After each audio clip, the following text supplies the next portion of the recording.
Good afternoon, ladies and gentlemen. Welcome to the George W. Norris Legislative Chamber. The afternoon session is about to reconvene. Senators, please record your presence. Roll call.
Mr. Clerk, please record.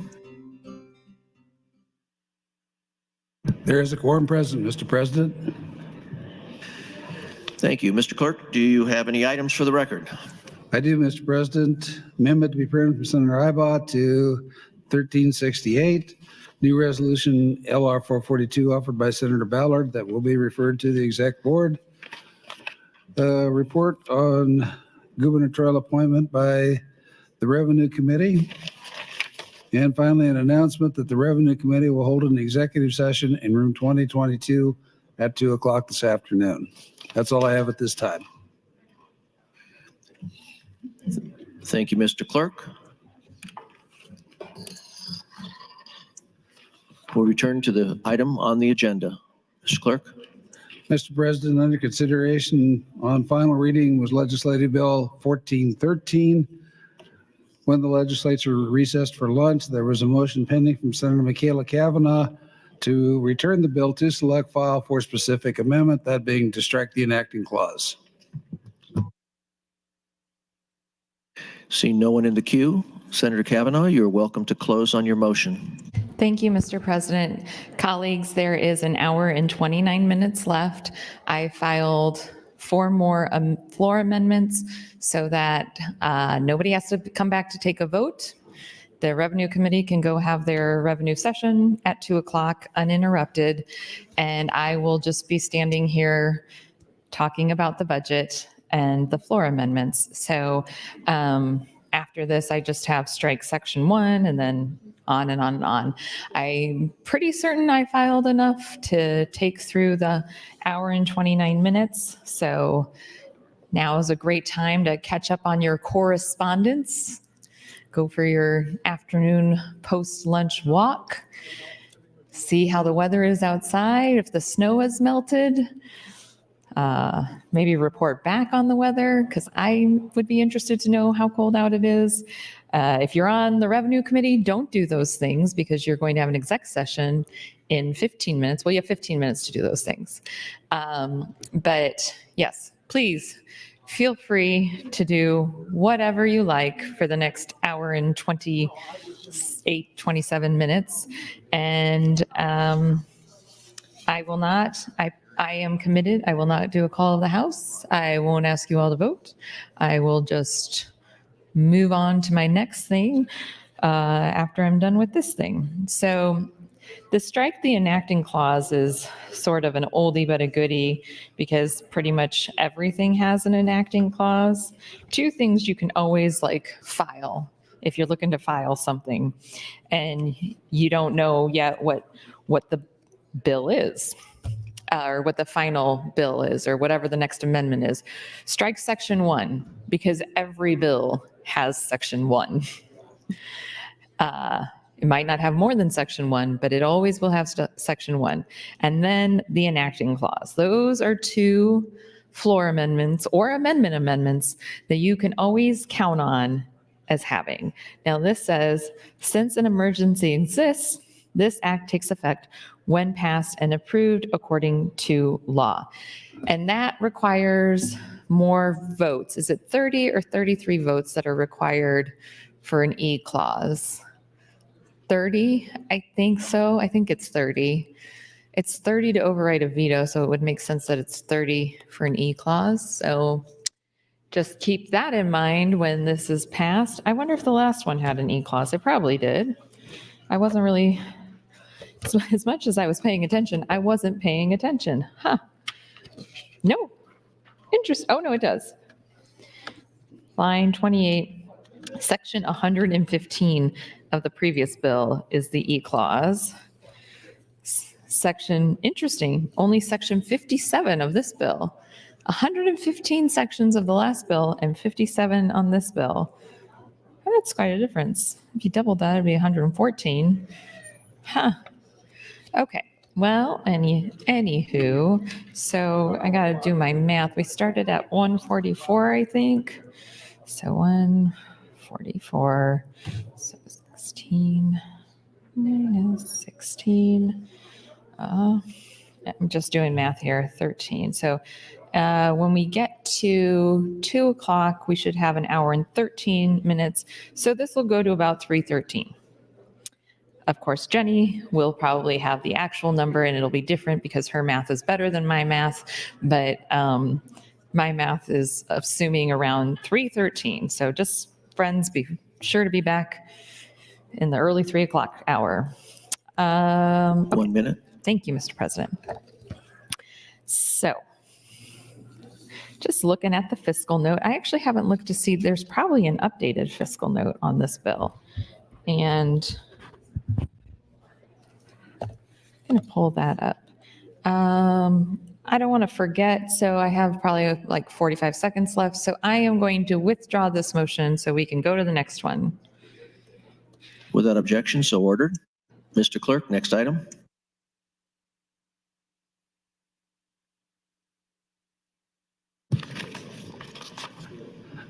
Mr. President, Senator Michaela Cavanaugh would move to return the bill to select file for specific amendment, that being strike section 1. Senator Kavanaugh, you're welcome to open on your motion. Thank you, Mr. President. Section 1. The state treasurer shall transfer $7 million from the Nebraska Education Improvement Fund to the Education Future Fund on or before June 30, 2024, on such dates and in such amounts as directed by the budget administrator of the Budget Division of the Department of Administrative Services. All right, so that's the Education Improvement Fund. Well, you're not going to get to vote on this, but if you were, I would say probably don't do that. I don't know. Hold on, I got to get in the queue. Okay. So I was going to look and see if there's an updated fiscal note because I was going to read off the fiscal note, and there is one from March 20th. The one I printed was from March 24th. Wow, I am behind the times. I am going to print this, and then I'm going to ask a page to go get it for me so that I can keep talking. It's back on that printer. Thank you. I'll turn the light off. It takes a village, doesn't it, folks? Okay, so there is a new fiscal note, so I'll be interested in looking at that. I appreciate less paper, generally speaking, but some things are harder for me to do. And when it comes to the budget, I actually like to write on things and make notes. So I always have that printed off. Thank you, Maggie. Okay. Fiscal note for LB 1413. And this is the March 19th one. LB 1413 contains provisions related to funds and funds transfer for mid-biennium budget adjustments. AM 2698 contains the Appropriation Committee's recommendation. AM 2698 was amended by FA 286, which struck a transfer of $5 million from the State Visitors Promotion Fund to the General Fund, and FA 254, which limited transfers of interest from the Universal Service Fund to one transfer occurring in 2024. That was my amendment, my floor amendment. I should frame that. FA 254 was adopted. How exciting. It's the 254th floor amendment, and I finally got one adopted. Yay.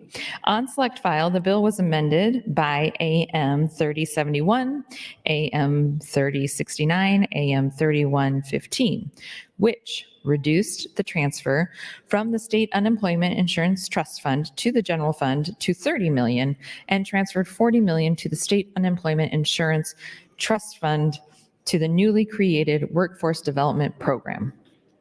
Reduced the transfer from the Cash Reserve Fund to the Health and Human Services Cash Fund from $10 million to $3.5 million. Transferred $2.5 million from the Cash Reserve Fund to the NCCF for repairs at the Nebraska Correctional Center for Women in York. That's the water.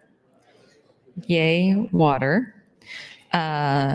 amended the amounts of the transfer from the Affordable Housing Trust to the Rural Workforce Housing Fund and the Middle Income Housing Fund to be each 12.5 million. That is the one item that I asked Senator Clements about before we broke for lunch. That was not a bill. It was a request from, I believe, the governor's office. And so there was not a recorded vote in committee. It was a show of hands as to whether or not people agreed to do that. So I don't know, just for future legislatures, we might want to figure out a better way of including those types of changes and documenting the committee results. But that's not for today. Amended provisions related to the State Settlement Fund, Financial Literacy Fund, State Unemployment Insurance Trust Fund, and created the Workforce Development Program Fund, and amended unemployment tax provisions for tax credited to the State Unemployment Insurance Trust Fund. Okay. Amended the unemployment tax provisions. Yes. So that last one, I believe, was Senator Hansen's amendment that lowered or gave a tax holiday to employers for 5 years so that we aren't collecting money to go into this fund that has been unutilized for a very long time. And now we're sweeping that fund to help make our budget work. And so that we don't continue to do things like that on the backs of our employers. Senator Hansen introduced an amendment to limit the income revenue going into that fund. And I almost never do this, but I just liked it so much because I hate having fees that don't serve a purpose and don't cover the cost of something that they're supposed to be covering. So I did vote for that amendment, and I still feel a little jittery about it because I don't necessarily agree with doing something on the floor that hasn't had a hearing that's that significant. But I went around and I talked to a couple of my colleagues. I think I talked to Senator Von Gilren and Senator Raybould and maybe a few others who are business owners. And since this is a fund that they pay into that's supposed to help the business community, and it was going unutilized, and it would be better for them to not pay into it, I took the advice of the experts in the field here on the floor, and I voted for Senator Hansen's amendment. So that's what's on that in the fiscal note. Okay, as amended, the bill, oh, by the way, I see some people kind of looking up if they hear their name. I'm only saying good things, Senator Hansen. Only good things. Yeah, I see you. I got it. Don't be worried. This is nice. I'm just appreciating your work on this bill. It's the only thing I think I voted for on this bill. So, there we go. Much like Senator Reapy and myself, Senator Hansen and I come together on the most unusual of things, and cutting government fees, top of that list. Okay, transfers to and from the general fund. This is still on the fiscal note for LB 1413. So, okay, Universal Service Fund interest. Ooh, I don't know if Keisha is on the floor right now. She was earlier, but Keisha, I see you. Keisha Patton is the head of our fiscal office, and she prepared this fiscal note, and she did put interest in the fiscal note, which is what I was talking about earlier today, that I was remiss in putting an amendment in here to make sure that we were only taking the interest. So we've got that at least documented in the fiscal note that our intention is the interest. So if the interest to the treasurer's office or whoever's making that transfer is less than $2 million, don't take $2 million, take just the interest. We don't want to be in trouble with our Universal Service Fund. Okay. Records Management Cash Fund, $3 million in 23-24. Charitable Gaming Operations Fund, $7 million in 23-24 and $1.5 million in 24-25. This was one that I think I wanted to ask questions about previously, and I never got to. and I've misplaced my green book. There it is. Because I don't actually know about the Charitable Gaming Operations Fund and what its purpose is. So we'll come back to that. Civic and Community Center Fund. This one, the Civic and Community Center Fund. So this is $4 million that we are taking out of that fund and putting into the general fund. 1 minute. But thank you. But here's the thing. That money goes to the smaller communities for basically community economic development, and it comes from the larger populations from the community and civic centers like the CHI Health Center in downtown Omaha or the Pinnacle Bank Center in Lincoln. There is a portion of tax that is collected from that goes into this fund to fund more community development programs across the state, like in those art districts. And so that's a really important fund that does not benefit my district, except for that it benefits Nebraska. So then everything that benefits Nebraska benefits my district. But if I were representing smaller communities, I might not be so thrilled about taking $4 million out of your own communities to fund whatever's in the budget. Time, Senator. Thank you, Mr. President. Senator Blood, you are recognized to speak. Thank you, Mr. President. Fellow senators, friends all, I am just going to read a brief letter. We were having some conversations this morning, and we'd actually had these conversations, since like November, December, where it was noticed that a lot of committees weren't getting appointments made to them. And we kind of pre-predicted what was going to happen in this budget, in that we wondered if they were purposely trying to shut down those committees. Were they going to be trying to utilize the funds to maybe balance the budget? And guess what happened? So I just wanted to read this letter because I think it gives us pause to kind of think about, was this pre-planned or is this something that, just kind of organically happened? And I know that for the people that are on these committees, they've been expressing concern for months. So this letter is dated December 21st, 2023, and was sent to Governor Jim Pillen. Dear Governor Pillen, it's been brought to my attention that there are many boards and commissions that are currently needing executive appointments. As you know, these appointments are made by the governor. Clearly, each board or commission serves a unique purpose. With that said, many are considered to be significant and unable to function in an appropriate capacity without appointed members available to fulfill the roles assigned. As a state senator, I ask, what can my office do to help? Do you plan a campaign to let our constituents know that Nebraskans need to visit your site and apply for these appointments? I have done so in the past and am happy to do so again. If all 49 senators were to assist you in this fashion, I believe you could gain momentum. If the issue is deeper than needing qualified applicants and this is the result of appointments not being made, how might we resolve this issue? I look forward to your response and am excited to see you move our state forward in this area so we can continue to engage our residents in state government so they can use their experience, expertise, and voices to help us build a better Nebraska. Sincerely, Senator Carol Blood. So our concern since last year was what's been going on with these legislatively created boards and commissions. And why were we falling behind on appointments?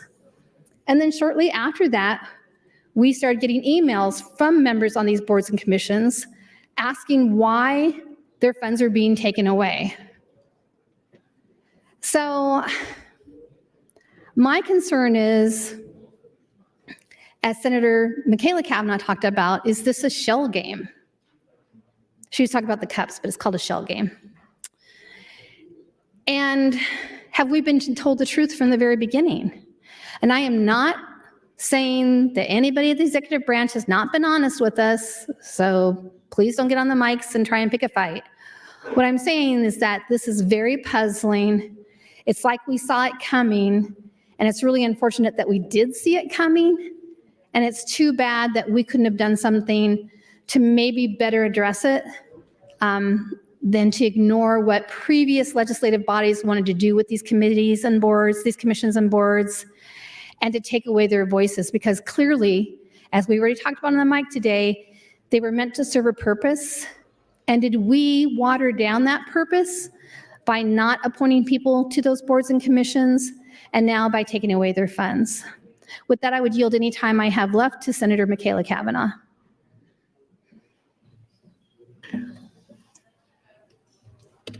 One minute 15. Thank you, Mr. President. Thank you, Senator Blood. The lack of appointment to a lot of gubernatorial 1 minute. appointed, thank you, committees has been concerning, and coupled with a bill that was introduced this year at the request of the governor that I don't believe has moved forward, that's eliminates or absorbs some of those committees and commissions into, thank you, Molly, into the operations of the state agencies that are sort of associated with them, and then eliminates the boards and basically takes that money from that commission and puts it into the hands of that department, that agency. So it is a pretty big concern, and I'm going to grab my water. So the other day, whichever day that was, when we were on select file on the budget, and I got on the mic and I said, hey folks. Time, Senator. Yes. And you are next in the queue. Thank you. I said, hey folks, we've got a state auditor just released a report, an audit of DHHS. Do we need to take a look at this before we move the budget forward? And I wouldn't say that people said no so much as didn't actually respond. So anyways, there is an article in the Nebraska Examiner today from Cindy Gonzalez that says state auditor exposes questionable handling by DHHS of tens of millions of federal dollars. Suspect spending includes pandemic-related funds allocated by Nebraska lawmakers for worker recruitment at nursing homes. More than $21 million in questionable spending of federal pandemic funds by the Nebraska Department of Health and Human Services was revealed in a newly released statewide audit. The expenditures on such services as talent recruitment for nursing homes are considered suspect, State Auditor Mike Foley said Tuesday, because his team was unable to find adequate documentation that the money was distributed and used properly. He noted that examples cited in the audit are far from comprehensive and said that pandemic-related dollars are just part of ineffective oversight by DHHS, including its handling of Medicaid funds. Overall, his team pointed to possibly tens of millions of misspent or unaccounted for federal dollars. So this is not really even the first audit from the state auditor Foley of DHHS. He has done audits of them in the past, but it does bring into question, government oversight conversation we had yesterday about the history Nebraska. So anyways, just putting that out there. Long-standing fraud and abuse. The audit followed a management letter that Foley released a month ago on, quote, long-standing fraud and abuse in the DHHS administered personal assistance services program, which is funded by Medicaid. The letter was a prelude to the full audit, Foley said. He said Corsi has started to address the long-standing problems in the personal assistance services program, but Foley said the full audit report exposed further examples of mishandling, including lack of proper oversight of federal funds by DHHS.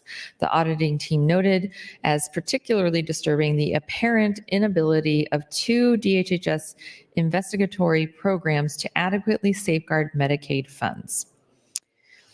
Auditors tested 20 cases in the Program Integrity Division, which investigates cases of potential Medicaid fraud, and 6 cases in the Special Investigations Unit, which pursues allegations of recipient fraud.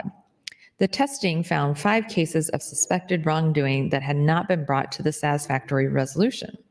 Foley's statement said that whether the result of human error or ineptness, the examples cited by his team were not all encompassing. Nevertheless, they account for tens of millions of possibly misspent and unaccounted for federal dollars, and they're not all encompassing. Examples cited by the auditors. Among the audit findings, known question costs of $21,410,994 are due to the inability of DHHS to properly document spending of federal, corona, state, and local fiscal recovery funds. These monies, the auditing team said, thank you, Mr. President. The auditing team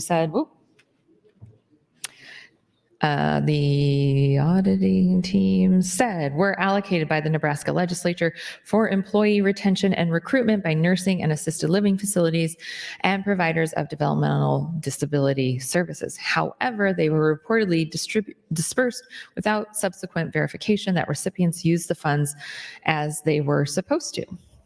DHHS reported having paid $5,000 in the coronavirus funds for allegedly fraudulent nursing scholarship applications submitted by a person who claimed falsely to be enrolled in a nursing program.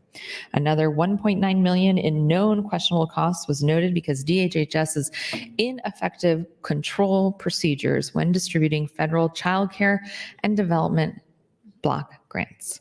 The federal regulations required those dollars to be obligated by September 30. Time, Senator. Thank you. You're next in the queue, and this is your last opportunity before your close. Thank you, Mr. President. September 30, 2022. However, auditors noted that DHHS was spending them as late as June 28, 2023. So I'm just going to pause there for a second and ask the question, I guess, rhetorically. I don't expect an answer. It seems like DHHS has quite a bit of issues of executing oversight of programs that they are charged with and oversight of monies that we give to them. So I wonder how that can be remedied with an enormous cut to how many people work there. If we are eliminating, I think it was like, 2,000 positions, or now I can't remember, maybe it was 16% of positions were going to be eliminated for budget cuts. If we're eliminating all those positions, however many they are, how are we going to provide greater oversight of these massive programs that are clearly lacking in oversight? Just a thought. Back to the article. Furthermore, $32,000 in the federal child care and development block grant monies were designated as question costs because DHHS did not ensure that recipients met criteria for increased awards. An example, the auditor said, was that one recipient received an additional $5,000 in student loan reduction for having a master's degree, but it was learned she had yet to complete her schooling. Even worse, she had not completed a class since 2012. The auditor said, because the question costs were based upon a sample, the potential dollars at risk were estimated to be $5,293,516. DHHS reportedly spent $163,622 in federal child care development funds in violation of federal and state requirements. The auditors noted a lack of support for disbursements, duplicate claims, and payments surpassing amounts authorized. One example that was said to be unreasonable included billed hours when the school-age children should have been in school. Yeah, that's probably not great. Another provided billed 240 hours of overtime in a month, but no documentation could be found to support that amount. Shockingly, previous audits of DHHS have produced similar findings for the past 17 years, the auditor team said. Wowza. A sample testing of 25 long-term care facilities payments revealed the known misuse of $20,153 in Medicaid funds by DHHS. Errors were attributed mostly to DHHS not properly verifying recipient income and resources to ensure eligibility. In one example, a recipient sold a home for $144,000, but DHHS did not confirm the proceeds when determining eligibility. Based on the sample tested, the auditor put the potential dollars at risk and estimated $31,763,196. Ooh, that's the end of that article.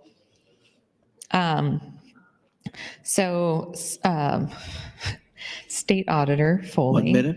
Thank you. Was the lieutenant governor for my first 4 years here, and he's the former state senator as well, and the former state auditor. And Auditor Foley and I, much like others in this body, have some disagreements on public policy, but I have a great deal of respect and admiration for his work now and previously as an auditor. He never takes politics into consideration when he is doing an audit. He looks at the facts of the situation, and he is willing to take some blowback even if he releases unfavorable reports, because he is a steward of the taxpayer dollars. So thank you to Auditor Foley for that. I very much appreciate your work and your whole team's work. I think I'm about done. Time, and Senator. get close. Thank you. Recognized to close on your motion. Fantastic.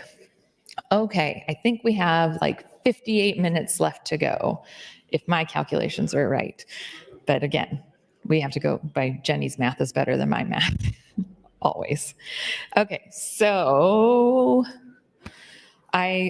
within that article was another article that was linked to from February 28th, Nebraska auditor flagrant abuses up to 1.5 million in questionable billings suspected in DHHS program. This one was very interesting to me when it came out, because it was like, well, I guess it says it in the quote here, flagrant abuses. This was absolutely flagrant abuses of Medicaid billing. It was for personal assistance services programs. And these are extremely important to people who are requiring any sort of assistance, whether it is because they are aging at home or they are developmentally disabled or physically disabled, whatever it is, disabilities, chronic conditions. These services are really, truly essential to them. So the fact that they were billed the way that they were, the question I have, and I'll read this, but the question I have at the end of this is, what happened to the people that were supposed to be getting the services? Okay. One service provider billed the Nebraska Department of Health and Human Services for 32 hours of work she supposedly performed in a 24-hour day. 32 hours of work in a 24-hour day. Now, I don't have to be as good at math as Jenny is, but even I know that that is definitely not correct. In another situation, the agency reportedly authorized a provider of personal assistance services to be paid for 118 hours of service in a typical 40-hour work week.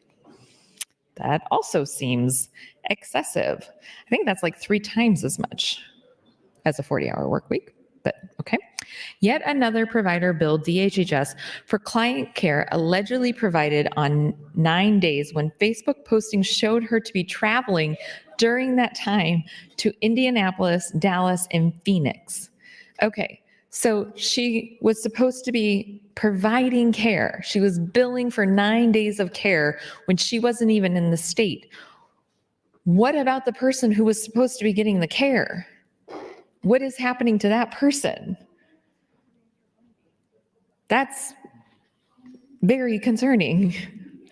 Those and other flagrant instances of apparent financial abuse were identified during a probe of the DHHS Medicaid-funded Personal Assistance Services Program during the past fiscal year.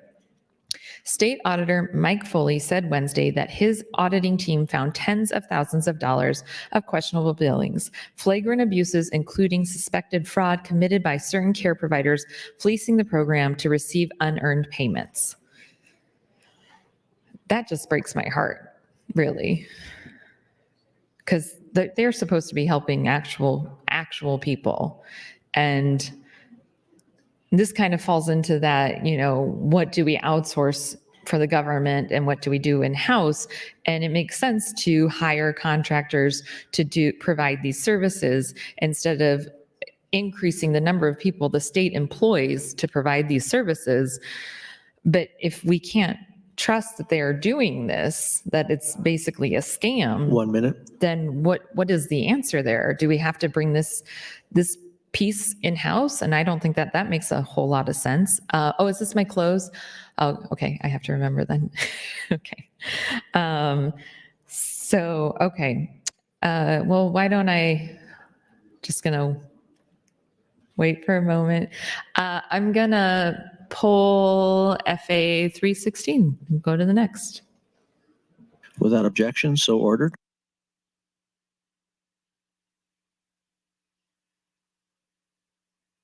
Mr. Clerk, next item.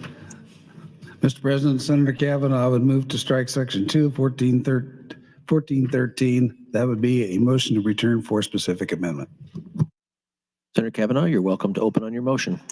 Thank you, Mr. President. Now, colleagues, you are welcome to discuss anything you like about the budget. Please don't feel that I will be offended. I also won't be offended if you want to just let me continue to have my own conversation with myself, which I became very used to doing last year. So, okay, this amendment strikes Section 2 of LB 1413. So Section 2, the state treasurer shall transfer $5 million from the Nebraska Education Improvement Fund to the Education Future Fund on or before June 30, 2025, on such dates and in such amounts as directed by the budget administrator of the budget division of the Department of Administrative Services. So interestingly, when you look through these different sections, and you'll see that it says to do it by this date and this amount. So that is why when we got to my amendment that was ultimately adopted, that was the universal service funds under section, what section was that? It's on page 48 of the last amendment, section 55. So this one had an each June 30 thereafter. So as I discussed on the previous bill, we cannot make permanent statutory changes, or we should not make permanent statutory changes in the budget. The budget is supposed to be for the biennium that it exists in. And if we are going to bind future legislatures to spending items, we do that through regular legislation. So that is why that was taken out.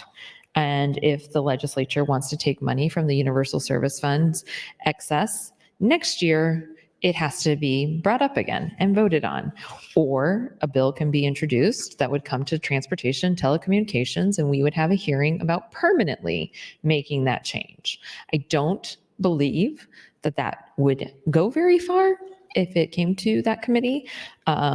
Just assuming that I would be on that committee again for the next legislature, I would say that it probably, I guess it depends on who's on the committee. The current committee, I don't think would go for it. And I don't think there's anybody termed out on the committee right now. We've got, from my class, it's kind of my class heavy, Senator Mosier, Senator Brandt, Senator DeBoer, and myself, so that's 4. And then we have Senator DeKay. And our senior member is Senator Bosselman, so we could replace him on that committee if everybody else wanted to stay on it. But we have Senator Kay and Senator Bozen also on the committee. So, yeah, if the committee stayed mostly the same as it is right now, probably we wouldn't go for that. But you never know how people are going to feel a year from now. Okay, so that was strike section 2. I'm going to finish reading this article. I need to get back in the queue. Just one moment. We have about 50 minutes left, so hopefully the Revenue Committee is getting their revenue package finalized. Okay, so this is about billing for personal assistance services on Medicaid. Under the guidelines for the personal assistance program, eligible Nebraskans with disabilities and chronic conditions are allowed to receive certain services as hygiene, mobility, and housekeeping from an approved care provider. And that's an interesting concept there, from an approved care provider. So these people who were overbilling were approved care providers. So it does bring up the question of what is the requirement to become approved? And do we need to revisit those requirements and make sure that there are more strict guardrails put in around who is approved? Okay. DHHS is to conduct a needs assessment of allowable services for each client. It pays providers typically about $13.52 an hour for work and time and a half for overtime. Now, I will admit that that is not very much money to pay for this work. This work probably should be paid, not probably, it should be paid at a higher rate than $13.52 an hour. I mean, this is intense, laborious work that is an essential service. But okay. Foley said that deficiencies have been identified for at least a decade in the program, but that the latest examples convinced him that it is in desperate need of an overhaul. Audit findings are to be turned over to the Attorney General's office for further review and potential prosecution for fraud. Corsi said in a statement that he is working with Foley to step up safeguards, ensuring that taxpayer dollars are spent responsibly and funds go to supporting Nebraska's most vulnerable individuals. I do appreciate that, Director Corsi. DHHS officials were not immediately available to respond to questions, but in the auditor's management letter, DHHS responded that the department will have recurring meetings to review deficiencies cited and identify ways to improve. Corrective action identified in the report. This could include a combination of policy, business rules, and technology changes, as well as interim and long-term mitigation strategies. Another example cited by the auditing team. Oh, the audit covered the fiscal year ending June 2023. Another example cited, a provider claimed to have provided 87.25 hours of service in 1 week for 3 different clients, despite holding down 2 other jobs as a dental hygienist and a pharmacy technician. The auditing team identified 101 work days in which the provider billed the HHS for services supposedly delivered during the documented work hours of her other employment. Okay, wow. A provider claimed to be away on vacation on a day when her home was being targeted by an unrelenting law enforcement raid, yet she billed DHHS for 14.5 hours of service that day. Oh, unrelated, not unrelented. Sorry. Unrelated. This person sounds like they might have an interesting story. They claimed to be away on vacation on a day when their home was targeted by a law enforcement raid and billed DHHS for 14.5 hours of service that day. The provider held other jobs as a medical assistant and a bus driver, and auditors identified 40 days in a 5-month span when DHHS billings directly conflicted with the hours of that other employment. There's got to be a fascinating story behind this individual. That sounds like the plot of a movie. One provider billed DHHS for personal services performed for 2 family members for whom she was legally responsible, a practice the audit team said that is prohibited by federal regulations governing the program. Well, if that's the case, then how were they approved to provide the services? Because you have to be an approved provider. Do they provide those services for other individuals that are not legally their responsibility? That's strange to me. Okay. I'm on my how much time do I have left, Mr. President? 1 minute 22. Okay. So I will say, if anybody from the Nebraska Examiner is listening, there is a typo in the March 26th article. One of the red bold headlines, longstanding fraud, I think it's supposed to say and, but it says ABD, abuse. So just FYI, to fix that typo. I am going to turn back to going through. 1 minute. Thank you. Through the fiscal note on this bill. And I'm also going to take a quick second to grab a throat lozenge because I am starting to get a scratchy throat. So let's see here. I think where I left off, I got through all of the, yes, I was on the transfers to and from the general fund spreadsheet, and I was talking about the Civic and Community Center Fund. So I will pick up there in one moment as the president switches over to my time. Senator Kavanaugh, you are recognized to speak. Thank you, Mr. President. Okay. So when I left off the Civic, and I apologize, especially if my mother is watching, she really does not care for people chewing gum when they're talking, and I am going to suck on a throat lozenge, but I hope she forgives me. It is, the Easter season, so.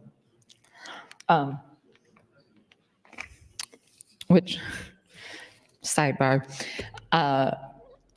one of my siblings sent a funny video. We're Catholic. It was Palm Sunday on Sunday, and it was about it was like a peasant from, I don't know, the 1800s or something, talking about how great Palm Sunday was because it was like throwing shade at their other siblings at church and stealing who makes like the best, most intricate cross out of the palm. And then it's like this entertainment while you're in church, playing with your palm. And it's like a long palm leaf for those that aren't aware. And then my oldest brother texted a family photo of his palm that he had made into, it was actually a very impressive, perfect crucifix. I will say, Patrick, good job. I don't think I told you that in the group text. And we do have a family group text of, I don't know, 17, 18 people. I'm not sure. It's all my siblings, my in-laws, my parents, and my 2 oldest niece and nephew. Maybe the next 2 are Jasper and Clyde on it. I don't know either. Yeah. Anyways, it's a lot of people and a lot of sports updates that are very random. But it is fun because we just put things in there and we can kind of keep up with each other. Like, I didn't know that one of my brothers was on a family vacation until he sent pictures of his kids at the beach. So there you go. I have 5 brothers, by the way. So when I talk about my brother, you just never really know unless I specifically say the one that's in this room. Okay, so the Civic and Community Center Fund. That's the one I was talking about. And I asked about it when we were debating this bill on general file, I believe. I was asking Senator Clements about all the different funds, and this one came up, and I wasn't familiar with it at the time, so I went out in the rotunda and I found actually a former legislator who works on that fund knew what the fund was and talked to him about it. Also, speaking of family, I just looked out into the rotunda and I see my cousin. So there you go. Anyways, you can all go out and say hi to my cousin. She's out there.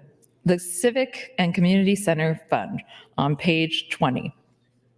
The committee recommendation includes a transfer of $4 million from the Civic and Community Center Financing Fund, or CCCFF, in FY 24-25 to the general fund.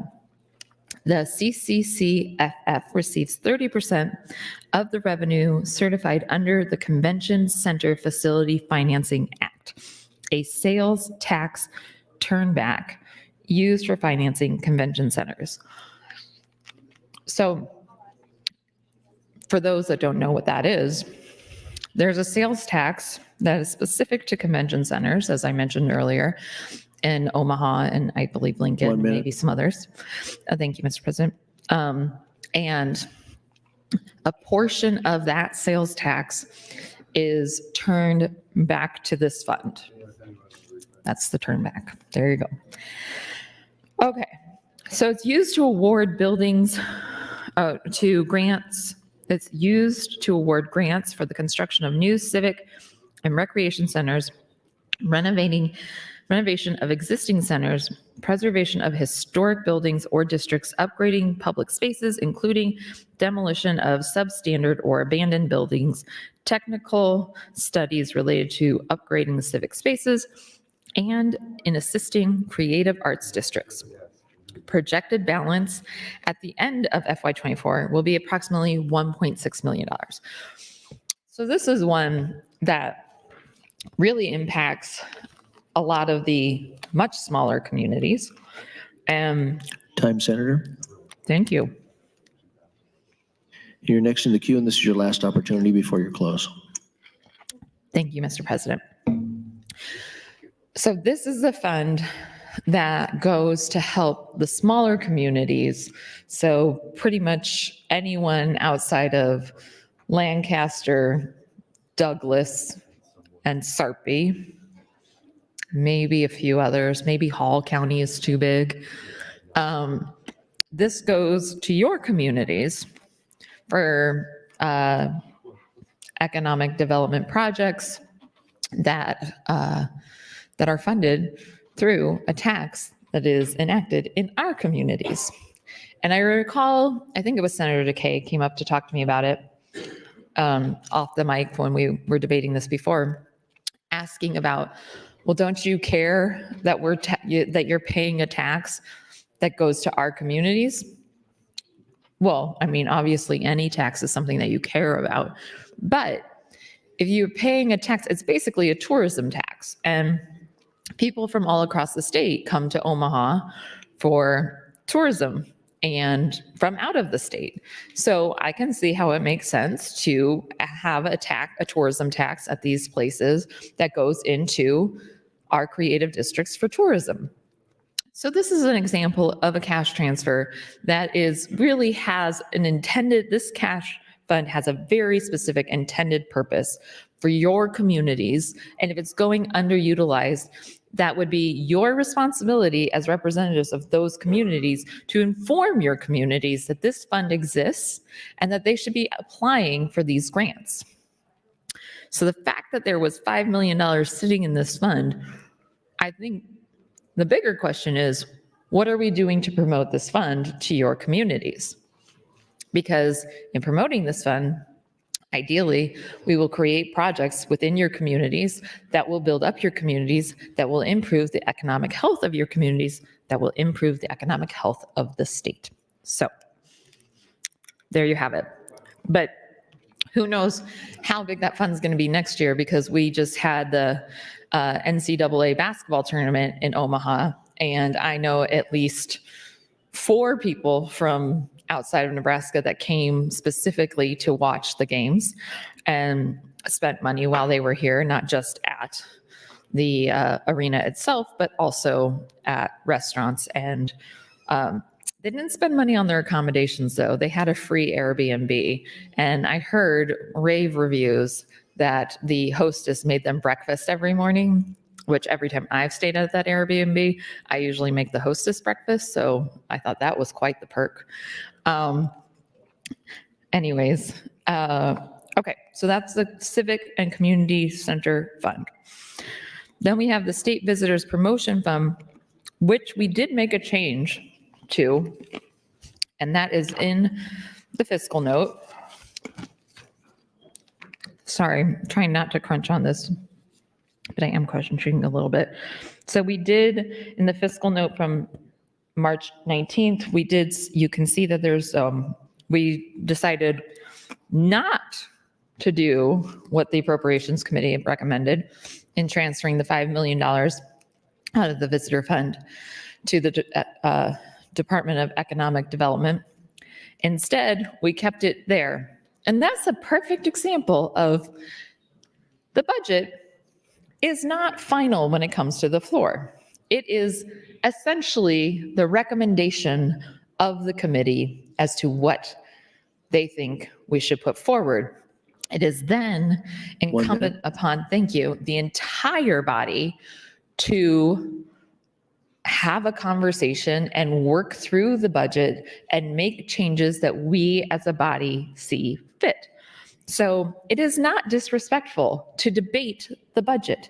It is not disrespectful to amend the budget. That's the process. Maybe it's disrespectful to filibuster the budget, but I oppose the budget. And as we've heard, I had no seats at any tables to inform the budget. So this is the avenue I have. Oftentimes that's the case, that this is the avenue that I have. But anyway, okay. So the visitor fund. Well, I already talked about the visitor fund. Okay. So then we have so that now on the updated fiscal note. Time, now, Senator. Thank you.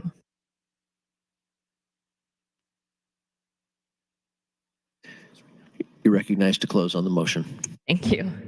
Okay. So this is striking section 2. So then I have one to strike section 3 and section 4. And we have 33 minutes left. Yes, no, 3:13-ish. We have 33 minutes left. And that's 25 minutes of talking on one floor amendment. So we will probably have to start on the second floor amendment.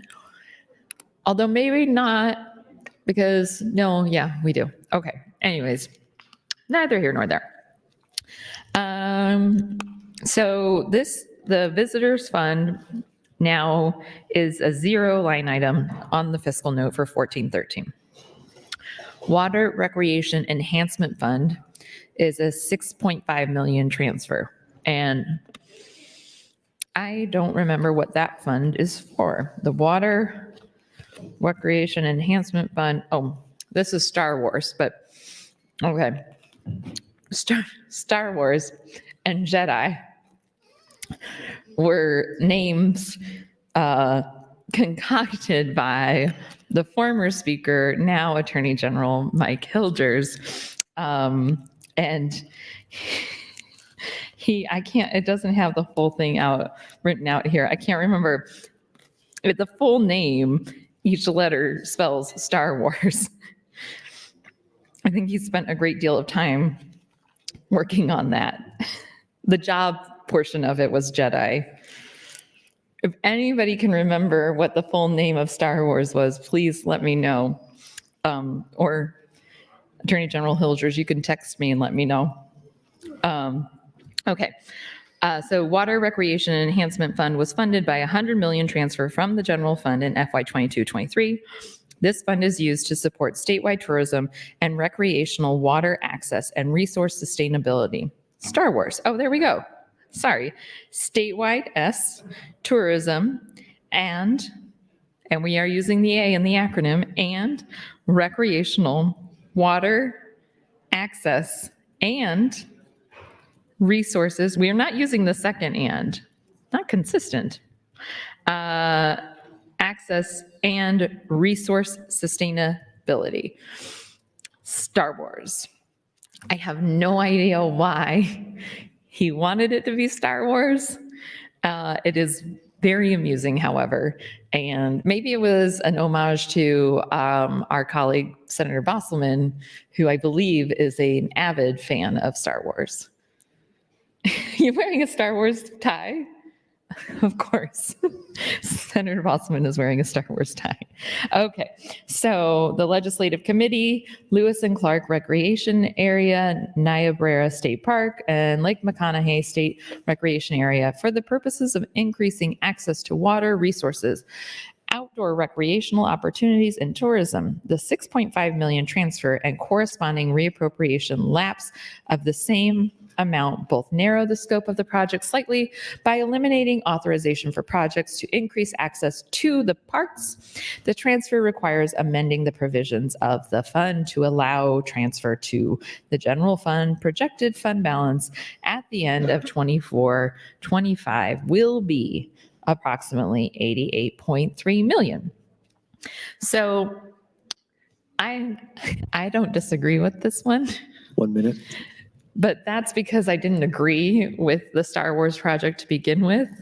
As amused as I am by the name, I was in opposition to the Star Wars project. Not all of it, though. Like the recreation areas, I think we should be investing in those, just like I said, the Civic and Community Center Fund. But there were additional things that I disagreed with, like creating a lake through eminent domain in the Gretna area or Ashland area. That's one of the things that I did not agree with. So I am getting close to being out of time. So I am going to pull my motion and go to the next. Without objection, so ordered. Mr. Clerk, next item. Mr. President, Senator Michaela Cavanaugh would move to return the bill to select file to strike Section 3.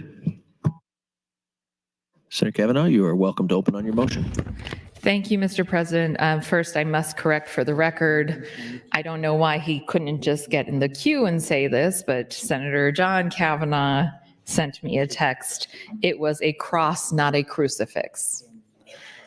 Thank you for the distinction, Senator John Kavanaugh.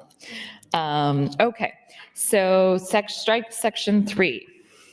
The state treasurer shall transfer $500,000 from the Professional Practices Commission Fund to the Education Future Fund on or before June 30, 2024, on such dates and in such amounts as directed by the budget administrator of the Budget Division of the Department of Administrative Services. Okay, so the Professional Practices Commission Fund. Isn't it fun learning about the funds? I think it is. Professional. Well, I see Contractor and Professional Employer Organization Regulation Fund. Professional and Occupation Credentialing Cash Fund. Is that it? Professional Practices. No. That's not it. Huh. Well, I don't know where that fund is in here in the green budget book, but I am now interested in the Contractor and Professional Employer Organization Regulation Fund.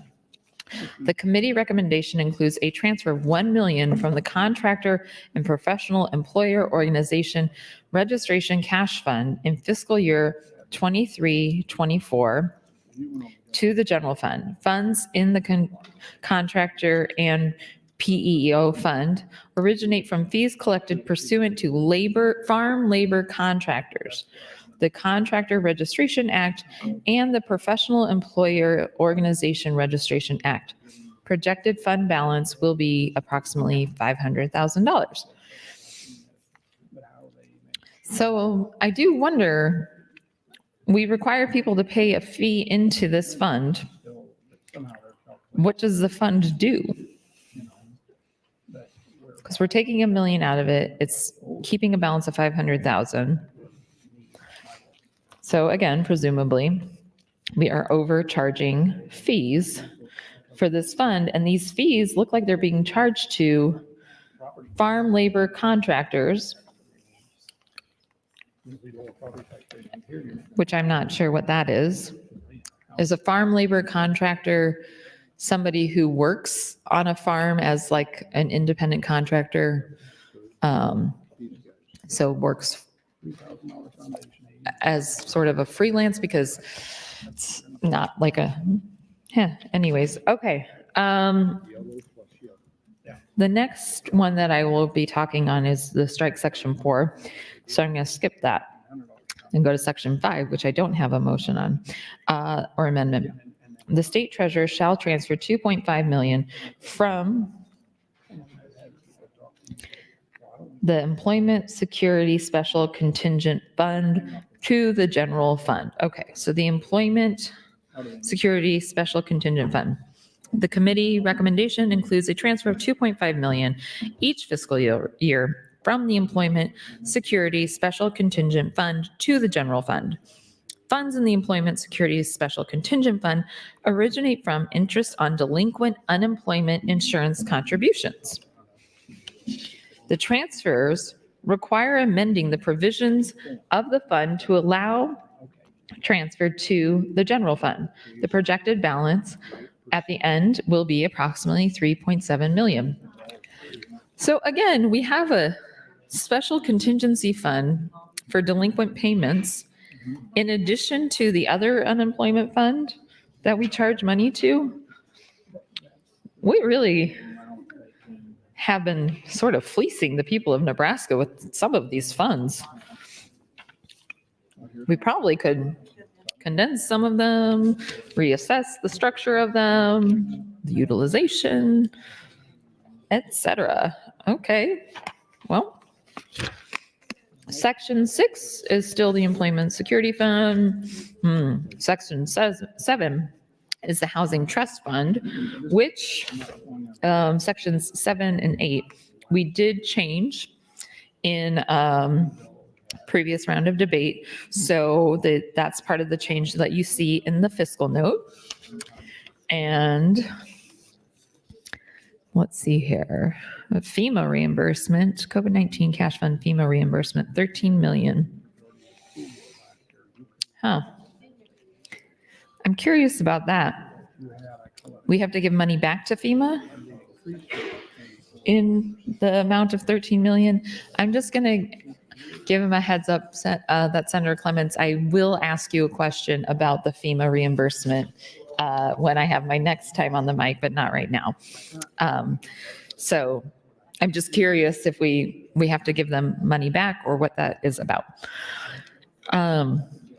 Okay. In addition to transfers authorized by LB 1413, the bill includes the following provisions. Creates the Commission on African American Affairs Cash Fund. Creates the Museum Construction and Maintenance Fund. Amends provisions related to the following funds to allow the transfers included in the bill. Affordable Housing Trust Fund, Education Improvement Fund, Professional Practice Commission Fund, Universal Services Fund, Employment Security Contingency Fund, State Unemployment Insurance Trust Fund, Training and Support Cash Fund, Behavioral Health Housing Fund, Jobs and Economic Development Fund, Water Recreation Enhancement Fund, or Star Wars, State Settlement Fund, Job Training Fund, and Site and Building Development Fund. Amends the transfer of the Tobacco Settlement Tax Trust Fund to the Health Care Cash Fund to reduce the amount by 2.5 million and 1.25 million each year thereafter. Amends the Military Base Development and Support Fund to rename the fund and change permitted uses of the fund. amends the Medicaid Managed Care Excess Profit Fund to allow for use of evidence-based early intervention home visitation programs, amends the lead service line cash fund to provide for additional uses and define terms, amends requirements related to Game and Parks Commission to provide for grants to a federally recognized Indian tribe to construct, develop, and manage a museum and visitor center honoring Chief Standing Bear. And I just pause there for a moment to acknowledge that Senator Brewer reminded us all that yesterday was the anniversary of Chief Standing Bear being arrested in Nebraska. And for those that are not familiar with the story, I recommend reading the book, I Am a Man. Okay. The section also amends intent language to clarify funds will be from the Museum Construction and Maintenance Fund, to strike the related to staffing by the commission, and to strike language related to a memoriam of understanding, also known as an MOU, or contract with the Nebraska State Historical Society for these purposes. Question on that. If we move forward with Senator Erdman's bill to change the Historical Society to a code agency, what, if any, implications does that have on this item of the budget? Just asking. 1 minute. Thank you, Mr. President. Okay. I do see that Senator John Kavanaugh is in the queue, and I can only assume he wants to correct me further on the mic about crosses and crucifix. But perhaps he has something to say on the budget. So I will yield my time to the chair and get back in the queue. Mr. Clerk, for an announcement. Thank you, Mr. President. The Urban Affairs Committee will hold an executive session at 3 o'clock under the north balcony. Senator John Kavanaugh, you're recognized to speak. Thank you, Mr. President. Well, Senator Michaela Kavanaugh was correct. She could read the future. I did push in because I did text her when she was talking about our brother making a crucifix out of the palm frond from Mass this Sunday, which would be really impressive to make a crucifix, because a crucifix is a Christian cross with the iconograph of Jesus nailed to it. So that's what makes it a crucifix. A cross is just the T shape.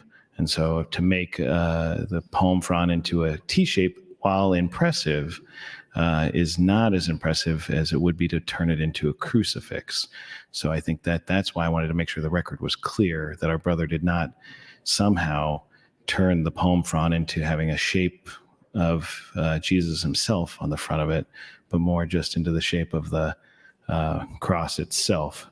So that's really all I pushed in to say, is the distinction is important for some people, but just to make it clear. And I would support FA 318 and yield the remainder of my time to Senator Michaela Kavanaugh, because I have to go to the Urban Affairs exec session. 3 minutes 40. Thank you, Mr. President. Thank you, Senator John Kavanaugh, for that important clarification. I will remind everyone that this is a cloture at 3:13. So Urban Affairs, you've got 20, if not quite 20 minutes, you've got 16 minutes. 4 plus 13, 17 minutes. Okay. Math. That clarification for the record, the historical record of a cross versus a crucifix, is really critical. So I'm glad we've got the record set straight on that. I don't know if anybody else is ready for Easter. I'm hopeful that the Easter bunny comes to my house. Got to dig out the Easter baskets for my kids. Because, that's all part of the fun. You know what I really dislike about Easter? Not the holiday itself, because the holiday is a celebration. But what I dislike about the commercial side of the holiday is the green plasticky grass that goes into the baskets. that then somehow goes everywhere. Everywhere. I know you know what I mean. I'm sure, Senator Reapy, you're going to be making up some Easter baskets this weekend.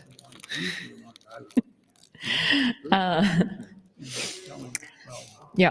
So anyways, I got to make sure that the Easter Bunny knows oftentimes we will go out of town for Easter. We're staying in town this year for Easter. And my kids also start spring break on Friday. So got to make sure that the Easter Bunny knows that we're going to be home. But we are also going over to my parents' house. So if the Easter Bunny comes to my parents' house, that's cool too. And my cousin, not the one that's out in the rotunda, but actually her sister, has 2 little babies that are almost 2 and 9 months. So hopefully the Easter Bunny does, and she lives next door to my parents. So hopefully the Easter Bunny will do a Easter egg hunt in the yard between the 2 houses, because Mikey, who's almost 2, I know will be an excellent Easter egg hunter. He's pretty smart, that one. 1 minute. Thank you. So back to the cash funds.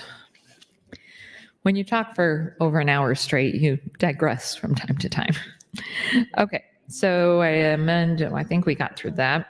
Oh yeah, I was talking about this Nebraska State Historical Society, and it probably doesn't matter if we pass Senator Erman's bill to make it a code agency, but it is interesting how things are interconnected in legislation, in that we have a line item here that creates an MOU. Oh no, it strikes the language related to the MOU or contract with the Historical Society. I should have read that a little bit closer. Okay, I got it. So then, yeah, it doesn't matter if we would get rid of the Historical Society as a non-code agency. Time, Senator. Thank you. And you are next in the queue. Thank you. Is this my first time? Second. Second. Okay. This in a close. Got it. Which I was right, makes me 3 minutes short on cloture. That's fine, because I have another one. Motion to strike section 4. Okay, so that is, I think I made it. No, I didn't make it all the way through the fiscal note. And I do want to note that, these fiscal notes are a lot of work for the fiscal office, for the fiscal analysts. And so I read them anyways. Like, I always read the fiscal notes, but I very much appreciate the staff work that goes into the fiscal notes and into the committee statements. I also read the committee statements, and I think sometimes our staff think that they do all of this work because that's just how it is set up. But is there anybody that's looking at it? And the answer is yes, this gal. This gal is looking at it. I read the reports that we have put, that are sent to this, to the legislature, that go to the clerk's office, that are posted online. When people say, does anybody read those reports? Yes, I read the reports. Does anybody read the fiscal notes? Yes, I read the fiscal notes. Does anybody read the committee statement? I rely on the committee statement very heavily for any bill that comes out of any committee that I am not on, that we debate on the floor. Those committee statements are so essential to me to understand quickly the complexities of a bill. So, thank you to all of the committee staff and the fiscal staff for all the work that you do. It does not go unnoticed by me, and it is immensely useful.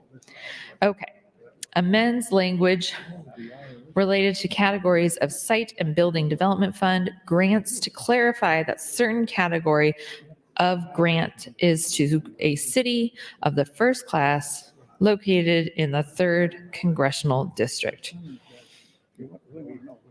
That's about something specific, but I don't know what it is. Amends the Business Innovation Act to allow for 2 categories of planning grants. Amends Shovel-Ready Capital Recovery and Investment Act to allow an additional category of qualified nonprofit and extend the application deadline from July 1, 2024 to September 1, 2024. And this I know is something about, it was like only sports, or maybe it didn't include sports. It's either including sports or broadening it beyond sports. I don't recall exactly. So, okay.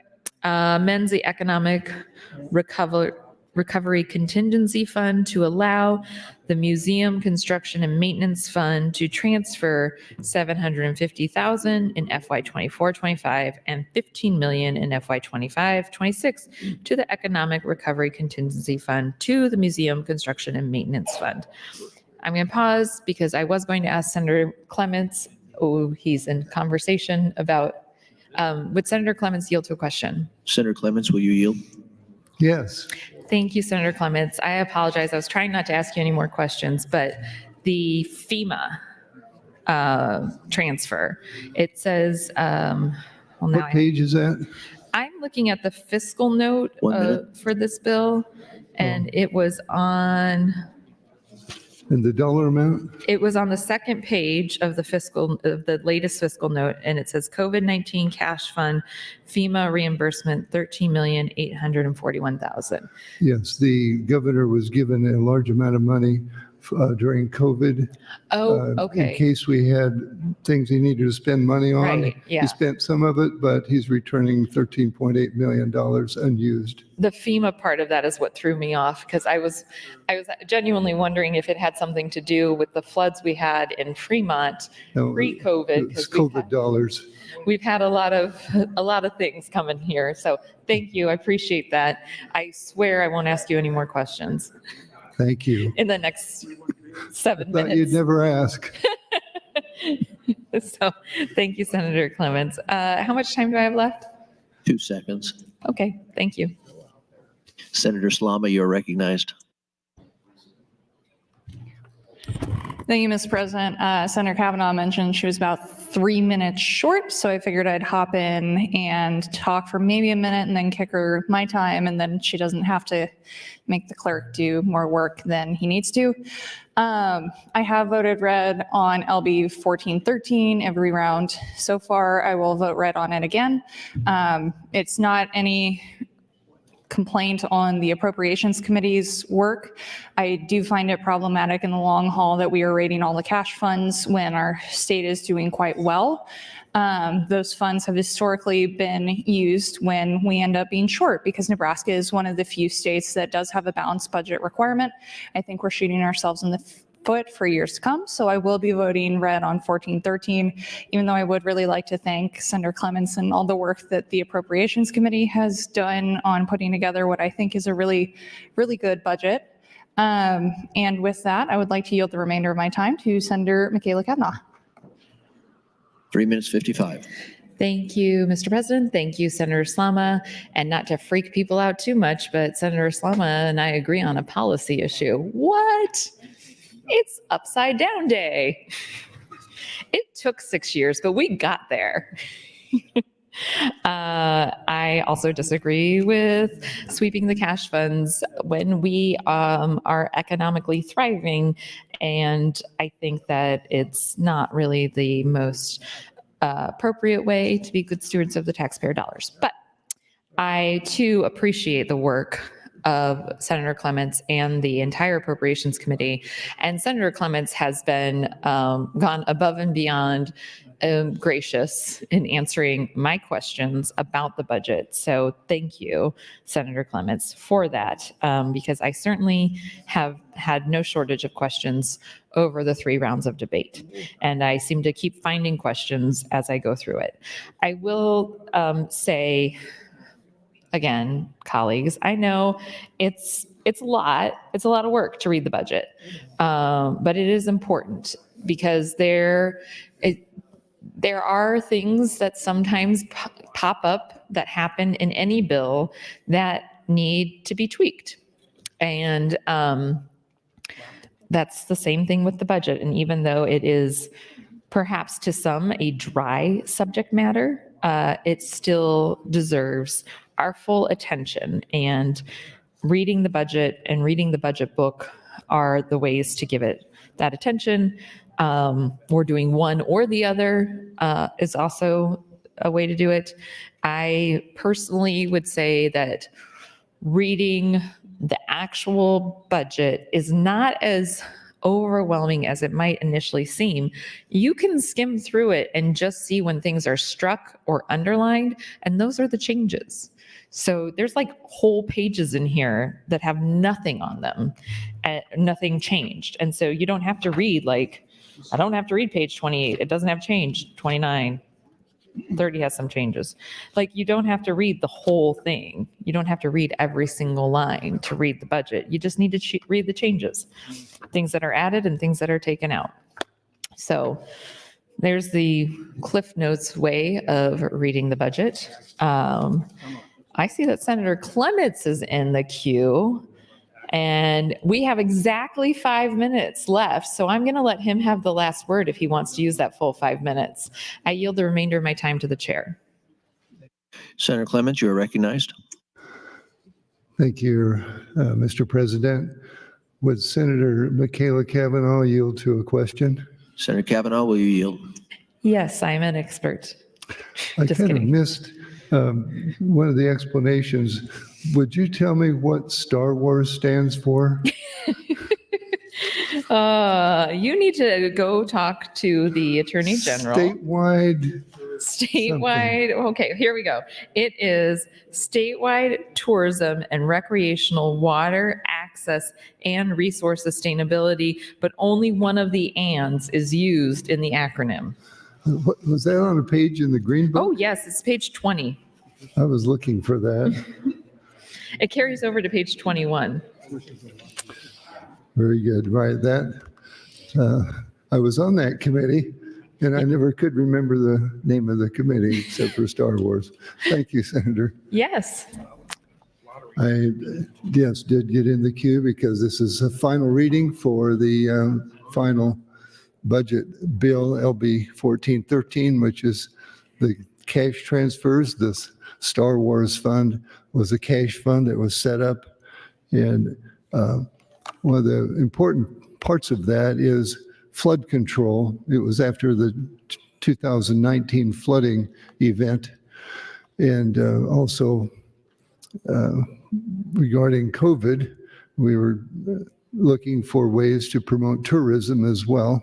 But the flood control is eastern Nebraska here, and especially Saunders and Colfax counties.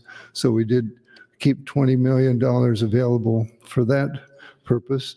And there still is $6 million allowance for a feasibility study for what Senator McDonald calls Lake I-80.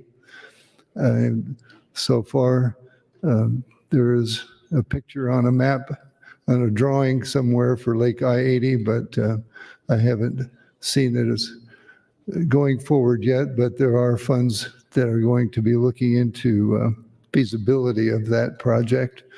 The other funds were transferred for other purposes. A cash reserve fund, we did enhance the cash reserve fund out of that. And the funds transfers that we did, I know that we were careful on what funds were transferred. There were, as I said before, a number of requests.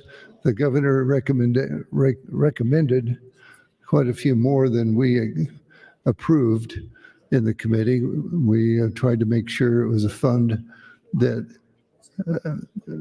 has more revenue coming in than going out, and in the future we'll have enough revenue and balance remaining to be able to be sustainable. And the other part of it is the transfers into the general fund are helping out with the overall budget picture and keeping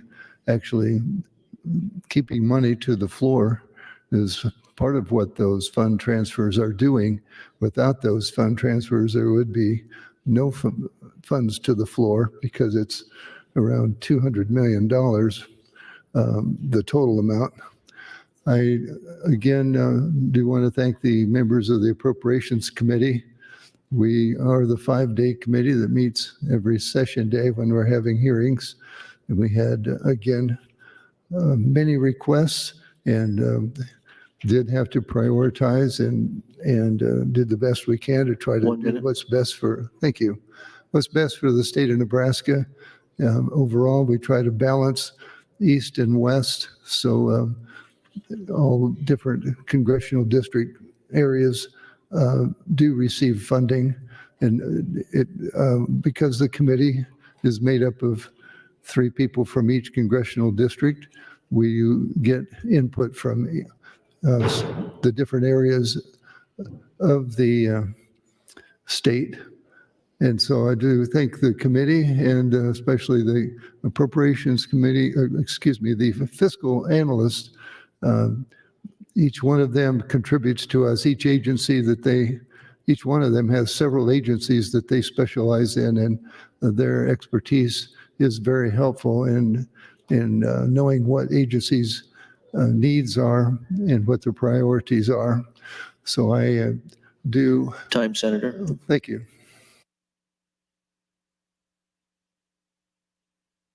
Mr. Clerk, you have a motion on the desk. Mr. President, Speaker Arch would move to invoke cloture on LB 1413 pursuant to Rule 7, Section 10. Members, we are on final reading. Please check in.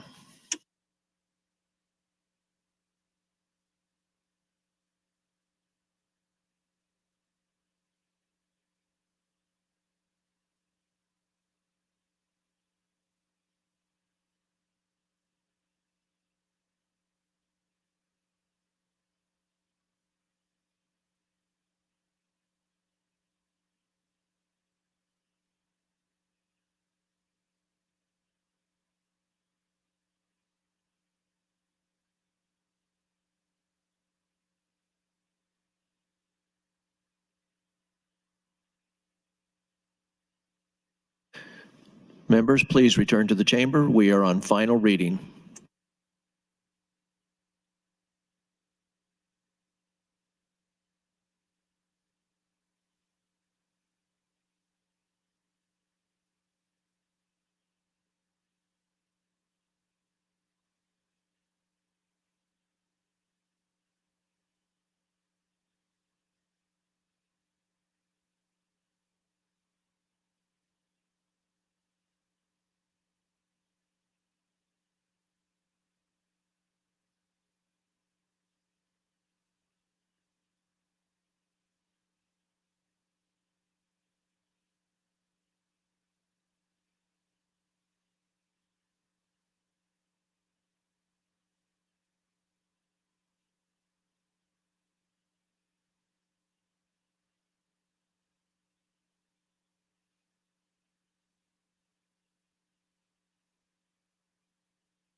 Members, the first vote is the motion to invoke cloture. All those in favor vote aye. All those opposed vote nay.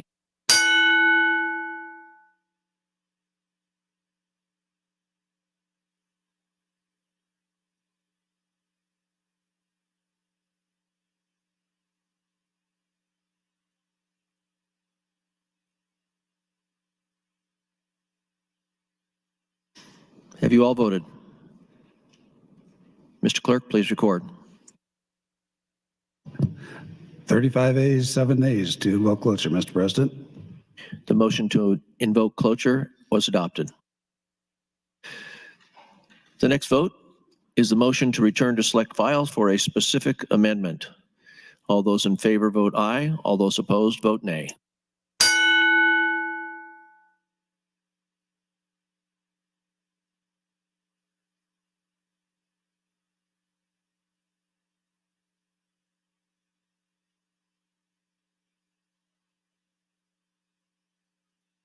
Mr. Clerk, please record.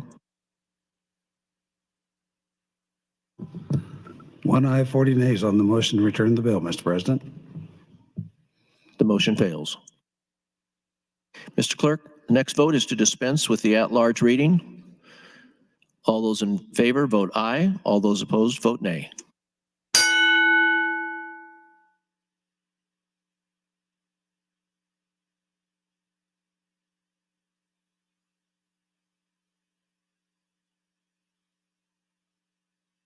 Mr. Clerk, please record.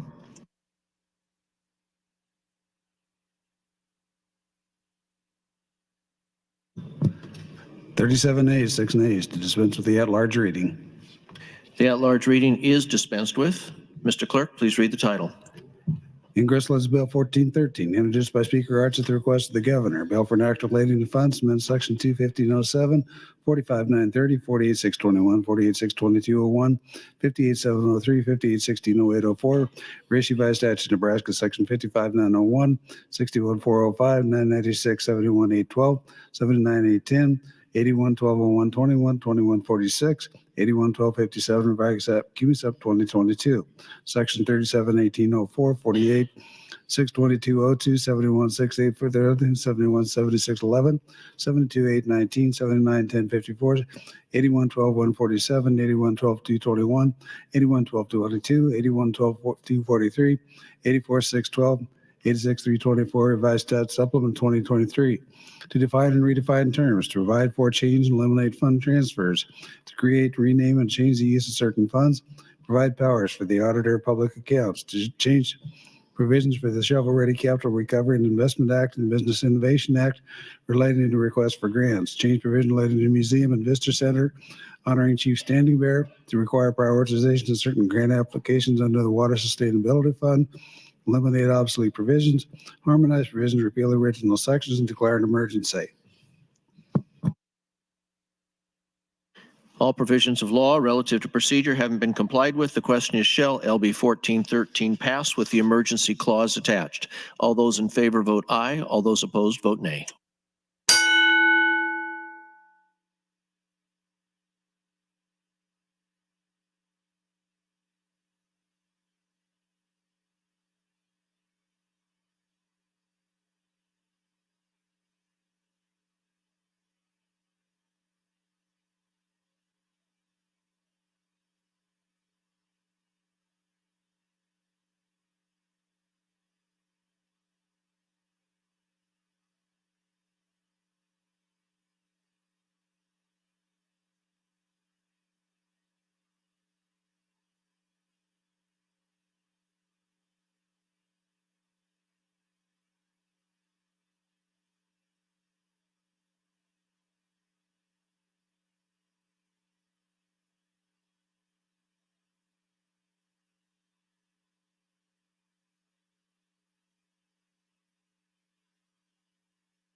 Record, Mr. Clerk. Voting aye, Senators Aguilar, Albright, Arch, Armendariz, Ballard, Blood, Boston, Bostar, Bostelman, Brandt, Brewer, Clements, Conrad, DK, Dorndover, Erdman, Halloran, Hanson, Hardin, Holdcroft, Hughes, Ibach, Jacobson, South, Linehan, Lippincott, Lowe, McDonald, Meyer, Moser, Merman, Sanders, Vargas, Von Gellern, Walls, and Wishart. Voting nay, Senators John Kavanaugh, Michaela Kavanaugh, Day, Deborah Dungan, Frederickson, McKinney, and Slama. Not voting, Senators Hunt, Reapy, Wayne, and Raybold. Vote is 37 nays, 8 nays, 3 present not voting, 1 excused not voting, Mr. President. LB 1413 passes with the emergency clause attached. While the legislature is in session and capable of transacting business, I propose to sign and do hereby sign LB 1413E. Mr. Clerk, for items. Mr. President, your Committee on Revenue, chaired by Senator Linehan, reports Legislative Bill 388 to general file with committee amendments.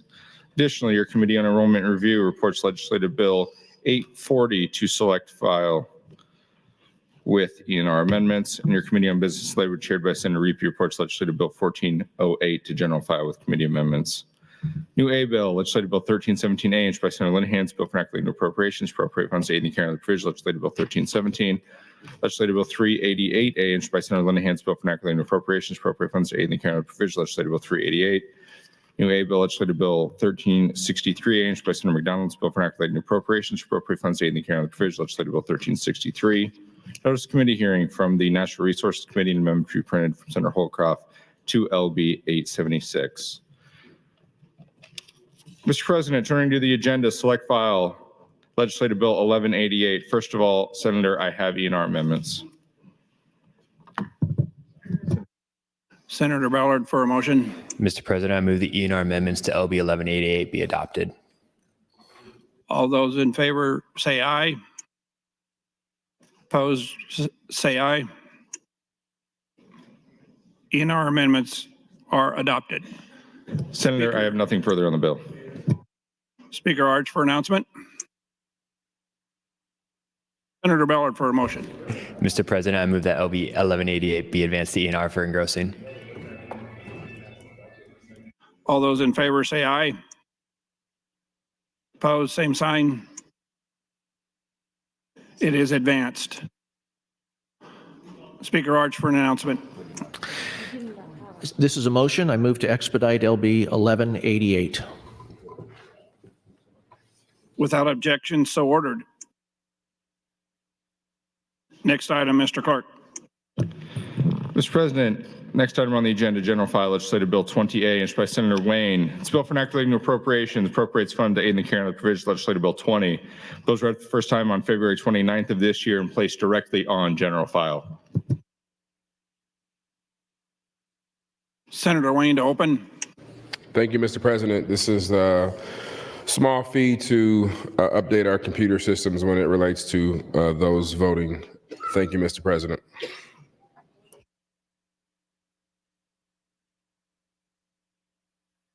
Seeing no one else in the queue, Senator Wayne, you're recognized to close. Senator Wayne waves. Colleagues, the question before the body is the advancement to E&R initial of LB 20A. All those in favor vote aye. All those opposed vote nay.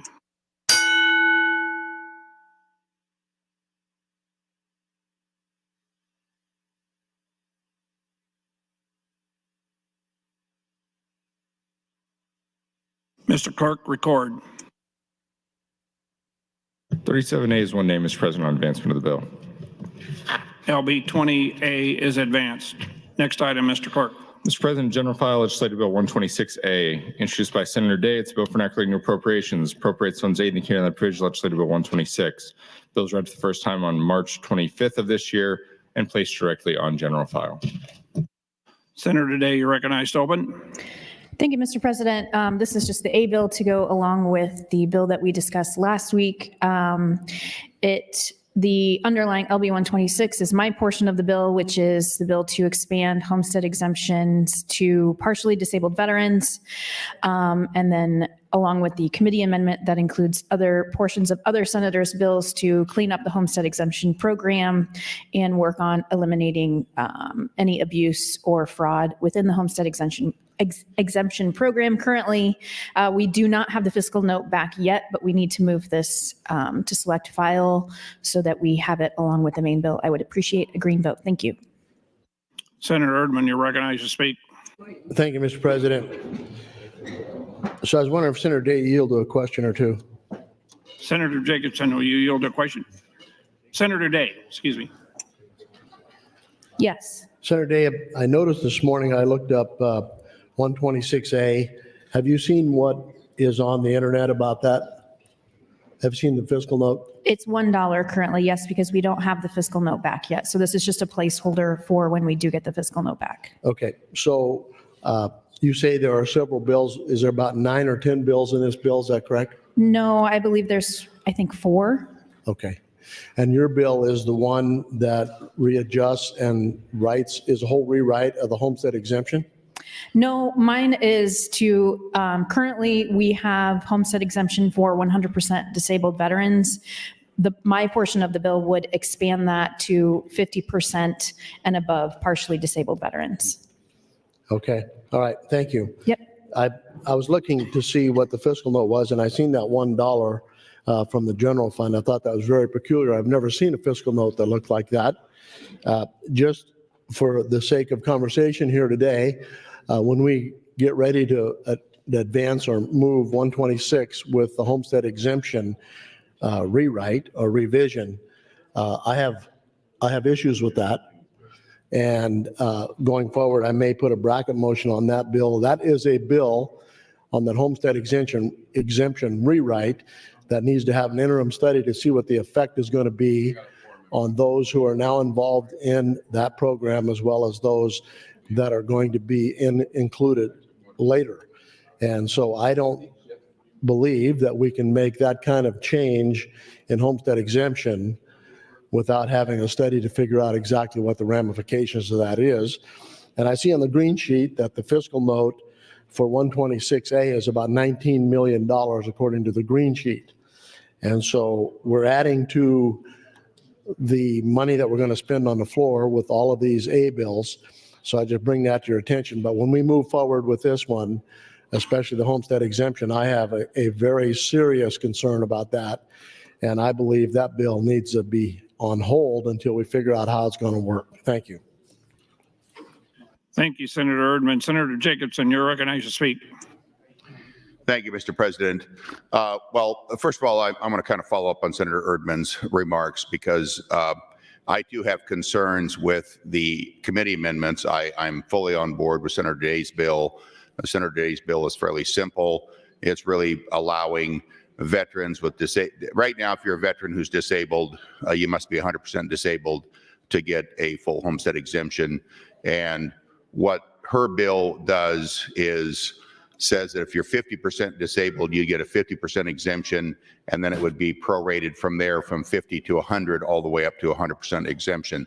I really favor that. I'm very, very much in support of that. I co-sponsored her bill or signed on to her bill, and I'm very supportive of that.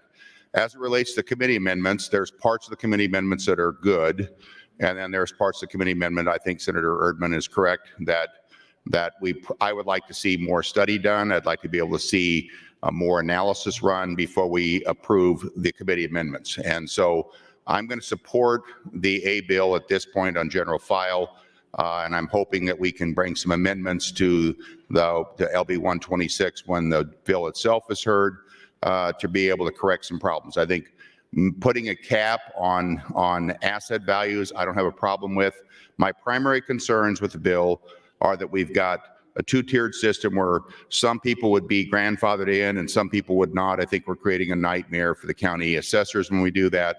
The other thing is that as I run the analysis as it relates to Lincoln County as an example, there are a lot of people that would be kicked off of the program, and there'd be people that would be in at a bigger number who are making more money and have a higher valued home. And I don't think that's really the intent of the homestead exemption. I think when we talked on the committee had some good concerns. I know Senator Meyer had some concerns about fraud. I have that same concern. I think that's what they're doing by bringing the asset cap in. But there's some pieces here that we need to fix, but I don't want to hold up Senator Day's LB 126 because it was brought a year ago. That part of the bill is a very good bill, so I'm hoping we can advance it in its original form, or if we're going to enhance anything, add the asset cap, but maybe wait on the rest of the changes until next year. So thank you, Mr. President. Thank you, Senator Jacobson. Senator Clemens, you're recognized to speak. Thank you, Mr. President. I also have a concern about the LB 126A. The amount that I saw was $19.5 million, but I do understand that there are amendments to be changing that. I wanted to point out, though, in our budget that we've passed, we are short in funding the homestead exemption currently, and we are obligated to reimburse counties for those amounts. And we put $14.7 million additional into homestead fund this fiscal year and $15.4 million more next fiscal year. So $30.1 million of general funds is already going in this budget cycle. And I think we're well over $100 million that we are supplying for homestead exemptions. And So it is a program people like. I hope that we do make sure that it is not abused improperly. But I just wanted to point out that the funding of that is going up mainly because as property tax goes up, the amount that gets exempted goes up. And the amount that we allowed in the budget last year, we funded at a dollar amount for homestead exemptions in the 2-year budget, but we're having to add 30 million more to the budget as an adjustment this year. Thank you, Mr. President. Thank you, Senator Clemens. Senator Linehan, you're recognized to speak. Thank you, Mr. President. Good afternoon, colleagues. So I want to thank Senator Day again. She had a priority bill, homestead exemption. She let the committee work on the bills. Just so we all realize, we had 6 bills on homestead exemption brought to the Revenue Committee this year. Senator Day, Senator Dover, Senator McDonald, Senator Jacobson, Senator McKinney, and Senator Frederickson. All 6 of those senators had hearings. We had people at the hearings. I guess one of the reasons I'm standing up is the Revenue Committee has studied this, and we put together a bill that we thought was fair and covered more people and made sure there wasn't abuse. We have no idea where the fiscal note's going to be on that bill because we can't get a new fiscal note until we pass it past general. So yes, when we get the fiscal note, we will have to look at the bill and make adjustments, I'm assuming. But as Senator Clemens just said, we have a problem, folks. When I got here, I introduced a bill, maybe my second year or first year, that said anything on the homestead exemption over 100 million would have to be, we'd need help from the counties and everybody to pay it. Well, you can imagine nobody wanted to help pay it. So now we're at 124 million and going up at almost 10% a year. So we have to look at this, and I know when people don't want to vote on something, they want to study it, so they don't want to say no. But this is an issue, and the one thing we talked about all last fall with the governor and others that were on that committee or meeting group or whatever we called ourselves was that we can't kick people out of their homes. And right now, the way the system works, if you low income, low value, we pick up 100% of your bill. What the committee is trying to do is take care of more seniors, more disabled people, so they can afford to stay in Nebraska. So I would hope that people would reserve judgment until we get the fiscal note back and we're on select file and we can talk about how good or how bad the bill is. Thank you, Mr. President. Thank you, Senator Linehan. Senator Von Gilliland, you're recognized to speak. Thank you, Mr. President. Just in addition, a couple of comments to what's already been said. Senator Clements mentioned the $19.5 million fiscal note. That's the fiscal note on the original bill, and the original bill showed a step down in VA disability benefits from 90 to 80 to 70 to 60%, all the way down. And the new bill that we're looking at right now with the amendments starts at 50%. So it's a substantial change in the number of people that would qualify for that disability reduction. Also, as was mentioned, if you're on the existing program, you can be grandfathered in. People are not going to be kicked off of that. As Senator Jacobson mentioned, the asset cap, I think, is critically important, that we, if someone has a net worth of $1 million, obviously they have the ability to pay their property taxes. So, but sometimes people that have a net worth of $1 million can, I'm going to use the word manipulate their income, their taxable income, to make sure that that number falls below the criteria to qualify for the homestead exemption. So we want to make sure to eliminate that loophole. I think once we do those things, it will actually reduce the cost to the state of the homestead exemption. But again, as Senator Linehan had mentioned, we won't know that till we get the fiscal note back. So I don't think this requires a study. It does require looking at the fiscal note once we get it back to determine whether the impact financially, an impact to Nebraskans that need this homestead exemption is a positive or a negative impact. So we'll have to make that decision once we see the fiscal note. Thank you, Mr. President. Thank you, Senator Von Gilliland. Senator Clemens, you're recognized to speak. Thank you, Mr. President. Would Senator Von Gillern yield to a question? Would Senator Von Gillern yield to a question? Yes. As a tax preparer, I fill out a lot of homestead exemption forms, but I've never had to ask somebody what their net worth is. How are we going to determine that? The determination will be similar to what the Medicaid look-back exemption is. And to qualify for Medicaid, you have to have depleted your assets over a period, and they're able to look back over a 3-year period. And it's the same, this bill mirrors the same process that is used for Medicaid qualification. So a personal residence, is that excluded or included? I would defer to the bill sponsor on that question. I'm sorry, I don't know the answer to that question. All right.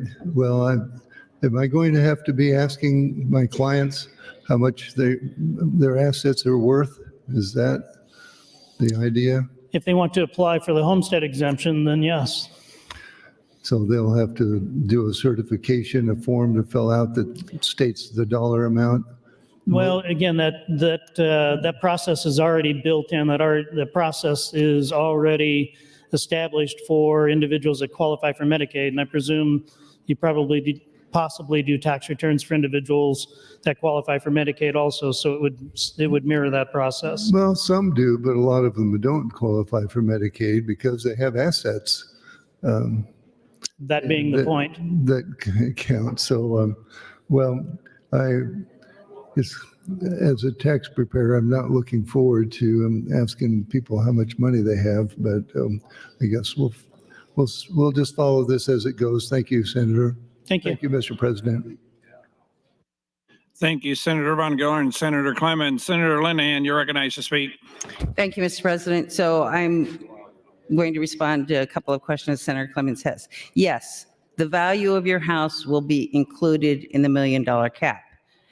However, the way the bill is written now, the value of your house is not separated out like it is now. So now the value of your house, what's knocking some people off, they live in the same house for 30 years, but their values are knocking them off homestead exemption.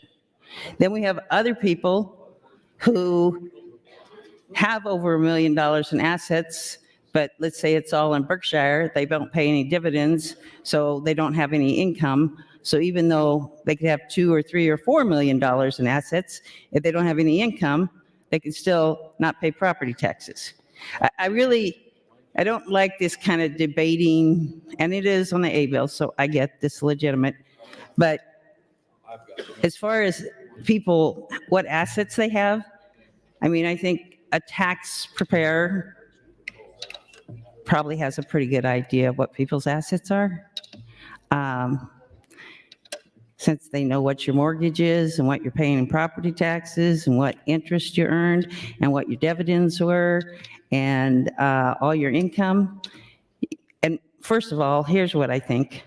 I think if we have a bill that says you don't qualify if you have $1 million in assets, people won't try, because I think most Nebraskans follow the law. So I don't think the person this will be on is the person who's asking for a homestead exemption when they know if they have assets over $1 million, they should not be asking for one. So again, when the bill comes back and we have a fiscal note, these are legitimate concerns that are bringing up, but we need to get that fiscal note back and look what's happening, and then we can adjust the bill. Thank you, Mr. President.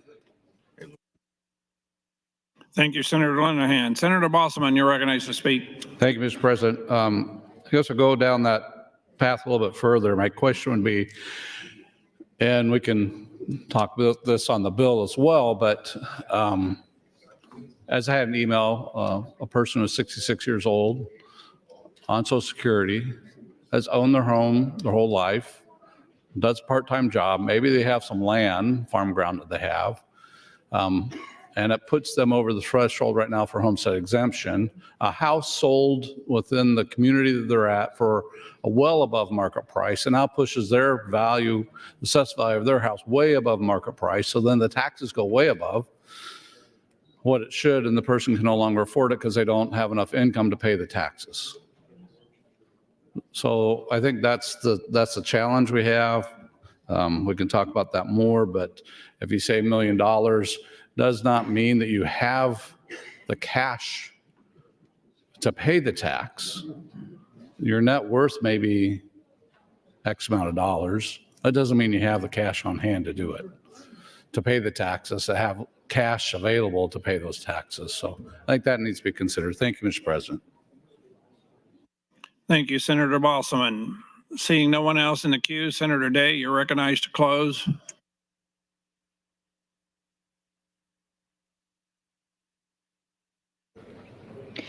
Thank you, Mr. President. So just in response to Senator Bosselman's remarks, anyone that is currently on the homestead exemption program would be grandfathered into whatever they currently have. So again, this is a fine discussion, and I appreciate that we're talking about this today. This is simply just an A bill that we need to get the fiscal note, which I'm hoping we get it back at the end of the week. I think there was a lot of thoughtful work from Chairwoman Linehan and the Revenue Committee, intentional work that went into putting this bill together. And I believe that the thoughtful and intentional work will continue on select file once we get the fiscal note back. We just need to move the A bill so that it can follow the main bill. And then I'm happy to have this discussion on select file. Would appreciate your green vote on the A bill today. Thank you. Thank you, Senator Day. Senators, the question before the body is the advancement to ENR initial of LB 126A. All those in favor vote aye. All those opposed vote nay.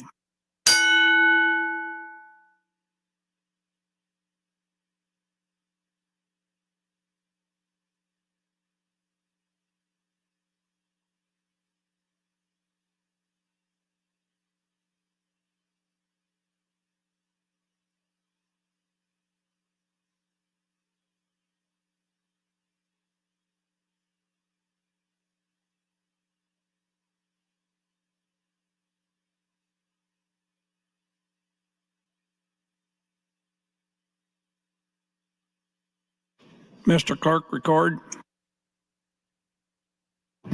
35 ayes, no nays on the motion to advance the A bill, Mr. President. LB 126A is advanced. Mr. Clerk, next item. Legislative Bill 262A offered by Senator Halloran. That's a bill for an act relating to appropriations to appropriate funds to carry out the provisions of Legislative Bill 262. Bill was introduced on March 21st this year, placed on general file. Senator Halloran, you're recognized to open. Thank you, Mr. President. As is obvious with all A bills, this activates the LB 262, which is passed general file. Thank you. Seeing no one else in the queue, Senator Halloran, you're recognized to close. Senator Halloran waves. Colleagues, the question before the body is the advancement of LB 262A to ENR initial. All those in favor vote aye. All those opposed vote nay.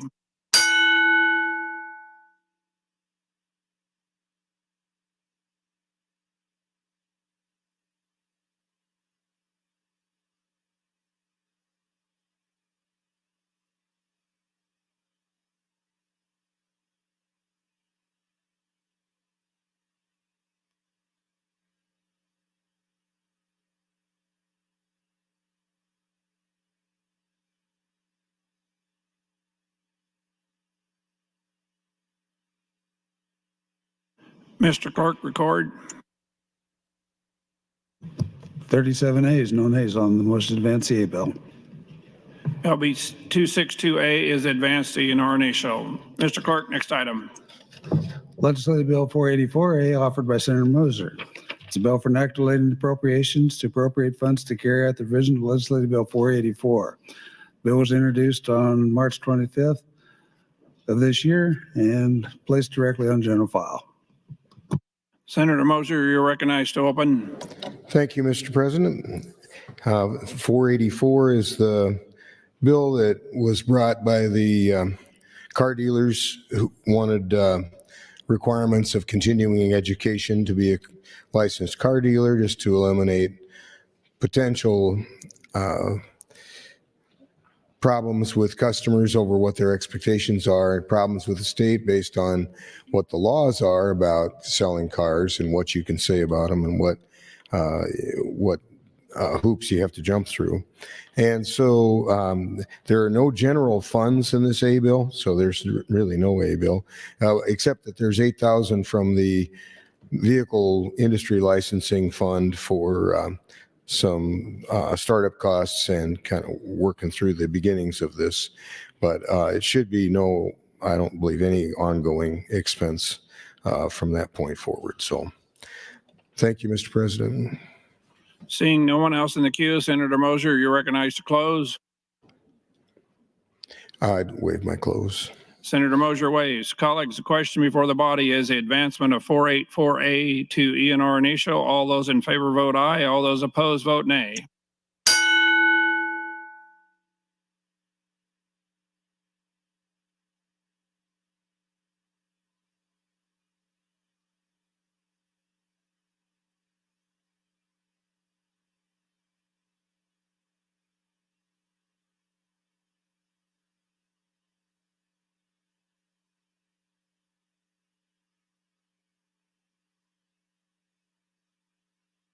Mr. Clerk, record. 36 ayes, no nays on the motion to advance the bill. LB 484A is advanced to ENR initial. Mr. Clerk, next item. Mr. President, Legislative Bill 876A, offered by Senator Holdcroft. It's a bill for an act relating to appropriations to appropriate funds to carry out the provisions of Legislative Bill 876, 108th Legislature, second session. Bill was introduced on March 25th, placed directly on general file. Senator Holdcroft, you're recognized to open. Thank you, Mr. President. This A bill is to support my safe haven bill, which was advanced last week. It's $75K.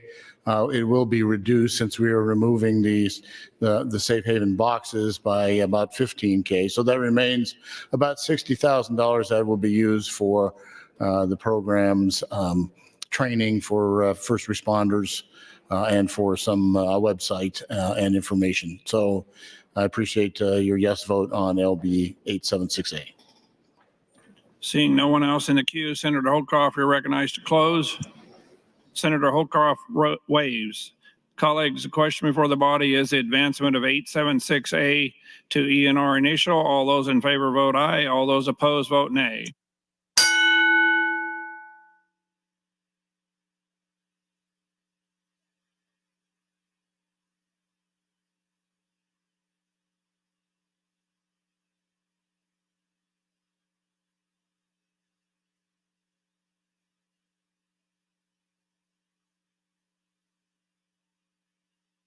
Mr. Clerk, record.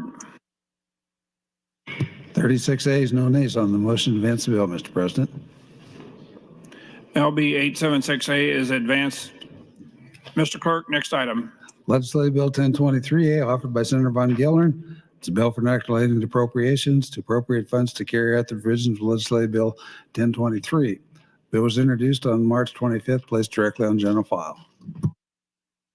Senator Von Gillern, you're recognized to open. Thank you, Mr. President. Obviously, this is the A bill to LB 1023, which is the full expensing bill. We talked about this last week. It allows for accelerated depreciation on capital improvement expenses for factories and businesses. And we had an amendment that we added to this that adds cooperative organizations to qualify also.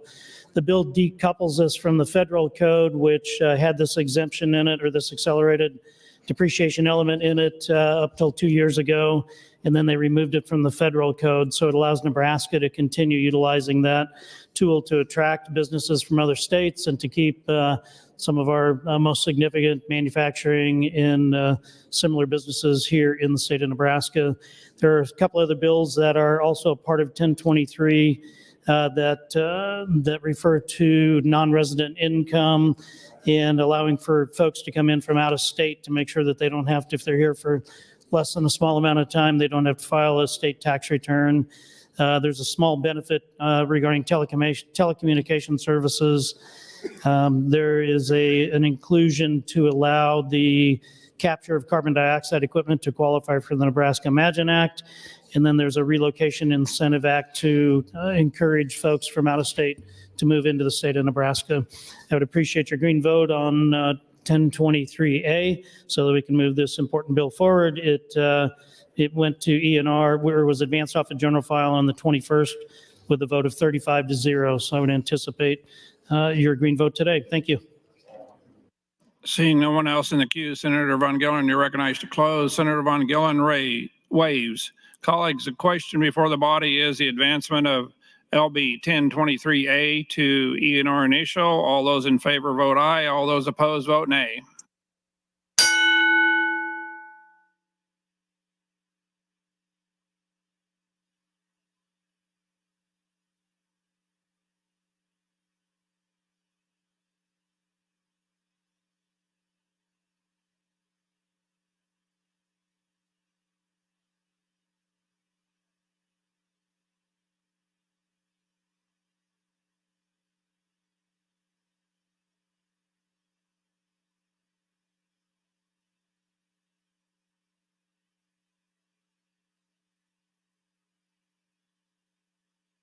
Mr. Clerk, record.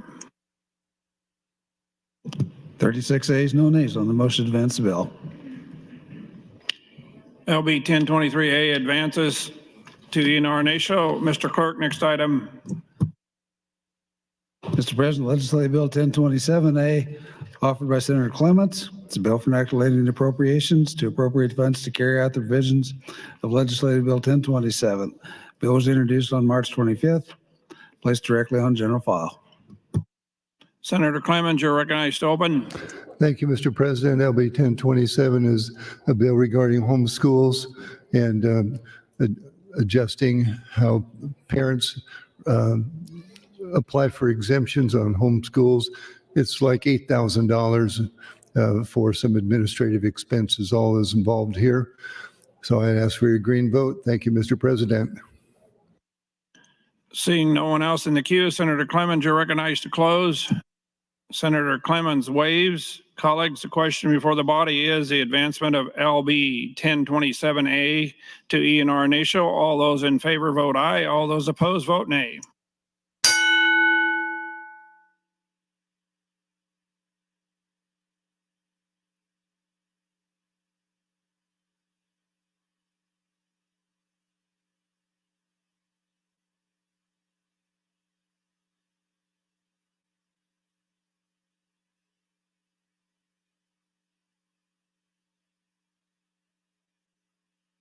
Mr. Clerk, record.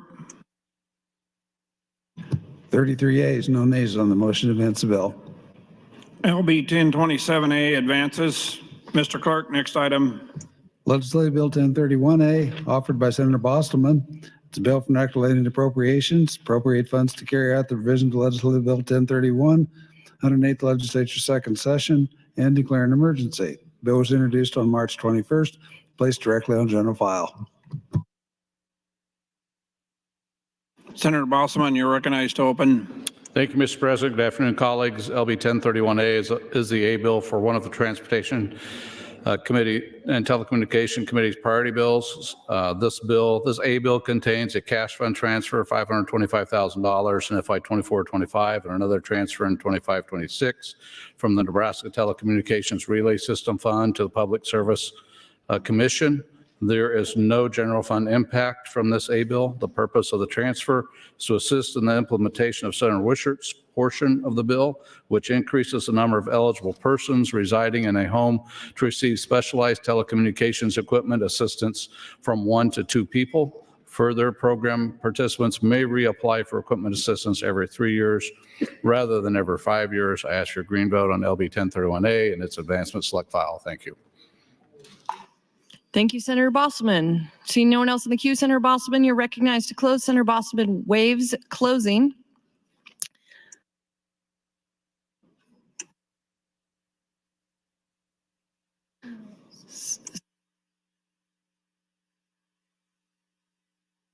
Question before the body is the advancement of LB 1031A. All those in favor vote aye. All those opposed vote nay.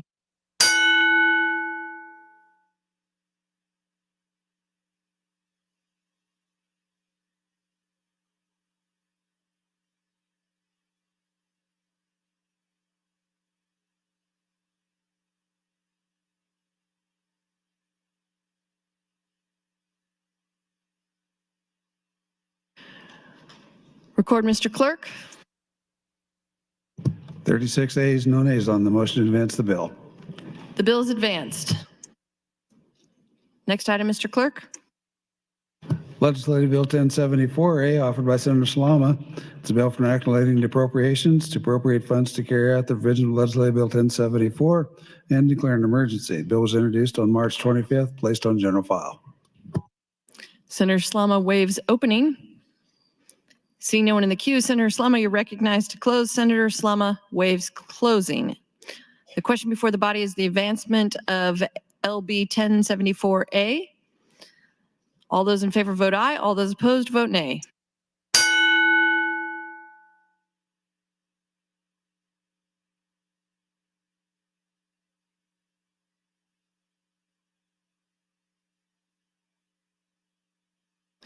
Record, Mr. Clerk. 35 ayes, no nays on the motion to advance the bill. It is advanced. Next item, Mr. Clerk. Legislative Bill 1200A, offered by Senator Moser. It's a bill for enacting relating to appropriations to amend Section 64 and 65 of Legislative Bill 1412, 108th Legislature Second Session, to reduce appropriations to carry out the provision of Legislative Bill 1200, 108th Legislature Second Session 2024, repeal the original sections, declare an emergency. Bill was introduced on March 25th, placed on general file. Senator Moser, you're recognized to open on LB 1200A. Thank you, Madam Clerk.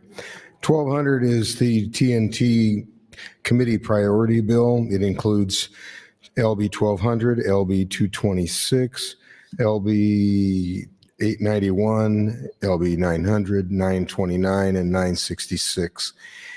Basically, it has an A bill, but it really isn't a budget buster by any means. It reduces expenditures in general funds by $24,000, reduces cash funds by $20,000, and it reduces some federal funds by $45,000, and it will reduce cash fund expenditures by $1,632,000 in fiscal year 24-25 only. So I appreciate your support and the approval of this A bill. Thank you. Thank you, Senator Moser. Seeing no one else in the queue, Senator Moser, you are welcome. He waives closing. The question before the body is the advancement of LB 1200A. All those in favor vote aye. All those opposed vote nay.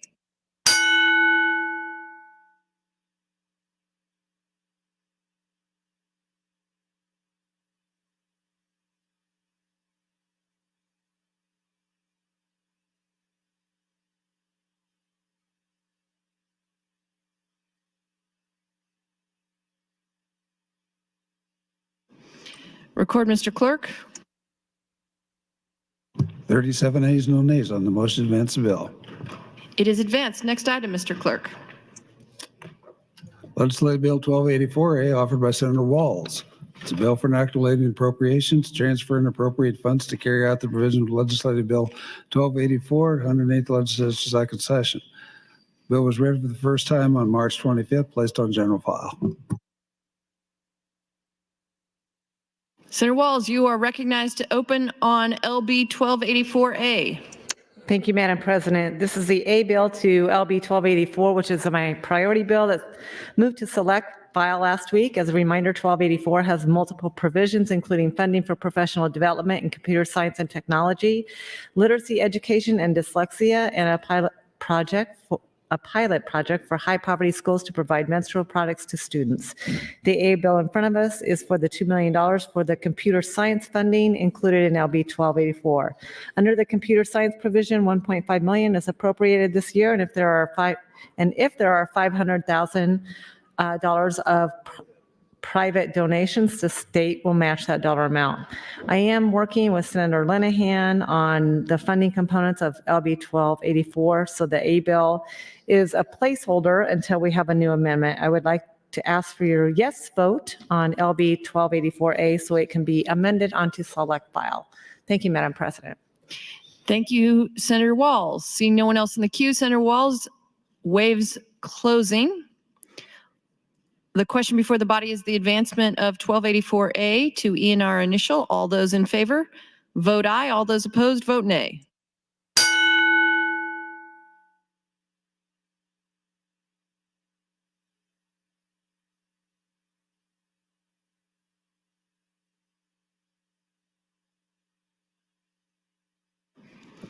Record, Mr. Clerk. 32 ayes, no nays on the motion to advance the bill. It is advanced. Next item, Mr. Clerk. Legislative Bill 1301A, offered by Senator DK. It's a bill for an act relating to appropriations to appropriate funds to carry out the provisions of Legislative Bill 1301, 108th Legislature, second session.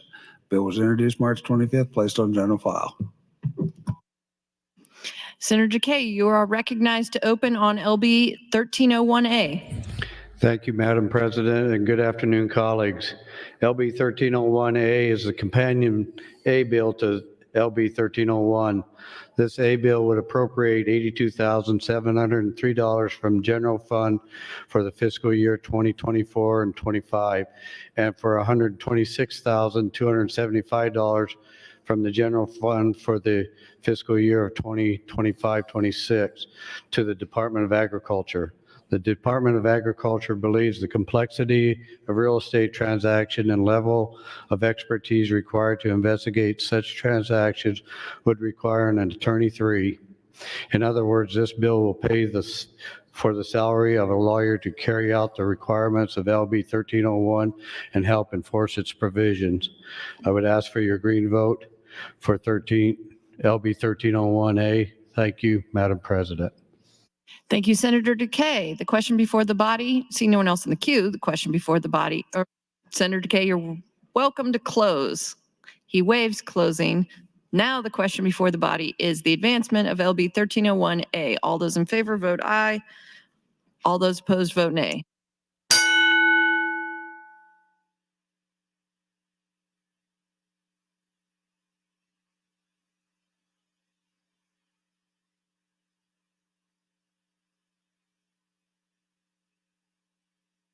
Record, Mr. Clerk.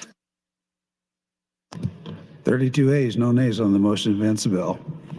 It is advanced. Next item, Mr. Clerk. Next bill, Legislative Bill 1306A, offered by Senator Merman. It's a bill for an act relating to appropriations to amend laws 2023, LB 814, Section 56, change and eliminate appropriations to carry out the provision of Legislative Bill 1306, 108th Legislature, second session, repeal the original section to outright repeal Section 16, Legislative Bill 1412, 108th Legislature, second session 24, and declare an emergency. Bill was introduced on March 25th, placed on general file. Senator Merman, you are welcome to open on LB 1306A. Thank you, Madam President. LB 1306A is the A bill for LB 1306, which eliminates an outdated commission. It had the complete support of the committee, the NSEA, the Department of Education, and the Council of School Administrators, and came out of general file with 0 no votes. The A bill for 1306 shows the costs of the commission will have a slight increase of about $5,000 for the remaining fiscal year, but in the 24-25 fiscal year, the cost for the commission will drop to 0. So in short, the A bill is asking us to spend about $5,000 this year to not have any future costs with the commission.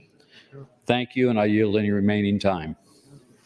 Thank you, Senator Merman. Seeing no one else in the queue, Senator Merman, you are welcome to close on LB 1306A. Senator Merman waives closing. The question before the body is the advancement of LB 1306A. All those in favor vote aye. All those opposed vote nay.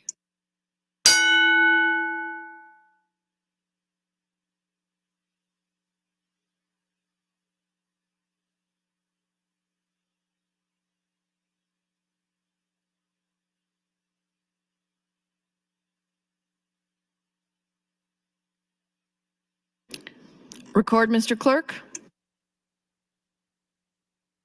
30 ayes, no nays on the motion to advance the bill. It is advanced. Next item, Mr. Clerk. Legislative Bill 1329A, offered by Senator Merman. It is a bill for an act relating to appropriations to amend Section 106, Legislative Bill 1412, 108th Legislature, second session 2024, to appropriate funds to carry out the provisions of Legislative Bill 1329, 108th Legislature, second session 2024, change appropriations, repeal the original sections. Bill was introduced on March 25th, placed directly on general file. Senator Merman, you are welcome to open on LB 1329A. Thank you, Madam President. LB 1329A is the A bill for LB 1329, which is the Education Committee's package, which deals with a few different education topics, including career scholarships and school safety. The increase in spending that this A bill outlines currently shows about $5 million, but I have some disagreements with this cost and expect we're going to bring it down pretty significantly. Right now, $5 million is allocated to conduct the mapping of schools for safety purposes.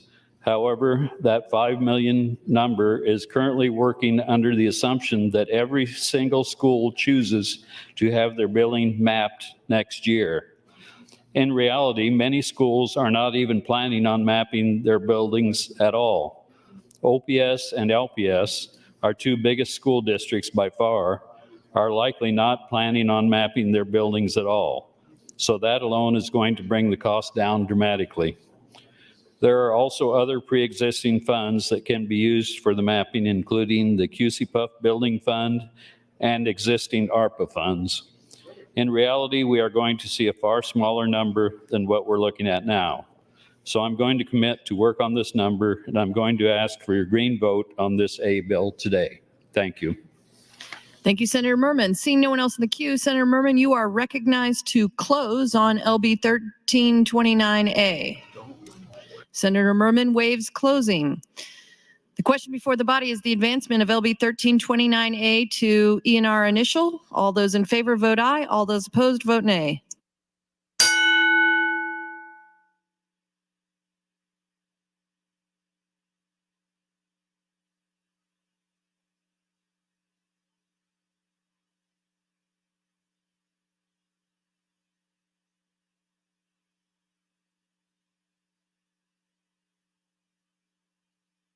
Record, Mr. Clerk.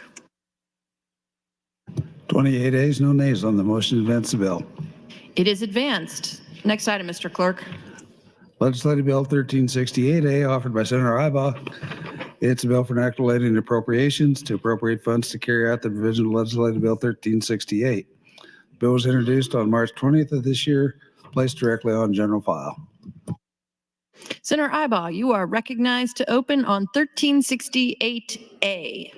Thank you, Madam President. Today I ask for your support of LB 1368A, which is the trailing A bill for my priority bill, the Nitrogen Reduction Incentive Act. I'd like to remind the body once again that this is a one-time cash reserve transfer that will act as the seed money for this program, while the Department of Natural Resources applies for grants and seeks other dollars that would sustain this program going forward. The bill also outlines a sunset, and it was voted on last week, 35-0 to advance out. Thank you again. I ask for your green vote. Thank you, Madam President. Thank you, Senator Ibaugh. Seeing no one else in the queue, Senator Ibaugh, you are recognized to close. Senator Ibaugh waives closing. The question before the body is the advancement of 1368A to ENR initial. All those in favor vote aye. All those opposed vote nay.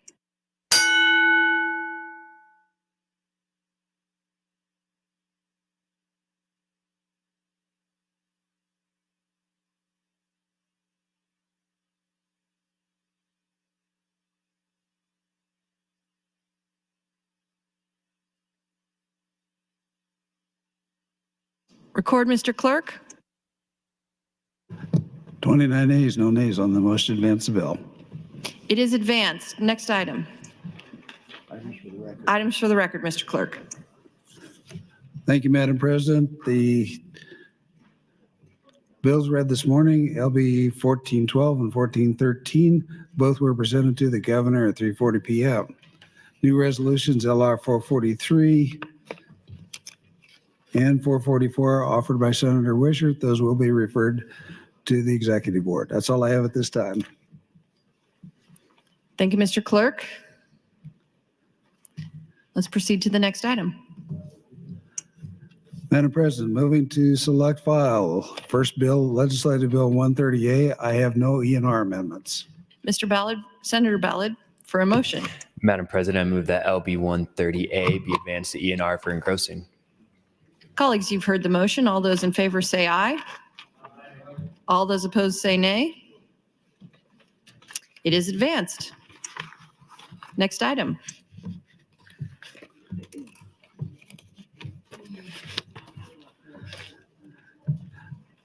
Next bill on select file, Legislative Bill 204A. I have no ENR amendments. I do have other amendments.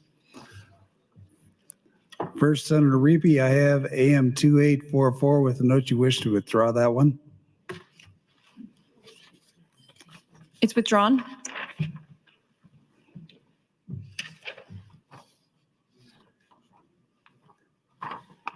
It's a different amendment. Senator Reapy would move to amend with 2871, also note to withdraw. So ordered. Finally, Madam President, Senator Reapy would move to amend with AM 3222. Senator Reapy, you are welcome to open on AM 3222. Good afternoon, Madam President and Senators.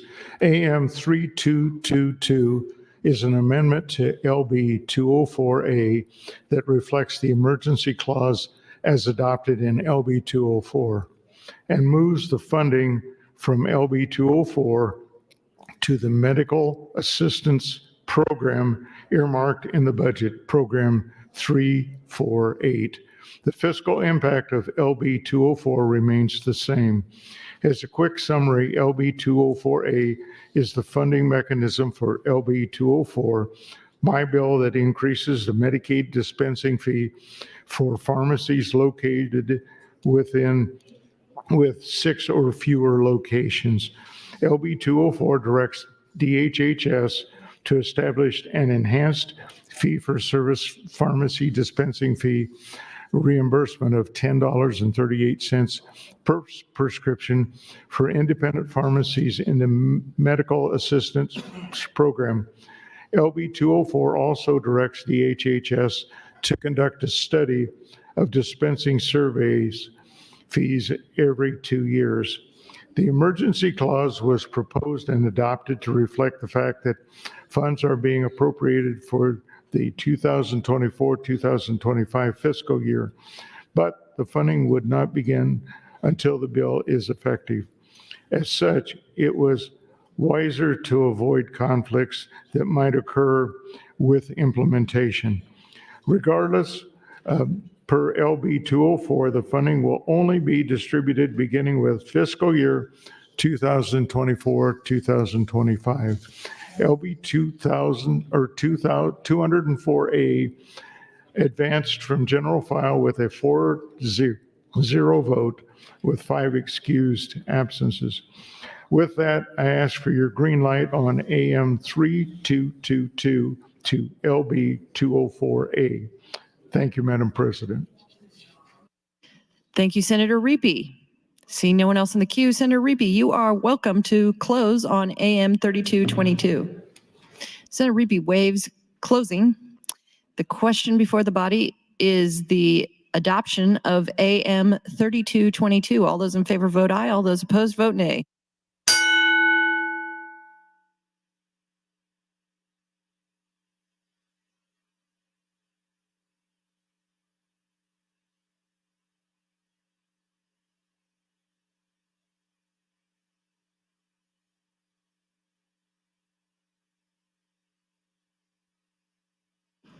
Record, Mr. Clerk. 29 ayes, no nays on the adoption of the amendment. It is adopted. Madam President, I have nothing further on the bill. Seeing no one else in the queue, Senator Reapy, you are welcome to close on LB. Senator Ballard for a motion. Well, he gets to. Madam President, I move that LB 204A be advanced to ENR for engrossing. Colleagues, you've heard the motion. All those in favor say aye. All those opposed say nay. It is advanced. Mr. Clerk, for the next bill. Select file next bill, Legislative Bill 926. I have no ENR amendments. Senator Ballard for a motion. Madam President, I move that LB 926 be advanced to ENR for engrossing. Colleagues, you've heard the motion. All those in favor say aye. All those opposed say nay. It is advanced. Speaker Arch for an announcement. Thank you, Madam President. I want to give members a heads up that as part of Severe Weather Awareness Week on Wednesday morning at 10 a.m., there will be a voluntary tornado drill for the occupants of the Capitol. As has been the practice in past years, the legislature will remain in session. Senators will not participate in the drill. Participation in the drill will be voluntary for legislative staff. However, Senator Aguilar and I recommend that at least one person from each office participate in order to ensure that everyone is aware of the emergency procedures in case of a real tornado. Senator Aguilar will be sending an email later today or tomorrow reminding you and your staff about the drill and the procedures for those staff who plan to participate. Thank you, Madam President. Thank you, Speaker Arch. Mr. Clerk for the next item. Madam President, select file Legislative Bill 880. I have nothing on the bill, Senator. Senator Ballard for a motion. Madam President, I move that LB 880 be advanced to ENR for engrossing. Colleagues, you've heard the motion. All those in favor say aye. All those opposed say nay. It is advanced. Next item. Madam President, first of all, Senator, I have ENR amendments. Senator Ballard for a motion. Mr. President, I move the ENR amendments to LB 1167 be adopted. All those in favor say aye. All those opposed, nay. It is adopted. Mr. President, Senator DeBoer would move to amend with AM 3118. Senator DeBoer, you're welcome to open on your amendment. Thank you, Mr. President. Colleagues, this is a cleanup amendment which the courts asked us to make. Apparently, in some parts of the state, the term first appearance is a term of art which is used to mean your arraignment. Since that was not the intention of the bill, we wanted to clear that up for the courts. So now it just says an appearance, and it doesn't say first appearance, so there's no confusion with that colloquialism. Appreciate your green vote on this amendment. Thank you, Mr. President. Question before the body is the adoption of AM 3118. All those in favor vote aye. All those opposed vote nay.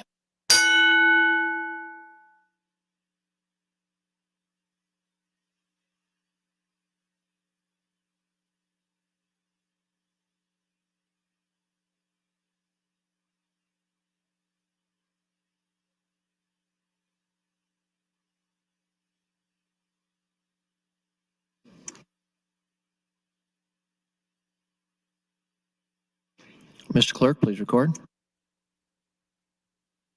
30 yeas, no nays, Mr. President, on adoption of the amendment. The amendment is adopted. Mr. Clerk? I have nothing further on the bill, Senator. Senator Ballard for a motion. Mr. President, I move that LB 1167 be advanced to ENR for engrossing. All those in favor say aye. All those opposed, nay. 1167 is advanced. Mr. Clerk? Mr. President, select file Legislative Bill 1270. I have nothing on the bill, Senator. Senator Ballard for a motion. Mr. President, I move that LB 1270 be advanced to ENR for engrossing. All those in favor say aye. All those opposed, nay. 1270 is advanced. Mr. Clerk? Mr. President, select file Legislative Bill 1095. I have nothing on the bill, Senator. Senator Ballard for a motion. Mr. President, I move that LB 1095 be advanced to ENR for engrossing. All those in favor say aye. Opposed, nay. 1095 is advanced.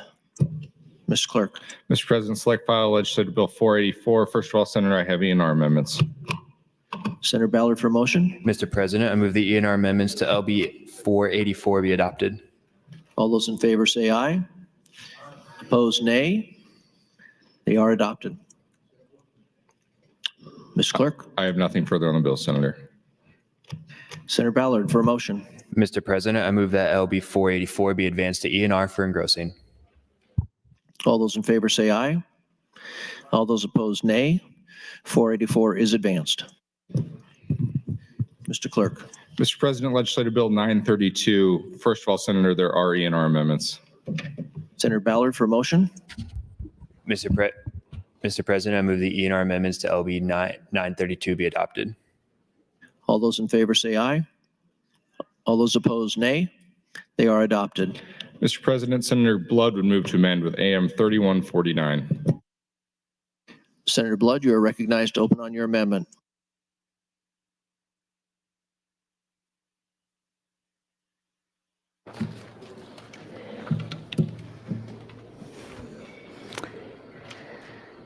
Thank you, Mr. President. Fellow Senators, friends all, thank you for the opportunity to bring forward AM 3149, and I want to thank both Senator Frederickson and Speaker Arch for the opportunity to add this amendment. AM 3149, originally LB 822, is the Social Workers Licensure Compact. It was voted out 7-0 out of the HHS committee with no opposition at the hearing. The Council of State Governments and the Department of Defense Military Families Office have partnered and identified 8 professions as priorities for interstate compacts, with social work being one of the 8. The legislation was developed in conjunction with major social work organizations, including the National Association of Social Workers, Clinical Social Work Association, Council on Social Work Education, and the Association of Social Work Boards.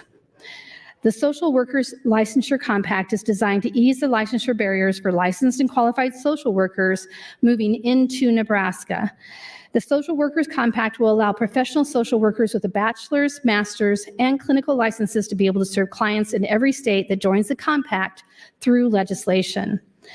This relieves the time-consuming and costly process of a social worker having to obtain a new license in Nebraska or any other compact member state. It also expands the regulatory cooperation between states that join the compact through a shared database for background checks. AM 3149 allows for telehealth services by the social worker in any member compact state as well. It is important to note the social worker's scope of practice would be determined by whatever state the client is located in.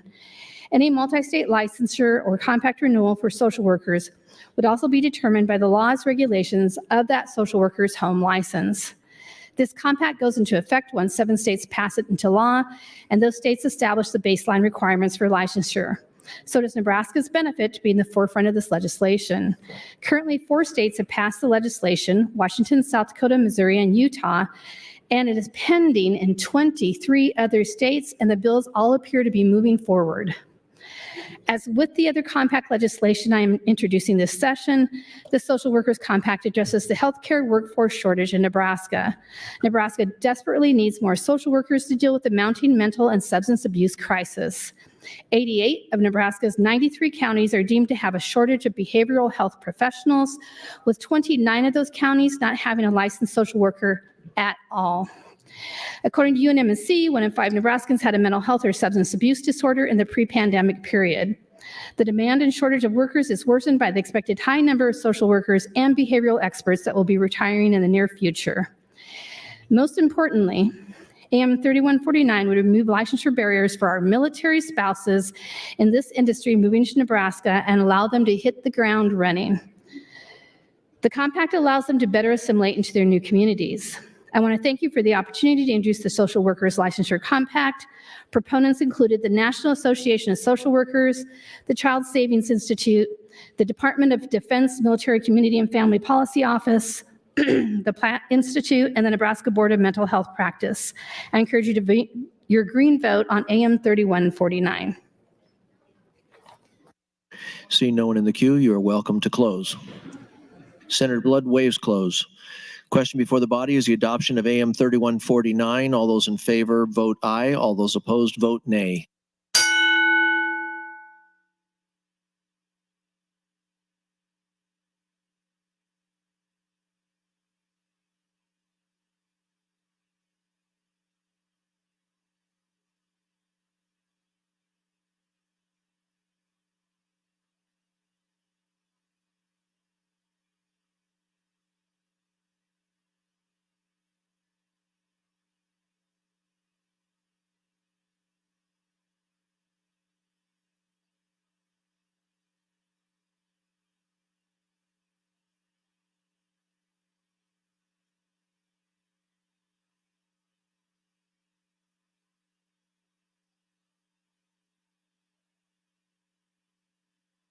Mr. Clerk, please record.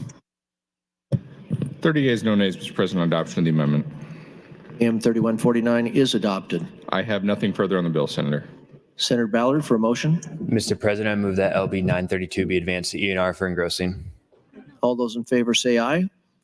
All those opposed, nay. It is advanced. Mr. President, Legislative Bill 1069, select file. First of all, Senator, there are ENR amendments. Senator Ballard for a motion. Mr. President, I move the ENR amendments to LB 1069 be adopted. All those in favor say aye.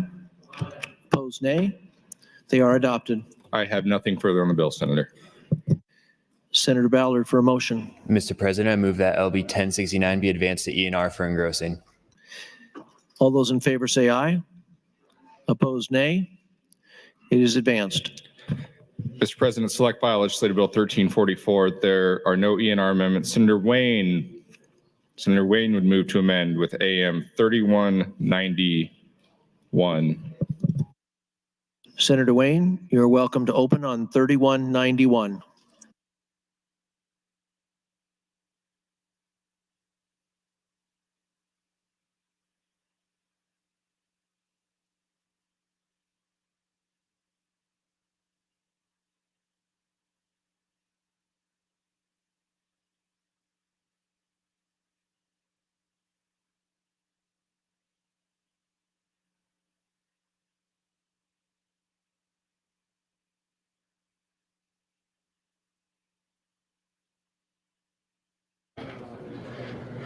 Is it my turn? Okay.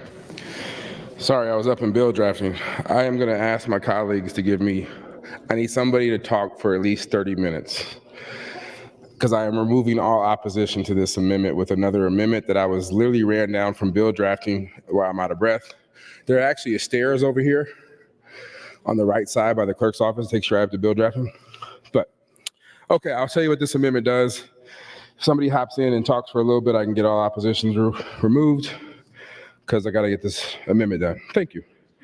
All right. AM 3191 adds 3 bills, but it's really just one bill because LB 350 was the Pioneer Tax Credit Bill that came out of the Revenue Committee. This was a part of the governor's original budget. He had $5 million in here for the budget.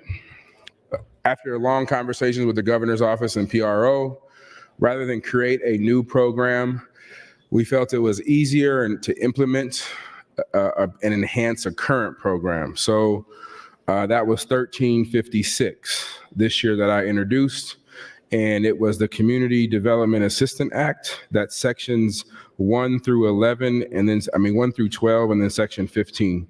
It says 1 through 11 on the handout, but it's 1 through 12 on in section 15. The other bill, LB 1228, was in the Revenue Committee, and that was to limit the number of good life districts.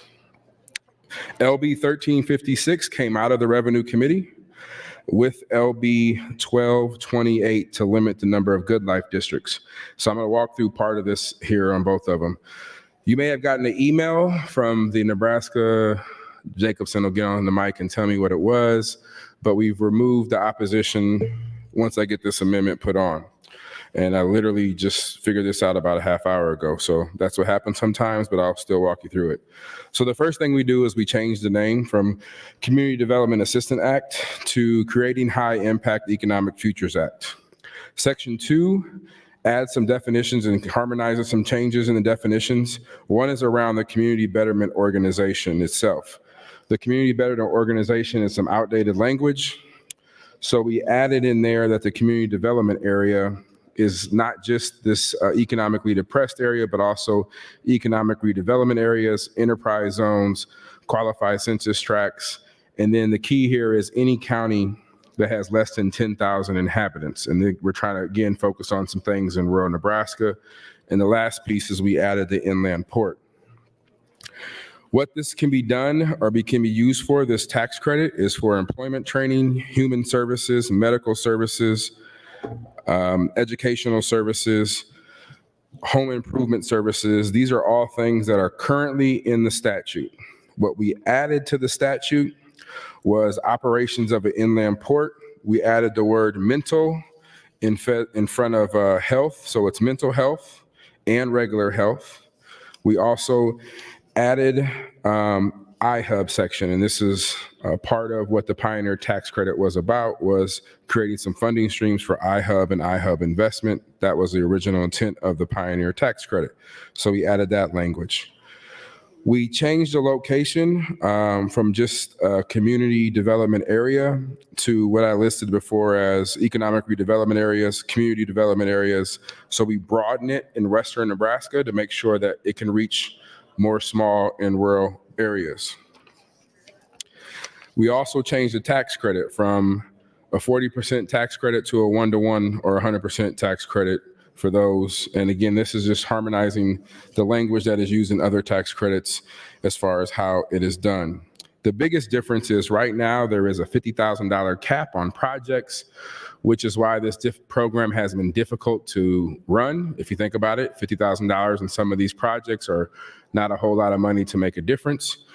So we're removing the cap, but we are making sure that it is spread out across the state. So we're putting the $6 million total cap on the entire program, and we are breaking it out to $2 million per congressional district. So we're actually adding more money to the funds.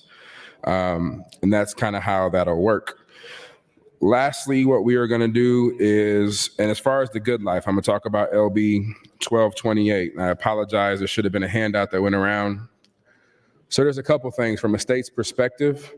If we have too many good lives, and it's no different than if we have too many inland ports, it'll put a burden on our financial impact of our burden on our state, especially our state budgets, when you talk about sales tax. The reason why I compare that to the inland port, because the inland port does not, if they own property, does not have to pay property taxes. So you'll recall Senator Jacobson and I had multiple conversations on the mic about whether to increase the number of inland ports or decrease it. The number on the amendment right now is 3 good life districts. I am trying to get upstairs or make another phone call to get this amendment done where we are going to increase it to 5. That removes the city of municipalities opposition and Grand Island's opposition. So I'm trying to get that done. At a minimum, I would do a floor amendment if I have to increase it to 5. The other thing is, particularly what we found interesting when we started hearing people talk about the good life districts, they were moving the good life districts and manipulating the idea of what a visitor is. And what we're seeing, particularly in Omaha and in Lincoln, is they are trying to count students who are here for 9 months, and if not a year, going to school as an out-of-town visitor to meet their threshold. That was never the intent of the bill. And so I think it's disingenuous to include, let's say, UNO or Wayne State College, and now you say everybody who's from out of town is considered a visitor, and then every time that person swipes their credit card, that counts towards the good life district. That wasn't the intent. It was about true tourism, and that doesn't mean a student who is here. So those are the basics of the of the amendment that was voted out of revenue. And I would ask some people to just give me a little time so I can go get this amendment done to make those changes. And those changes are real simple. We're changing it to 5. We're going to have a $150,000 cap in CD 1 and 3 on per project, because actually they want that, not what I want, but that's what they want. And the last amendment would be to, I think I already said that, change it to 3 to 5. And so those are what we're going to do. And I will have that done here by 5 o'clock, Mr. Speaker. With that, I will answer any questions if I'm not on the phone getting this amendment done. Thank you, Mr. President. Senator Linehan, you're recognized to speak. Thank you, Mr. President. And I'm not going to talk about the bill up there, but I am going to make an announcement that I kind of verbally told people, and then thank goodness I have good committee staff. Well, I have good staff. All my staff's good. Our staff is good. We will do a briefing on LB 388. That's the tax package with the front loading and the sales tax and the exemptions. A briefing tomorrow morning at 8:15 it's the regular revenue room, 15. He's about to announce it, I think, or someone up there will. I think we just handed it to him. So bring your questions. I am trying, I know I look very weird here, working with all these numbers, what I'm trying to do is put together examples of how this would work for different households. I think the big thing is people don't understand how much the front loading changes property taxes across the state. It's very significant. I think the other thing that we will explain more broadly tomorrow morning is the property tax credit, the way it now works with 1107, is very beneficial. I like it a lot. But I have a good CPA who also is a member of this body, and they do my taxes, so I take advantage of it. When you go through the school districts who are taking advantage of it, it's Elkhorn, Bennington, people who have accountants. When you look at the schools who are taxpayers in the districts that aren't taking advantage of it, it's your medium to lower income households are not taking advantage of it. So all the talk about who this helps and hurts, I think when you look at the examples in the morning, it'll be very clear who are the biggest beneficiaries from this tax package. So thank you, Mr. President. Senator Clements, you are recognized to speak. Thank you, Mr. President. I was wanting to ask Senator Wayne some questions, but I'll wait just a little bit. I'll introduce my comments by saying I'm concerned about LB 1344 being from the Urban Affairs Committee, having amendments of 3 bills that were from the Revenue Committee, and that I didn't think we were supposed to be mixing bills from different committees together. And I'd like to ask Senator Wayne a question whether you think it's appropriate to mix an urban affairs with 3 revenue bills. Senator Wayne, will you yield? Yes, I'd be happy to. I heard the question, or do you want to repeat it? Or? Well, LB 1344 is from Urban Affairs, and there are 3 other bills in here from Revenue. And I thought we had a rule against that. Can you respond to why you're doing that? Yes. So Senator Bostar tried to put a bill on Senator DeBoer's bill, and that issue was raised. At the time, President Kelly said it was germane. We withdrew it, and then the next day, Speaker Arch announced that when a bill comes to the floor, the issue is germaneness. The rule that Speaker Arch laid out were 2 committee chairs, which said the committee amendment cannot include a bill from a different committee. But once the bill gets to the floor, it's about germaneness. The reason why these are germane is because it deals with the inland port and the operations of the inland port and the iHub and the operations of the iHub. So they are germane because it deals specifically with those 2 issues. Another question. There's some tax credit.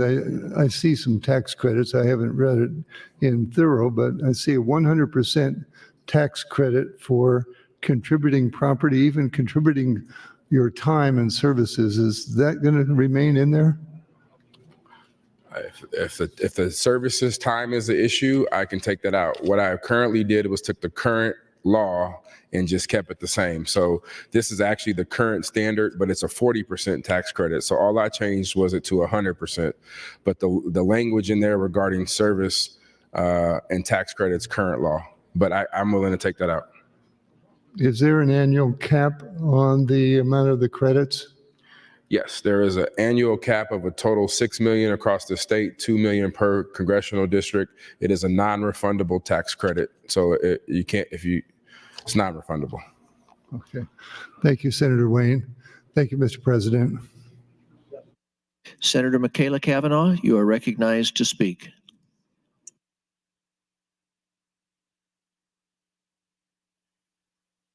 Senator Bosselman, you are recognized to speak. Thank you, Mr. Speaker. Ouch. My concern with the bill, and I think Senator Wayne has already been in contact about this, is the elimination of the Community Development Assistance Act. The Community Development Assistance Act is an important tool for our smaller communities across the state. because it provides community betterment projects as far as tax credits to businesses, corporations, search firms, others for community development betterment projects. And I think we need to be careful that we don't remove that and take that away. Or if it is, that we maintain that in whichever form within the bill, because it does provide a significant service and tax credit opportunity for several projects across the state. Several of them are in my district. One of them, we just had ribbon cutting just a couple weeks ago at the Performing Arts Center in Ashland, Nebraska. I also know the Agrarian Art Museum renovation in David City has also benefited from this. And I do believe there's another one, the splash pad at Ceresco. So there's several projects within the districts, my district, within our smaller communities that have benefited from the CDAA. And I hope, or my understanding is there's work being done to continue that program within the bill. So I'll be waiting to watch to see what Senator Wayne's amendment is. Thank you, Mr. Speaker. Senator Jacobson, you are recognized to speak. Thank you, Mr. President. I guess I'd ask Senator Wayne if he'd yield to a question or two. Senator Wayne, will you yield? Yes. So, Senator Wayne, you said you've got an amendment coming. So can you tell me is there another amendment to follow here? Yeah, I'm on the phone with bill drafting right now to change it to 5 good life districts, to put a cap on CD 2 and 1 at $150,000 per project. Right now it's at $50,000. So the complaint we were getting is it should be a little more. So let's stop at that point right there. Okay. So 1 and 2 would be capped at $150,000. No, 1 and 3, sorry. 1 and 3, excuse me, because Omaha then would get. If Omaha, if one, no. Each congressional district is only getting 2 million each. Gotcha. But in that 2 million per project, 1 and 3, this is what the agency who was opposed said they would accept, is 100. They want a cap, and I think 50,000 is too low per project, so I would like to go up to 150,000. So you're saying then that each congressional district would get $2 million annually. 2 million potentially. They'd have to go out and sell the tax credit or raise the tax credits. Yeah.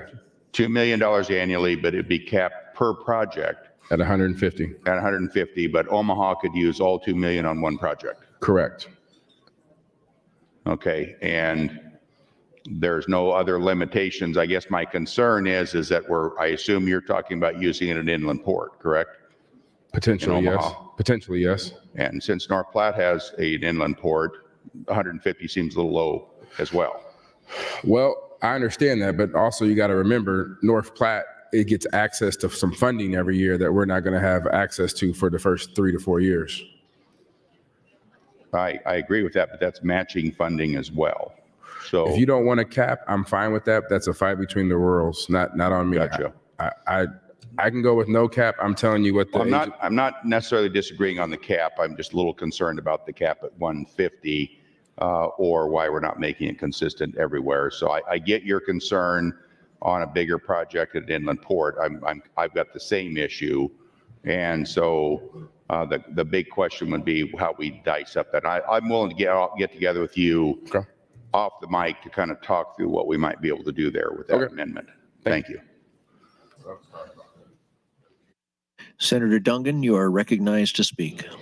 Thank you, Mr. President, and good afternoon, colleagues. I am also hopping in the queue here to try to give Senator Wayne a little bit more time to work on his amendment. I will not ask Senator Wayne any questions so he can kind of go work on that. But I will speak a little bit as to the bill here. Obviously, I'm on the Revenue Committee, and so we did have a chance to look through all of these amendments prior to kicking them out and putting them together. I want to thank Senator Wayne for putting these together. I think that all of these are a continuation of his efforts that he's made the entire time he's been here in the legislature to continue working on his developments of the iHubs and the inland port to better Omaha and better serve communities in Omaha that are oftentimes unserved or underserved here in in the legislature. I think that between Senator Wayne's bills and oftentimes Senator McKinney's and other Omaha senators, there's a lot of effort put into those communities. And so I very much appreciate that. Specifically talking about the Good Life transformational districts, I think that the portion in here limiting the amount of those makes a lot of sense. That's part of why I supported that amendment. Going back to last year, when we first put thought into these Good Life development districts or transformational projects, the whole concept and idea behind it was we wanted to ensure that we were bringing in new development to Nebraska.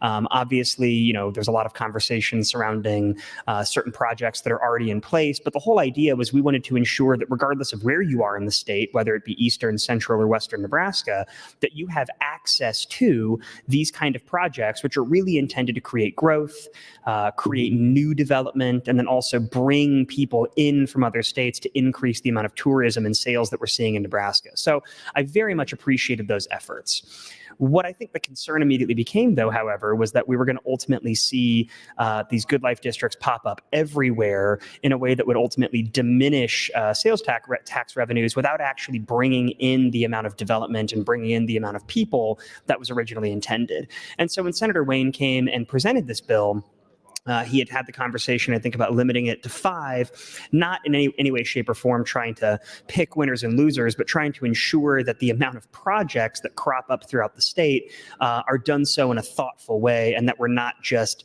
carving out lines around already existing areas in retail and then reducing the sales tax revenue in those if they don't, in fact, create new development, create new districts, or bring people into the state. So he was actually very candid when he brought this to us and essentially said, maybe 5's the number, maybe it's not the number, we can talk about that. And it sounds like that's the conversation he's been having with some people who had opposition to the bill. And I think it's good to continue to have those debates and conversations to determine what the proper number is. And obviously, colleagues, we can continue to work on this sort of project or these ideas as time goes on.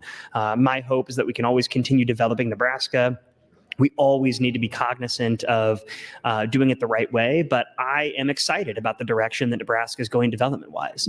I think it's important that we continue to bring as many new businesses in as possible, and not just in Lincoln and Omaha. When you start to get out into greater Nebraska and look at the development that's happening in Grand Island or Kearney or Ord, Nebraska, which I talk about quite often, you really do see a lot of really cool, interesting things happening, and those kind of developments are vital if we are, in fact, going to both retain people in Nebraska to prevent that brain drain, but also attract new people in.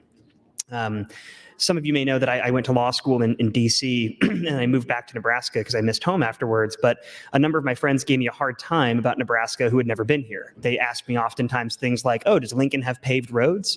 Does Lincoln have traffic lights? And I would say to them, well, clearly you've never been to Nebraska. And multiple times they've actually come and visited me now. And all of them have been blown away. Thank you, Mr. President. Blown away by the cool things that we have happening here.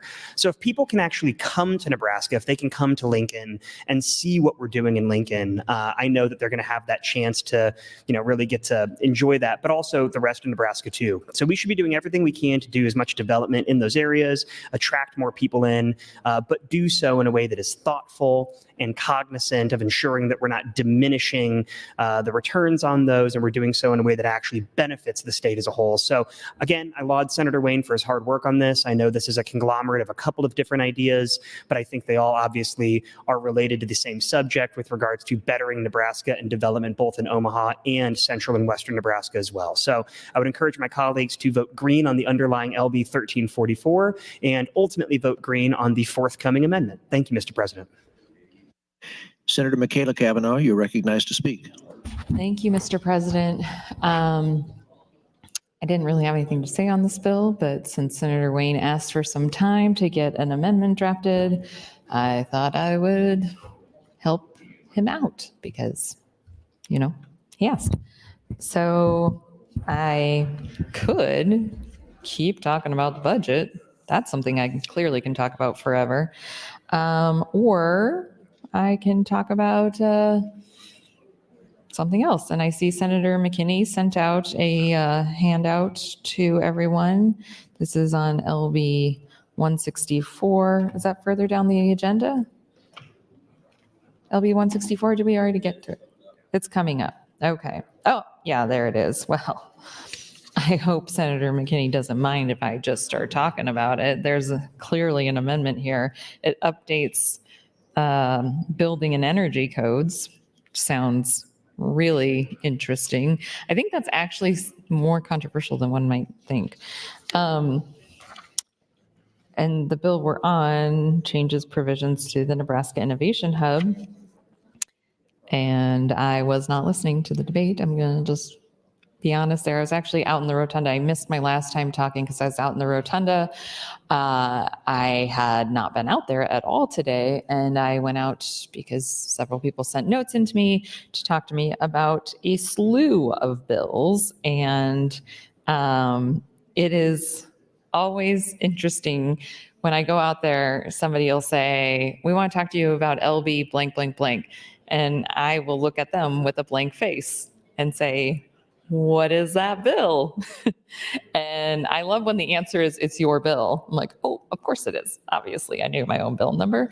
I do not memorize all of the bill numbers. So the little descriptions on each line are very helpful here, which is why I personally struggle with the worksheet order, because it is literally a page of numbers. And the first time I ever looked at this, my first year, I was like, what is this mess of just numbers? What does this possibly mean? How does this possibly mean anything to anyone? Is this like a computer code? Except for it's not just ones and zeros, which I have a lot of questions about ones and zeros and computer codes also.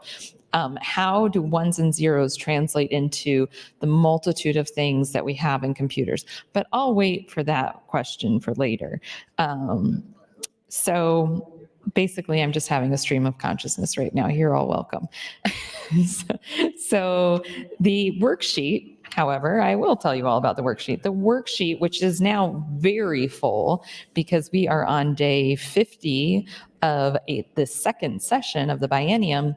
And so we've got the carryover bills from last year, which is exactly what you might think. The bills that were introduced last year that are now carried over to this year. So we have the carryover bills, and they are all on here, as well as the current bills. And if you look at the worksheet, the thick line, there's like a thin line, a thick line, and a thin line in the middle of it. And it says bills held by committee underneath that. And then it lists all of the bills. So if you look at that, it lists all of the bills that are sitting in each committee. So appropriations has 143 bills. The number in parentheses next to the committee tells you how many are in there.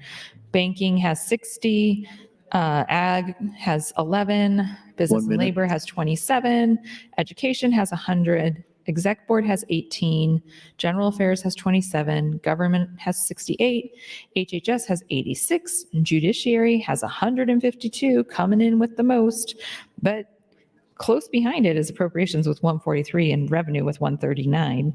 So that tells you, so if you see a bill number in there, that bill is being held in committee. If you go up to the top, then you can see where it is in worksheet order. So we've got A bills, 2024 priority bills. That just lists the priority bills. That doesn't tell you where they are. They might be down below in worksheet. Then general file, enrollment and review, select file, enrollment and review for engrossment, and final, passed by the legislature, approved by the governor, and vetoed. There you have it. That's how you read the worksheet. Fun. Just a bunch of ones and zeros. So I think I'm out of time. Thank you, Mr. President. Senator John Kavanaugh, you're recognized. Thank you, Mr. President. So I rise in support of LB 1344, and I look forward to hearing what is all going to be in the amendment we're going to vote on. And I was kind of going to keep talking about, go off of what Senator Duggan was saying about bringing new people in. There was a story in the World Herald today about the city of Bellevue's desire to start a Good Life district, and how that would help them build up that area and get a water park that would be a regional attraction. I think they said 200 miles, draw folks from 200 miles away. And that if they can't get a Good Life District, if we're limited to 3, and there's, I think, already 2 that have been signed, that they would still have other options to make sure they could make the bond obligations for that facility. Although they did look into, I think they are passing a 1/4 cent or 1/2 cent sales tax, local sales tax increase for the city of Bellevue to help pay for those bonds in anticipation of the potential of the not getting the Good Life designation. So it is really important, and I think Senator Wayne's work on this is really important. But to go back to these sort of attractions, bringing folks in and introducing people to the state of Nebraska. We just had the NCAA tournament in Omaha, and as Senator Michaela Cavanaugh correctly pointed out, and many of you met. Some friends of mine came to town from across the country. 3 of them that was their first trip to Nebraska, first trip to Omaha, first trip to Lincoln for all 4 of them. And they were really impressed. Took them out in the Haymarket district here in Lincoln, and they thought that was pretty cool.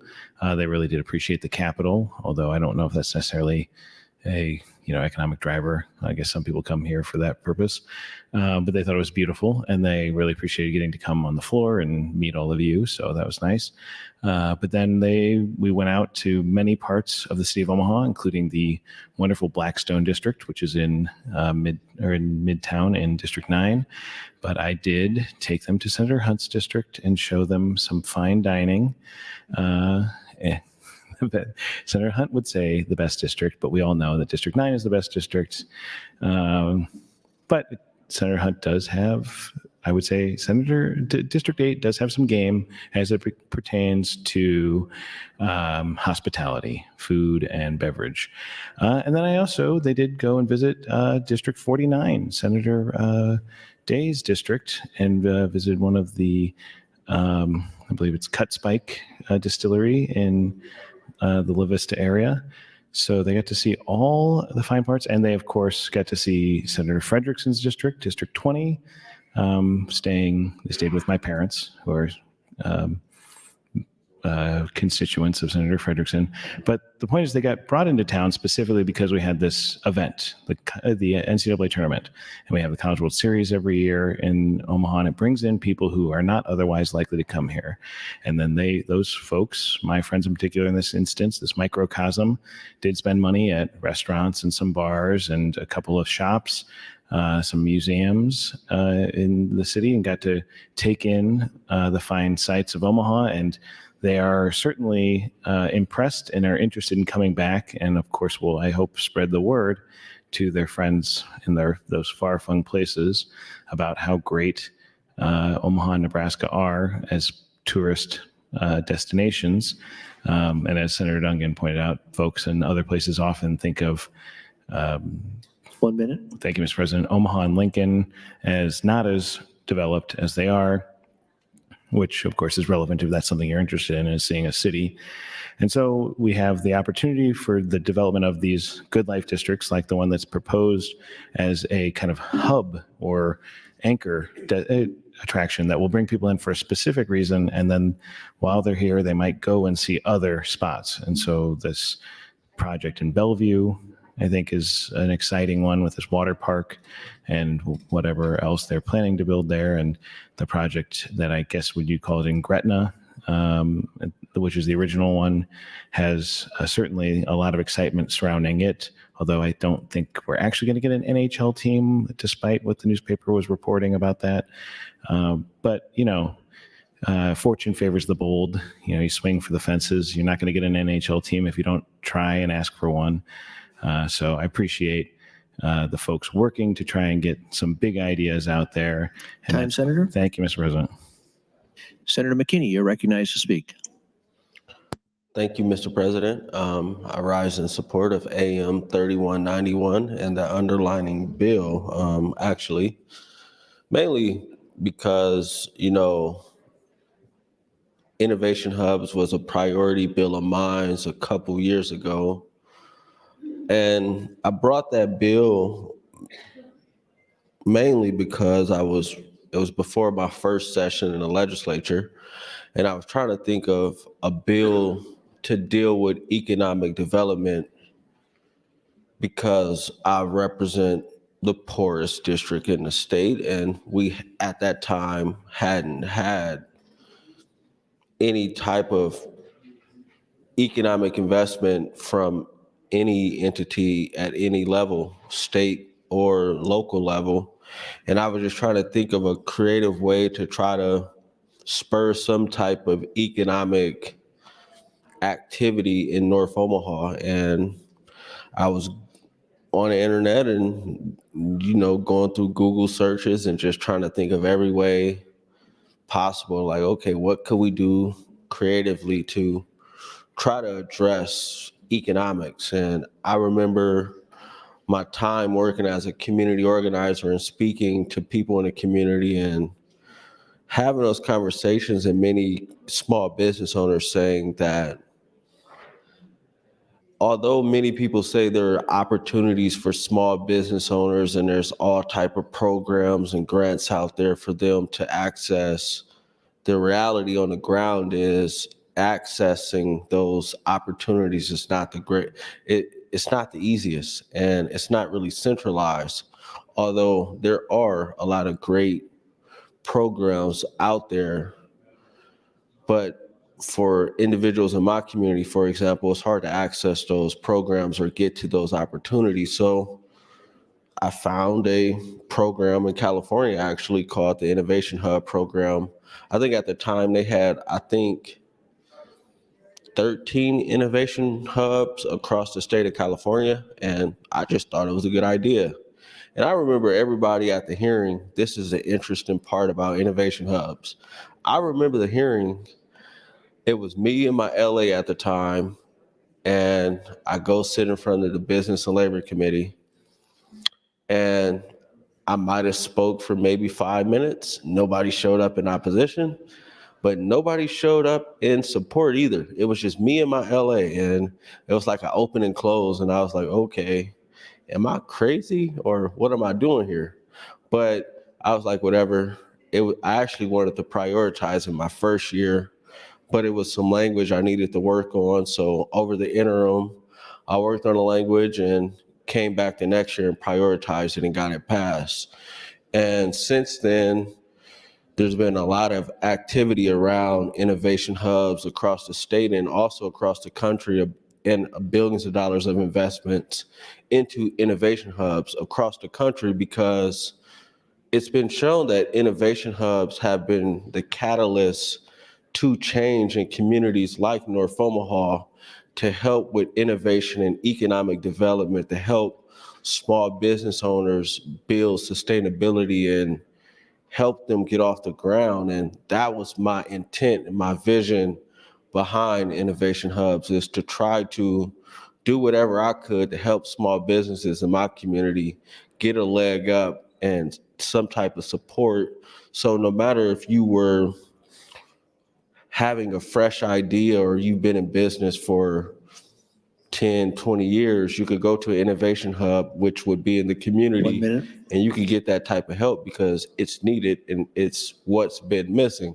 And I'm happy to see that other communities across the state are looking at innovation hubs, because it goes back to what I say a lot of times is the only way for the state of Nebraska to grow is for us to get creative and get out of our box that we keep placing ourselves in. And we have to come up with creative ideas, and we have to look across the country and look across the world and see what creative ideas economically can we bring to the state of Nebraska to change the future of the state. And if we think outside the box, I think that's how we change the state. And I think many people understand that an innovation hub and as well as a good life district is a way to do that. Time, So, Senator. thank you. Senator Hunt, you are recognized to speak. Thank you, Mr. President. I rise in support of AM 3191 and LB 1344. Being on the Urban Affairs Committee, learning about the inland port idea over the last couple of years as Senator Wayne has been working on this concept has been exciting for me, because it's one of those things that, you know, if I hadn't been in this place and been in the position of being on the Urban Affairs Committee, I probably never would have thought about it. I never would have thought about this as an idea of a way to grow Nebraska. And it's one of so many really innovative and interesting ideas that have come from different senators who represent different parts of the state. The innovation hubs that Senator McKinney mentioned, another amazing thing that, you know, just the passage of the legislation and having the opportunity and the platform of the committee hearing, having people come into the committee and share what it is that they're working on, how they're innovating in their spaces, and giving us as a deliberative body, as a legislature, as the people who control these aspects of budgeting in the state, giving us an opportunity to support what they're doing has been one of the highlights of service for me. This morning during the budget debate, I was listening as there was the back and forth between Senator Walz and Senator Jacobson and Senator Conrad and Senator Jacobson about we're doing too much social spending, you know, too much welfare, things like this. And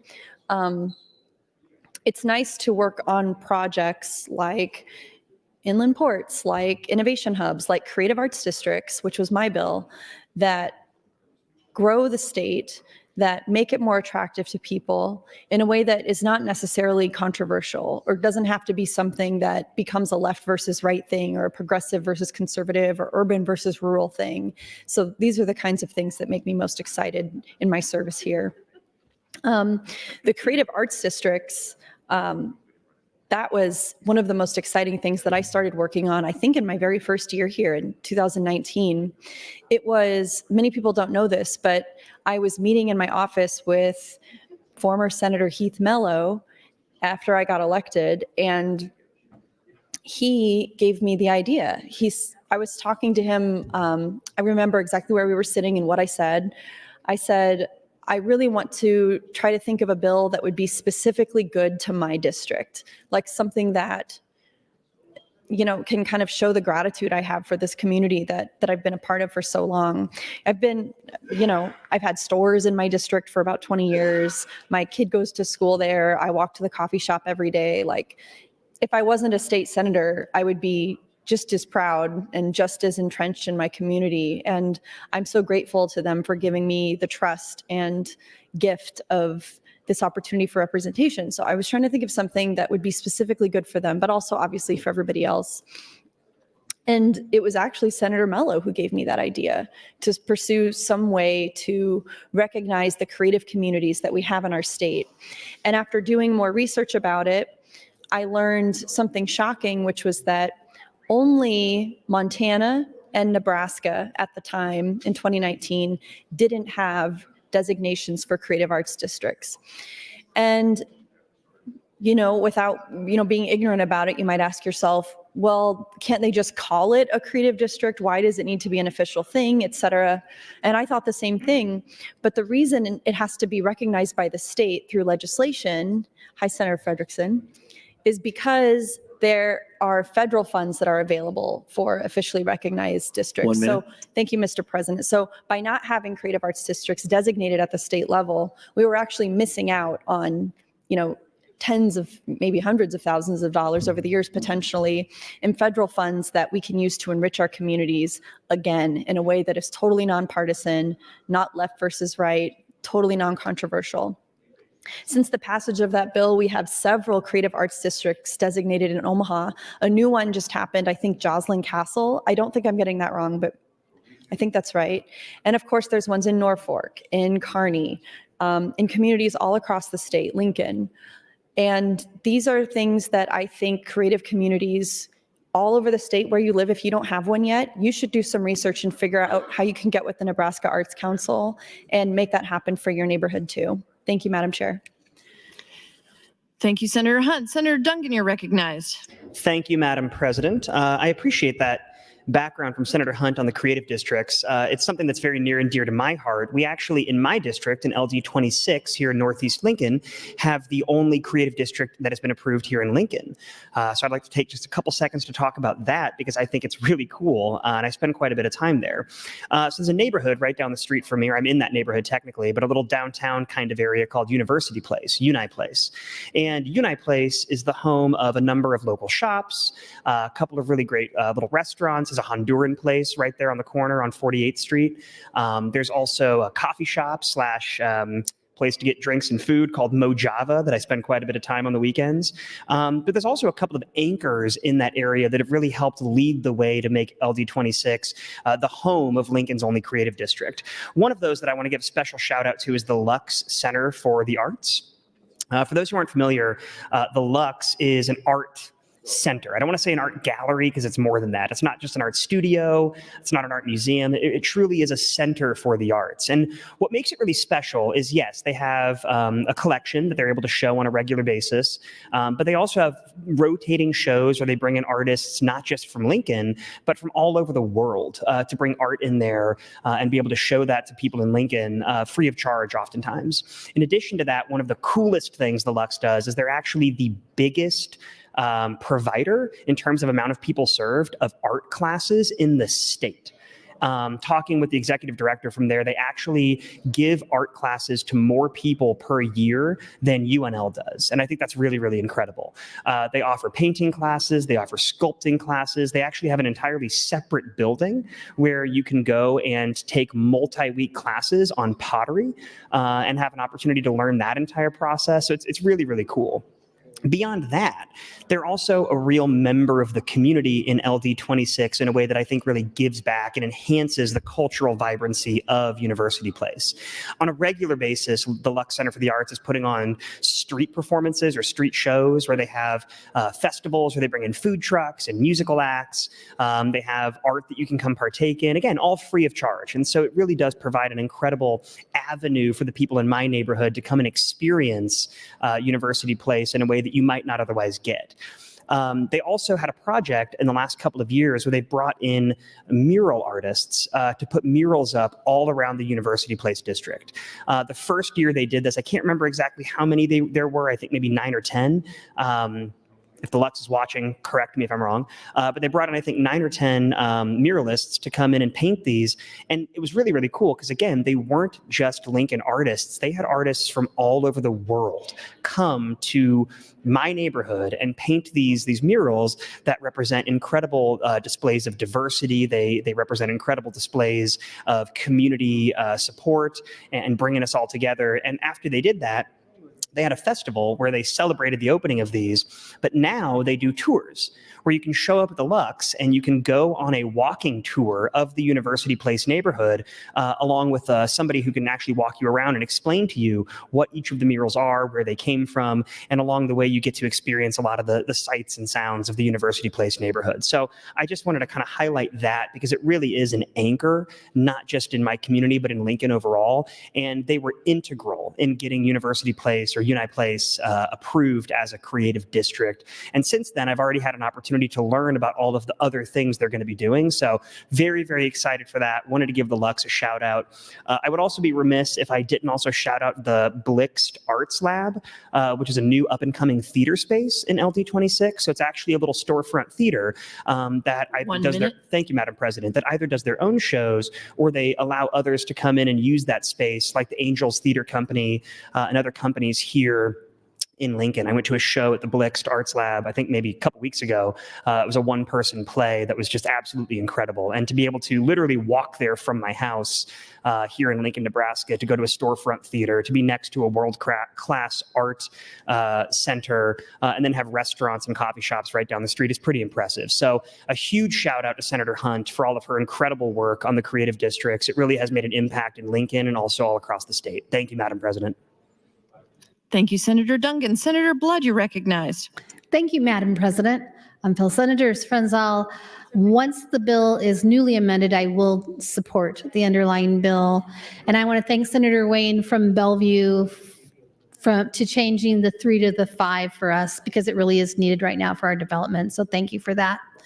So since we're killing time, I want to talk a little bit about Bellevue and what's been going on. One of the things you guys did as a body that has been very beneficial to Bellevue is that you approved a bill that I brought forward that allowed us to grow south of Offutt Air Force Base. Some of you are aware, but many of you are not, that in Sarpy County, there was something called a land grab years ago. And Bellevue didn't do a very good job of grabbing the land that we needed to grow. In fact, during some of that time, we had a mayor that said that we just wanted to stay a bedroom community, which really stunted our growth for a while. But now we are starting to boom. You heard about the spectacular water park. We've got a great organization called Green Bellevue, who is helping to take over some of the parks. We have one park that we're working on called Mason Park that is a sustainable park. It's a little bit behind because of certain circumstances, but eventually it'll be a really fun educational park for kids and elderly people to come and learn more about sustainable plants here in Nebraska, what a bioswale is. They'll be able to like walk by bushes and eat berries. It's actually kind of cool. But what I want you to know is that we're landlocked. Without that bill that you guys passed several years ago, we just keep generating the same space over and over and over again. And now we have the ability, because of this body, to do so much more in Bellevue, including some of the original economic development funding that happened prior to me being in this body and things that have happened after I came to this body. So we are thankful whenever you take into consideration that sometimes you need to bump things up to allow us to finish what we started.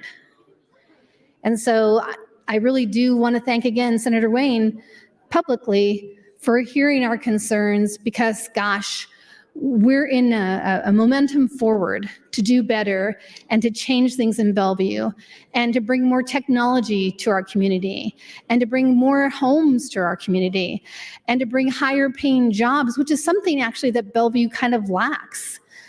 We've always been kind of an outsourced community for Omaha and other areas such as, unfortunately, Papillion. Good for Papillion, and that's part of my district too, but bad for Bellevue. And because they were able to bring some technology in that Bellevue wasn't. But now that is in Bellevue's future. We've always been a great partner with Offutt Air Force Base, which I always like to say on record for people who aren't sure. Offutt Air Force Base is not in Omaha. It's in Bellevue, Nebraska. And you laugh, but I have been to so many ceremonies on the base where they're saying, we really love Omaha. It's Bellevue. So I look forward to this bill moving forward. I think the amendment's going to make it for the greater good of all, but including Bellevue. If you haven't seen Bellevue lately, boy, we've got some of the most diverse restaurants in the area. We've got a nationally known sushi chef. We also now have Sushi Train, by the way. So if you've never been to a Sushi Train and you like it when your meal comes on a little choo-choo train by where you're sitting, Bellevue's the place to go.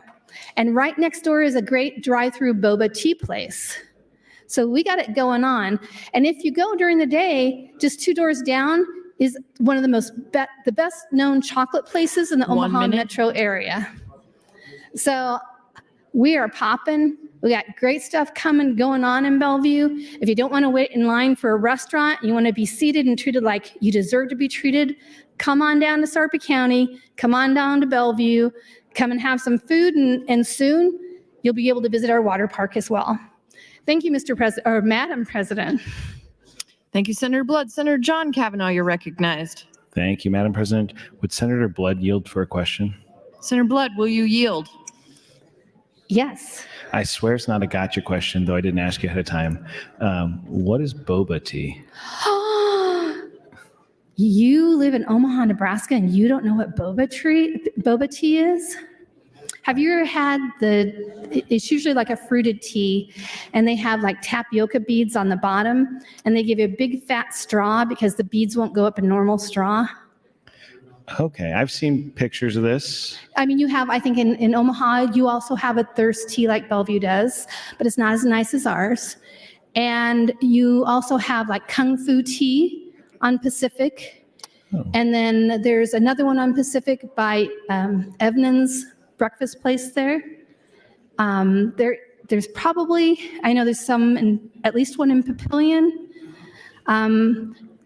That's kind of our goal, to visit everyone in the Omaha metro area, but I know of at least 20. So you're a fan of this boba tea. I am a fan. First of all, I'm a tapioca fan, so for me, it's actually tasty. But if you don't like gelatinous things coming up your straw, you might not enjoy it. Well, I'll give it a try. I like tea, and I like fruity drinks generally. I don't know how I feel about tapioca. It's the flowered ones I have trouble with, like when they want you to drink like the rose tea one. I feel like I'm chomping on a rose. I don't enjoy the ones that taste like flowers. Well, thank you, Senator Blood. I'll have to look and see if they have a boba tea in District 9. I may just have to bring you one tomorrow. Oh, thank you. Well, District 9 has a lot of great restaurants and places, but I guess I've not sought out a boba tea place, so I'll be on the lookout for it. It might be at some place like Midtown Crossing, which is a great destination in Midtown Omaha, though I like to point out, some people, when I say I'm from Midtown and I'm west of Midtown Crossing by about 20 blocks, they think I mean Midtown Crossing, but Midtown, for those that are in the know, for Omaha, is really things that are east of 72nd and probably west of downtown.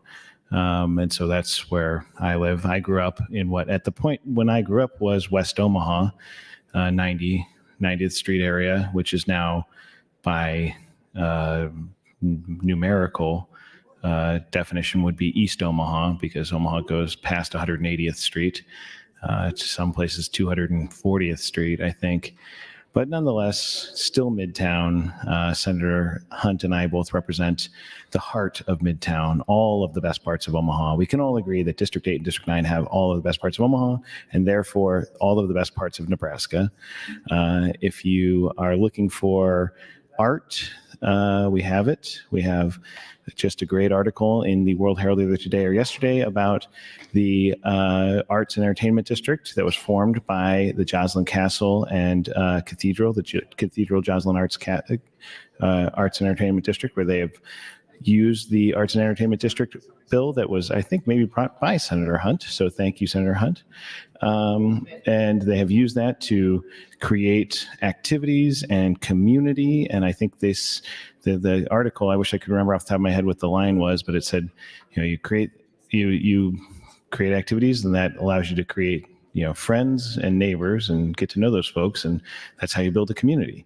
And so that's what we love to see. There's a lot of great communities in Midtown Omaha that are both local attractions. The idea of the Arts and Entertainment District, I think, would be to bring folks in from around our community in Omaha. 1 minute. Thank you, Madam President. But also bring folks in for bigger events. We had the Flower Festival at the Cathedral earlier this spring, which was so popular that it was hard to go to. So many people were there, it was hard for people to go. But it's a beautiful event.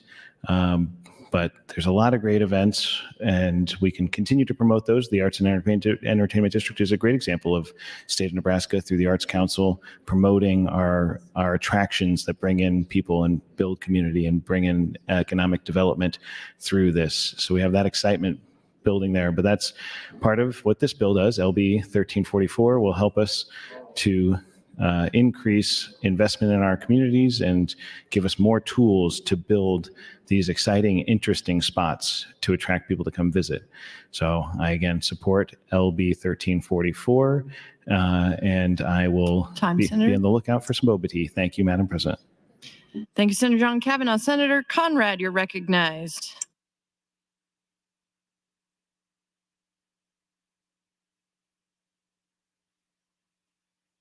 Senator Hunt, you're recognized. Thank you, Madam President. I went over this amendments app. Senator Wayne says 3 minutes. All right. I've not been on the mic much this year.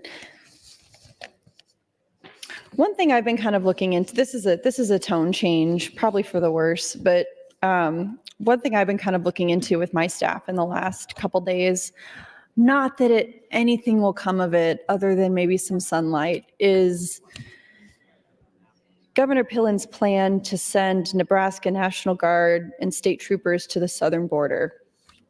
I talk about this a lot on social media.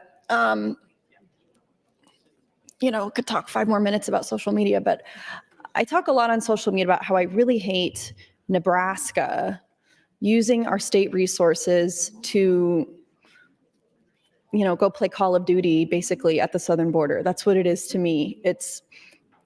We've got people who want to like play war and go down there and act like there's I just don't see the need. I don't believe in it at all. I don't think it's a good thing for the resources we have in our state, and I don't think it's a good thing for our country. But this article from the Examiner from yesterday says, as promised, Governor Jim Pillen will be sending another group of Nebraskans to patrol the southern border. In early April, 35 members of the Nebraska National Guard will deploy for 90 days in Eagle Pass, Texas, in support of counterparts with the Texas National Guard, the governor's office announced Monday evening. In mid-April, 10 troopers with the Nebraska State Patrol will head south to work for 2 weeks alongside the Texas Department of Public Safety. And the article continues, last year, the Nebraska governor sent 2 separate deployments of Guard personnel and state troopers to the southern border at a cost of nearly $1 million. So right now we've got 35 members of the Guard going to go down there and 10 state troopers. And so the question to raise that I'm curious about, last year when we did this, it cost nearly $1 million to the state. Where is the funding for these border missions coming from in our budget? What is the funding mechanism? What is the amount? And this is what we've been kind of digging into over the last day. Last time this happened last year, Governor Pillen's administration did specify the funding source in advance, and they said it was ARPA. Last year, they said they used ARPA funding to send these troops to the border. And this time, they have not specified in their press release about it where the funding is coming from. And I think that's suspicious, and I think it's fair to inquire about, especially given that we've just advanced the budget adjustments this morning. So we don't know where the funding's coming from. We can speculate about it. It could either come from the governor's emergency fund or the military department's ARPA appropriation, which is what happened last year. And also, to take those funds from ARPA is arguably illegal because it's not in line with the prescribed purpose of those funds. It was appropriated to the military for administration and programming of their operating budget.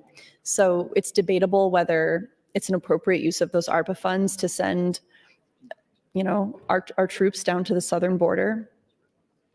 If it is the ARPA military appropriated funding, there might also be a constitutional question. We might be ignoring budget language that we have about the prescribed purpose of the funds.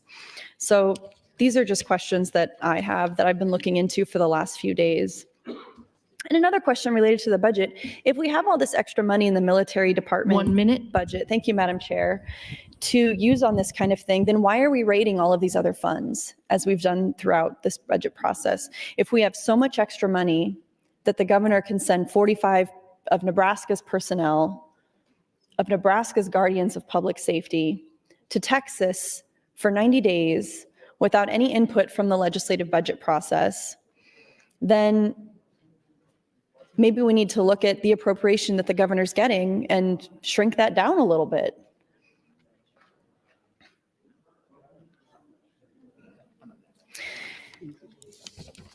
It also plays into the fact that illegal border crossings that are happening in Eagle Pass, Texas, they're dramatically down recently.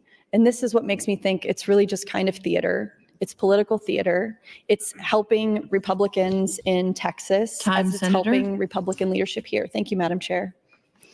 Thank you, Senator Hunt. Senator Duncan, you're recognized. Thank you, Madam President. Is this my third time or just my second? It's your third opportunity. It is my third time. Okay. Well, colleagues, I'm still continuing to just take a little bit of time while Senator Wayne works on this amendment. In doing so, I was thinking about other things we've talked about this year as well. And I was thinking back to when my roommate, John Kavanaugh, introduced his bill with regard to rick houses. Some of you may remember that the rick house is the facility wherein bourbon is ultimately going to be aged, or other, I guess, whiskeys and things like that too. But it's a facility where the bourbon can go into a barrel and be aged. And I spoke at that point in time about what bottled in bond bourbon meant. And I think I gave a little bit of a description of what it took to be classified as bottled in bond. And I talked a little bit about how the Bottled in Bond Act in America was our first real consumer protection law as it pertains to food or drink. So I think that's kind of interesting and something that I thought was fun. However, I received a number of texts and emails immediately after that speech telling me what I left out and telling me that I was incorrect, or at least maybe omitted some very important things. And so I wanted to take this time we have here today to make sure that I talked a little bit about Colonel Edmund Haynes Taylor Jr. You may know him more from his name on a bottle, which is E.H. Taylor. But E.H. Taylor is a very integral person in the bourbon industry. And one of our friends who is often out in the rotunda texted me that I'd accidentally left out Mr. Taylor. So I wanted to make sure I read a little bit of the history of Colonel Taylor into the record here, so we're clear about the impact he's had on the bourbon and rickhouse industry. E.H. Taylor Jr. was a visionary in the whiskey field with a mind for distilling that was years ahead of its time. He founded a world-class distillery, made advancements in the industry, and fought for the purity and legitimacy of bourbon, gaining him the title the father of the modern bourbon industry. Taylor is celebrated for the countless innovations he contributed to the bourbon industry in his time. His first involvement in the industry came as a banker, aiding in the organization and financing of several distilleries. Through his experience as a banker, Taylor became personally acquainted with several prominent whiskey makers. Taylor's 1869 purchase of a small Leestown distillery that he christened OFC was his first foray into distilling, making an immediate mark on the industry by modernizing, expanding, and upgrading the plant. Among his innovations were copper fermentation tanks, state-of-the-art grain equipment, column stills, modernized buildings, a more efficient sour mash technique, and a first-of-its-kind steam heating system that's still used in barrel warehouses today.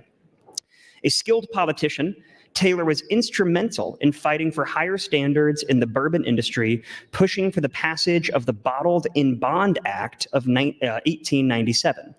As if his involvement in the bourbon industry wasn't enough, Taylor served as the mayor of Frankfort for 16 years.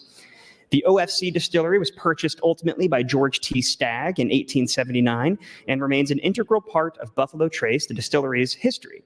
Taylor is remembered as the last of a breed, a true bourbon aristocrat who was responsible for linking the classic and modern eras of bourbon making. So, colleagues, I just wanted to make sure we were all aware of the impact of Colonel Taylor, and I apologize to the experts in the field for leaving that out the first time. I would also point out that I believe, now looking at his Wikipedia entry, Colonel Taylor passed away during Prohibition, which probably was a very sad time for him to go.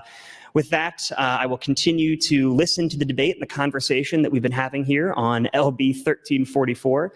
I continue to be in support of LB 1344 and in support of the ideas and concepts contained in AM 3191. My understanding is that Senator Wayne is working on getting an additional amendment that I think will change some of the things in AM 3191 to make them more amenable to some parties. Thank you, Madam President.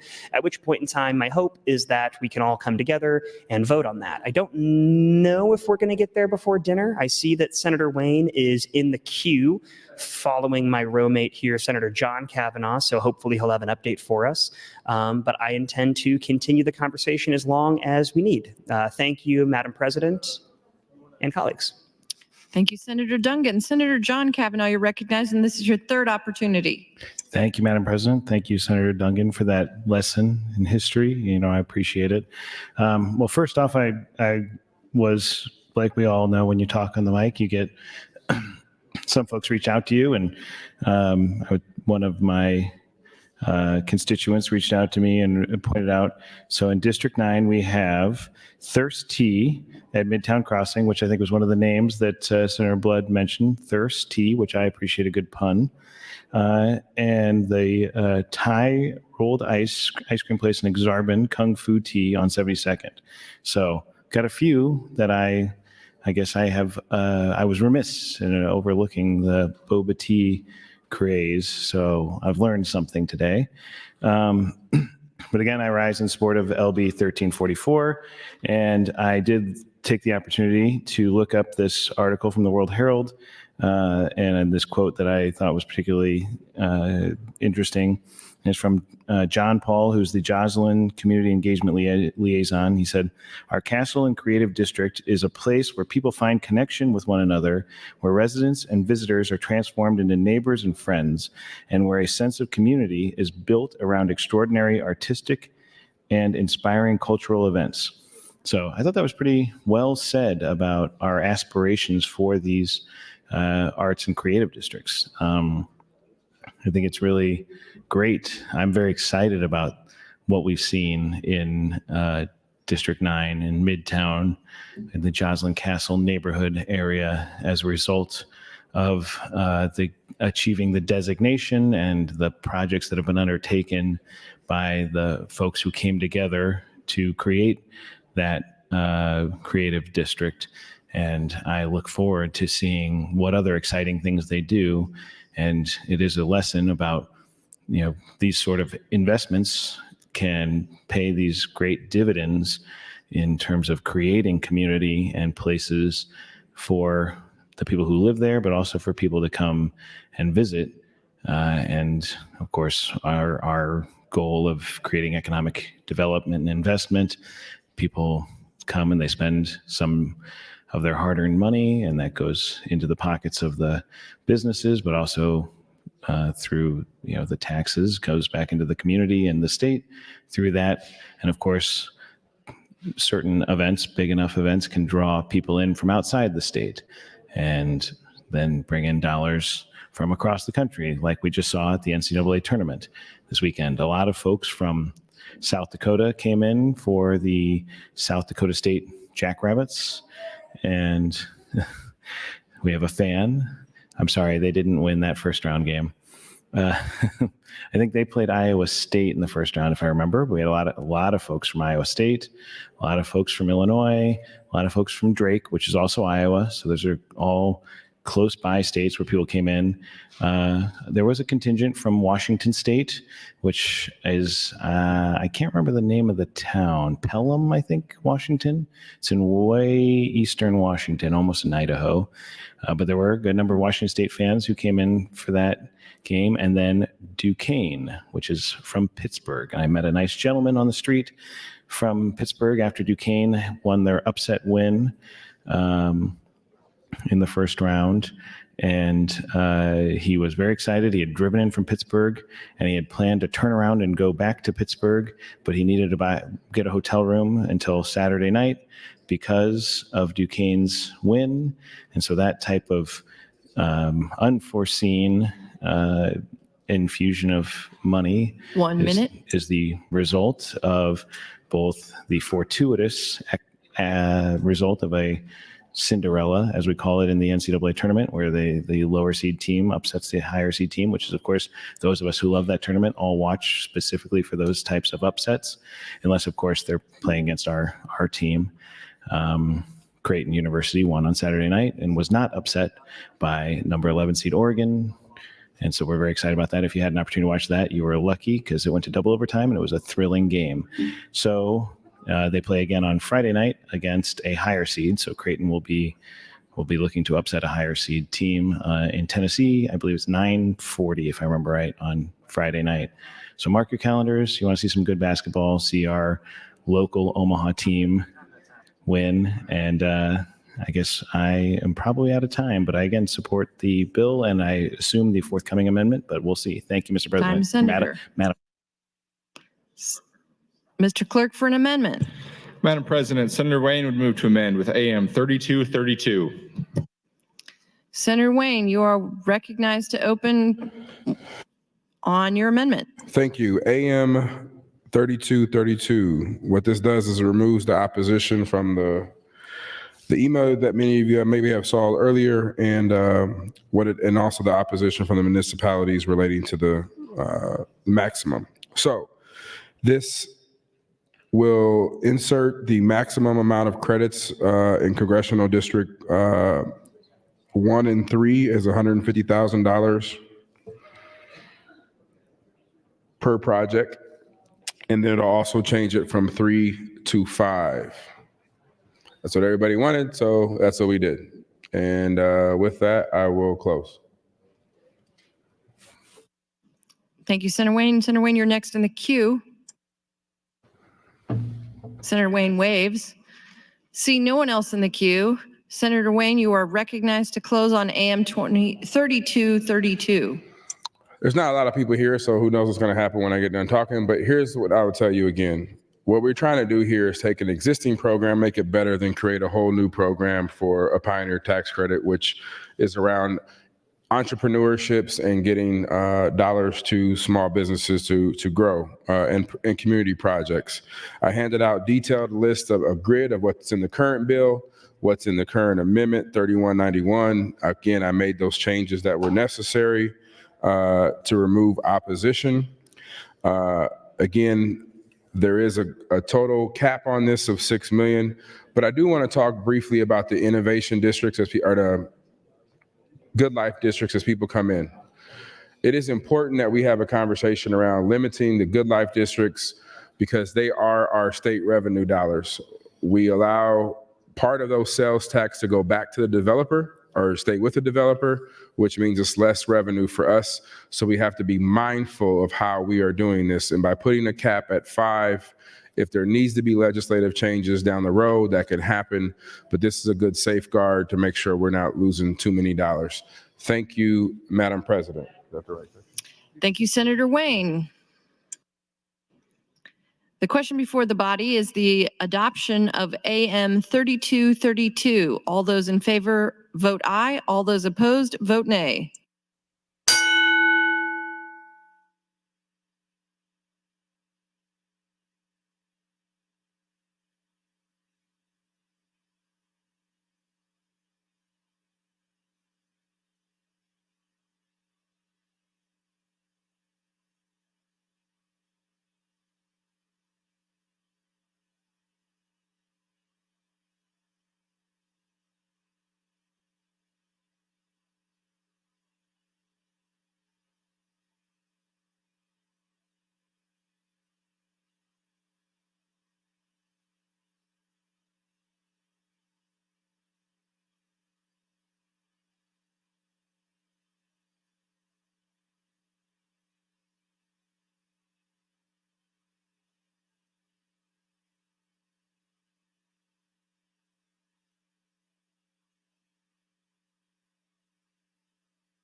Record, Mr. Clerk.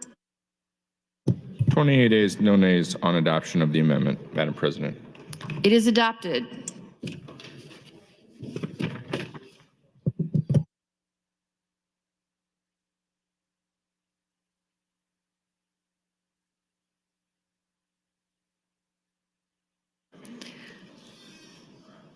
See no one else in the queue. Senator Wayne, you are welcome to close on 3191.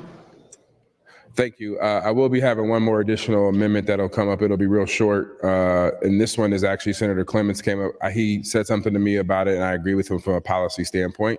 So we should always try to make bills better. This amendment right now is the amendment that's before you. Again, with the last vote, we have a limitation on 5, not 3. And we have a cap per project in Congressional District 1 and 3 of $150,000 per project, because that's what they wanted. Again, the total cap statewide is $6 million, and that'll be divided up $2 million per congressional district. Thank you, Madam President, and I ask for a green vote. Thank you, Senator Wayne. The question before the body is the adoption of AM 3191. All those in favor vote aye. All those opposed vote nay.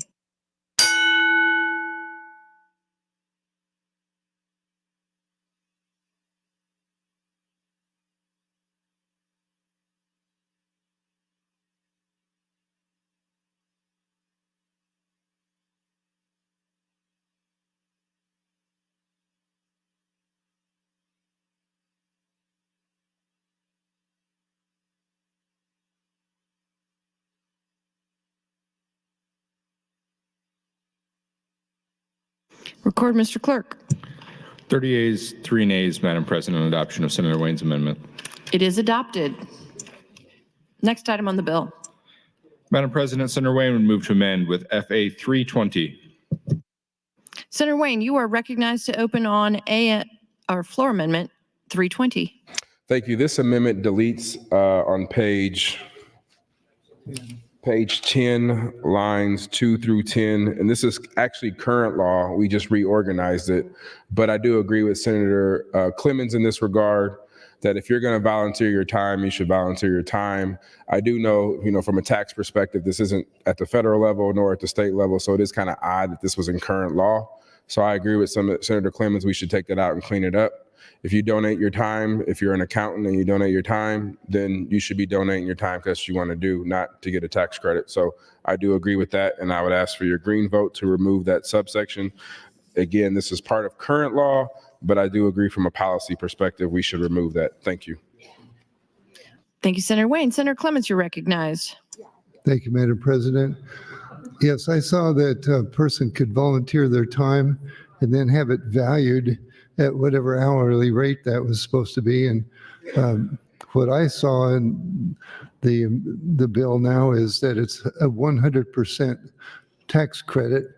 And I'm not sure if it still remains 100%, but if I'm volunteering my time for some project, I really wouldn't expect to have it valued at $20 an hour, 10 hours, and get $200 tax credit from the state. It's just basically, might as well be an appropriation bill to give me money for volunteering for things.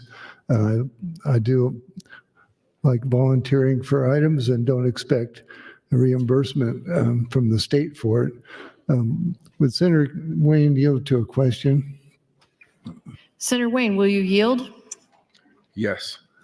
What's the percentage tax credit that would have been on that benefit? It would have been 100%, but we are removing that with the FAM they won't get any tax credit for donating their time or their service. Right. Well, so I do support this floor amendment because I think a person could donate dollars, cash that they've earned, but their time, I don't think the state should be able to pay 100% of the value of someone's time. So I do support FA 320, but I voted no on the previous amendment. I'm not going to vote for the bill, but I appreciate Senator Wayne offering to remove this provision. Thank you. Thank you, Senator Clemenson Wayne. See no one else in the queue. Senator Wayne, you are welcome to close on floor amendment 320. And just for the record, thank you, Madam President. Just for the record, I did not ask Senator Clements for a vote. I literally said, I'm not asking you to vote for this, but I think this is the right policy decision. So I'll do the floor amendment. He would not do the floor amendment, but I did the floor amendment. No, I'm just giving him a hard time. Thank you, Madam President. Thank you, Senator Wayne. The question before the body is the adoption of FA 320. All those in favor vote aye. All those opposed vote nay.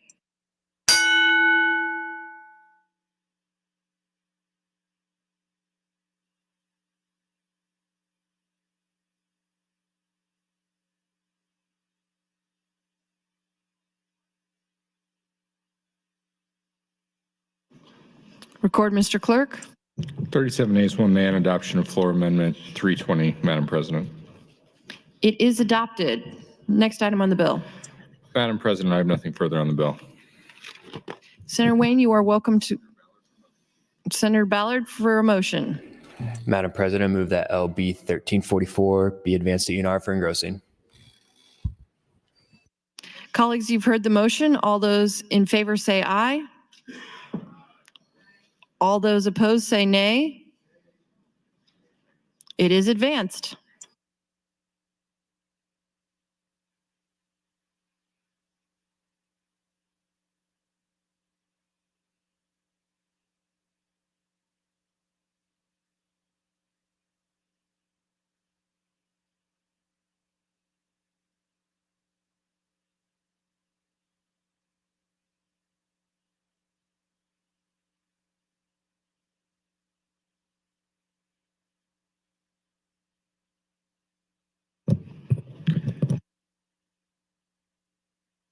Next bill, Mr. Clerk. Madam President, General File Legislative Bill 164, introduced by Senator McKinney. It's a bill for an act relating to buildings. Adopts updates to building and energy codes and repeals the original section. The bill is read for the first time on January 9th of this year and referred to the Urban Affairs Committee. That committee placed the bill on general file.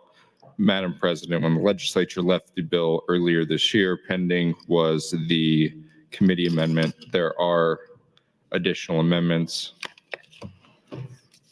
Madam President, Senator Wayne had AM 2175 pending. He has a note here he would wish to withdraw that amendment. So ordered.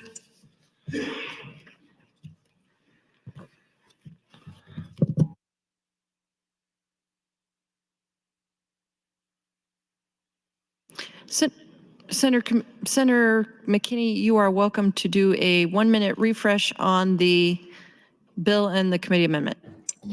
So the bill LB 164 is being amended, so it's not going to be dealing with building codes at all. We did a white copy amendment, and that is the committee amendment. And we brought the amendment because of Omaha establishing an inland port authority, and also because we, as a legislature, we committed dollars to different projects in the area. And we wanted to ensure that all of these projects were properly coordinated with each other around the airport business park and innovation hub. And with the amendment, we were attempting to bring each within each other. And I have another amendment after this, but the purpose of the amendment was to bring coordination with the projects to make sure things were transparent and done properly with the best interest of the community. Thank you. Thank you, Senator McKinney. Mr. Clerk, for an amendment to the committee amendments. Thank you, Madam President. Senator McKinney would move to amend with AM 3104. Senator McKinney, you are welcome to open on AM 3104. Thank you, Madam President. So AM 3104 aims to encourage economic growth, support workforce housing, and improve infrastructure in Nebraska. With the Economic Recovery Act, we committed, $90 million to develop an airport business park, $30 million to develop an innovation hub. And with that, the Department of Economic Development was tasked with seeking out grantees and to do those projects. And in doing so, they seeked out grantees to do the project around the airport business park, and they had them go through a planning grant process and those type of things. And through that process, a lot of issues came to the surface around mainly engagement with the community and what was going on in the area around the proposed airport business park in the area around Carter Lake and Levi Carter Park in Omaha. And because of those concerns, I got with Senator Wayne, and we put together this amendment to try to provide some coordination, to try to provide the community with a voice, and to try to make sure that there was some guardrails and some transparency in place, mainly to make sure that these projects were completed, but they were completed with the community's voice at the forefront as much as possible to make sure these things happen. The city of Omaha established, they passed an ordinance for inland port authority, and I believe they just applied to the state for the designation.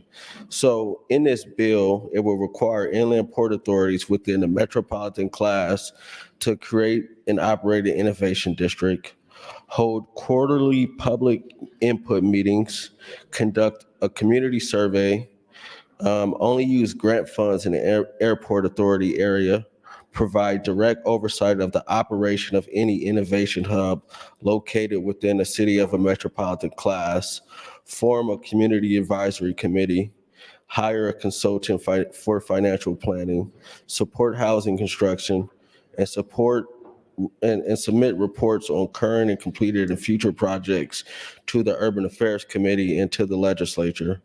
And also, there will be a board, and the members of the board will include the mayor or the mayor's designee, at least 2 members with experience in real estate development, at least 2 members with experience in community organizing and development, at least 1 member with experience in financial services and budget oversight.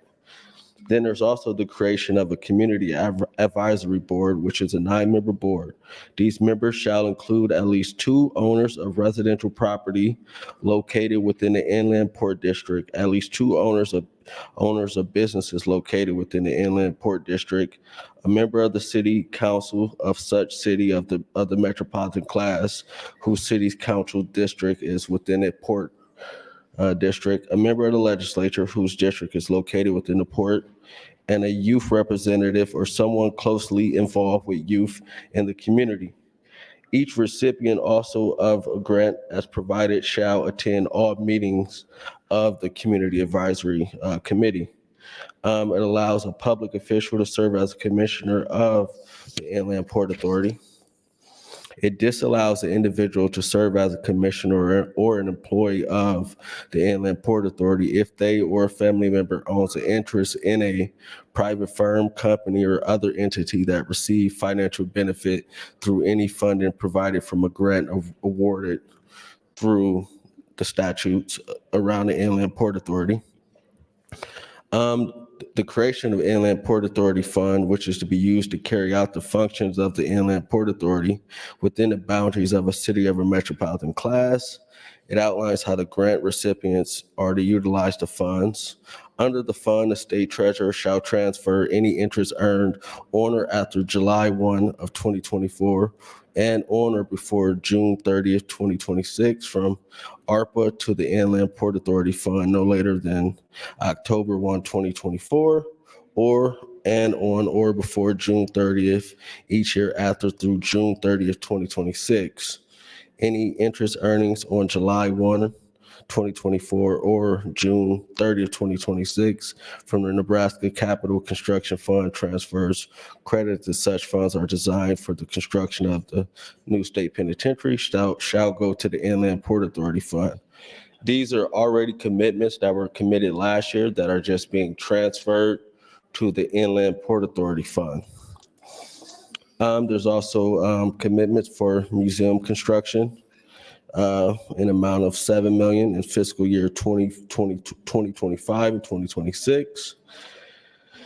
And also there's provisions of Senator Bostar's LB 14616 in which he'll get up and speak about as well.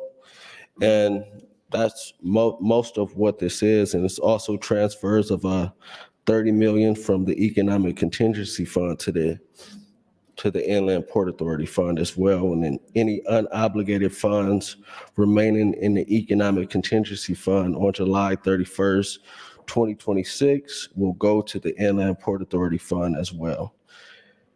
And I know there's been a lot of questions about what's going on with LB 164, what's going on with all the projects in North Omaha and all the questions. And I would just say that what we've been attempting to do is to make sure that at the end of all these projects being done and once they're completed and we look back 5-10 years from now, we don't say that we missed an opportunity to change a community. We're not looking back and saying that we screwed up or we missed the mark or things didn't go how they weren't supposed, things didn't go right. That's the core of all this, is to put things in place to where we have some transparency and oversight of these projects to make sure that the North Omaha community is taken care of and those individuals that are tasked with doing these projects are looking out for the best interests of the community and not financial gain. That is the core of these amendments and why we brought them, because a lot of concerns were raised by the community about a lack of engagement and outreach and care, honestly. And I think a lot of those concerns are valid. It's not even, I think they are valid, because when it's this much investment and this much change that's going to happen. I think you have to be as intentional as possible.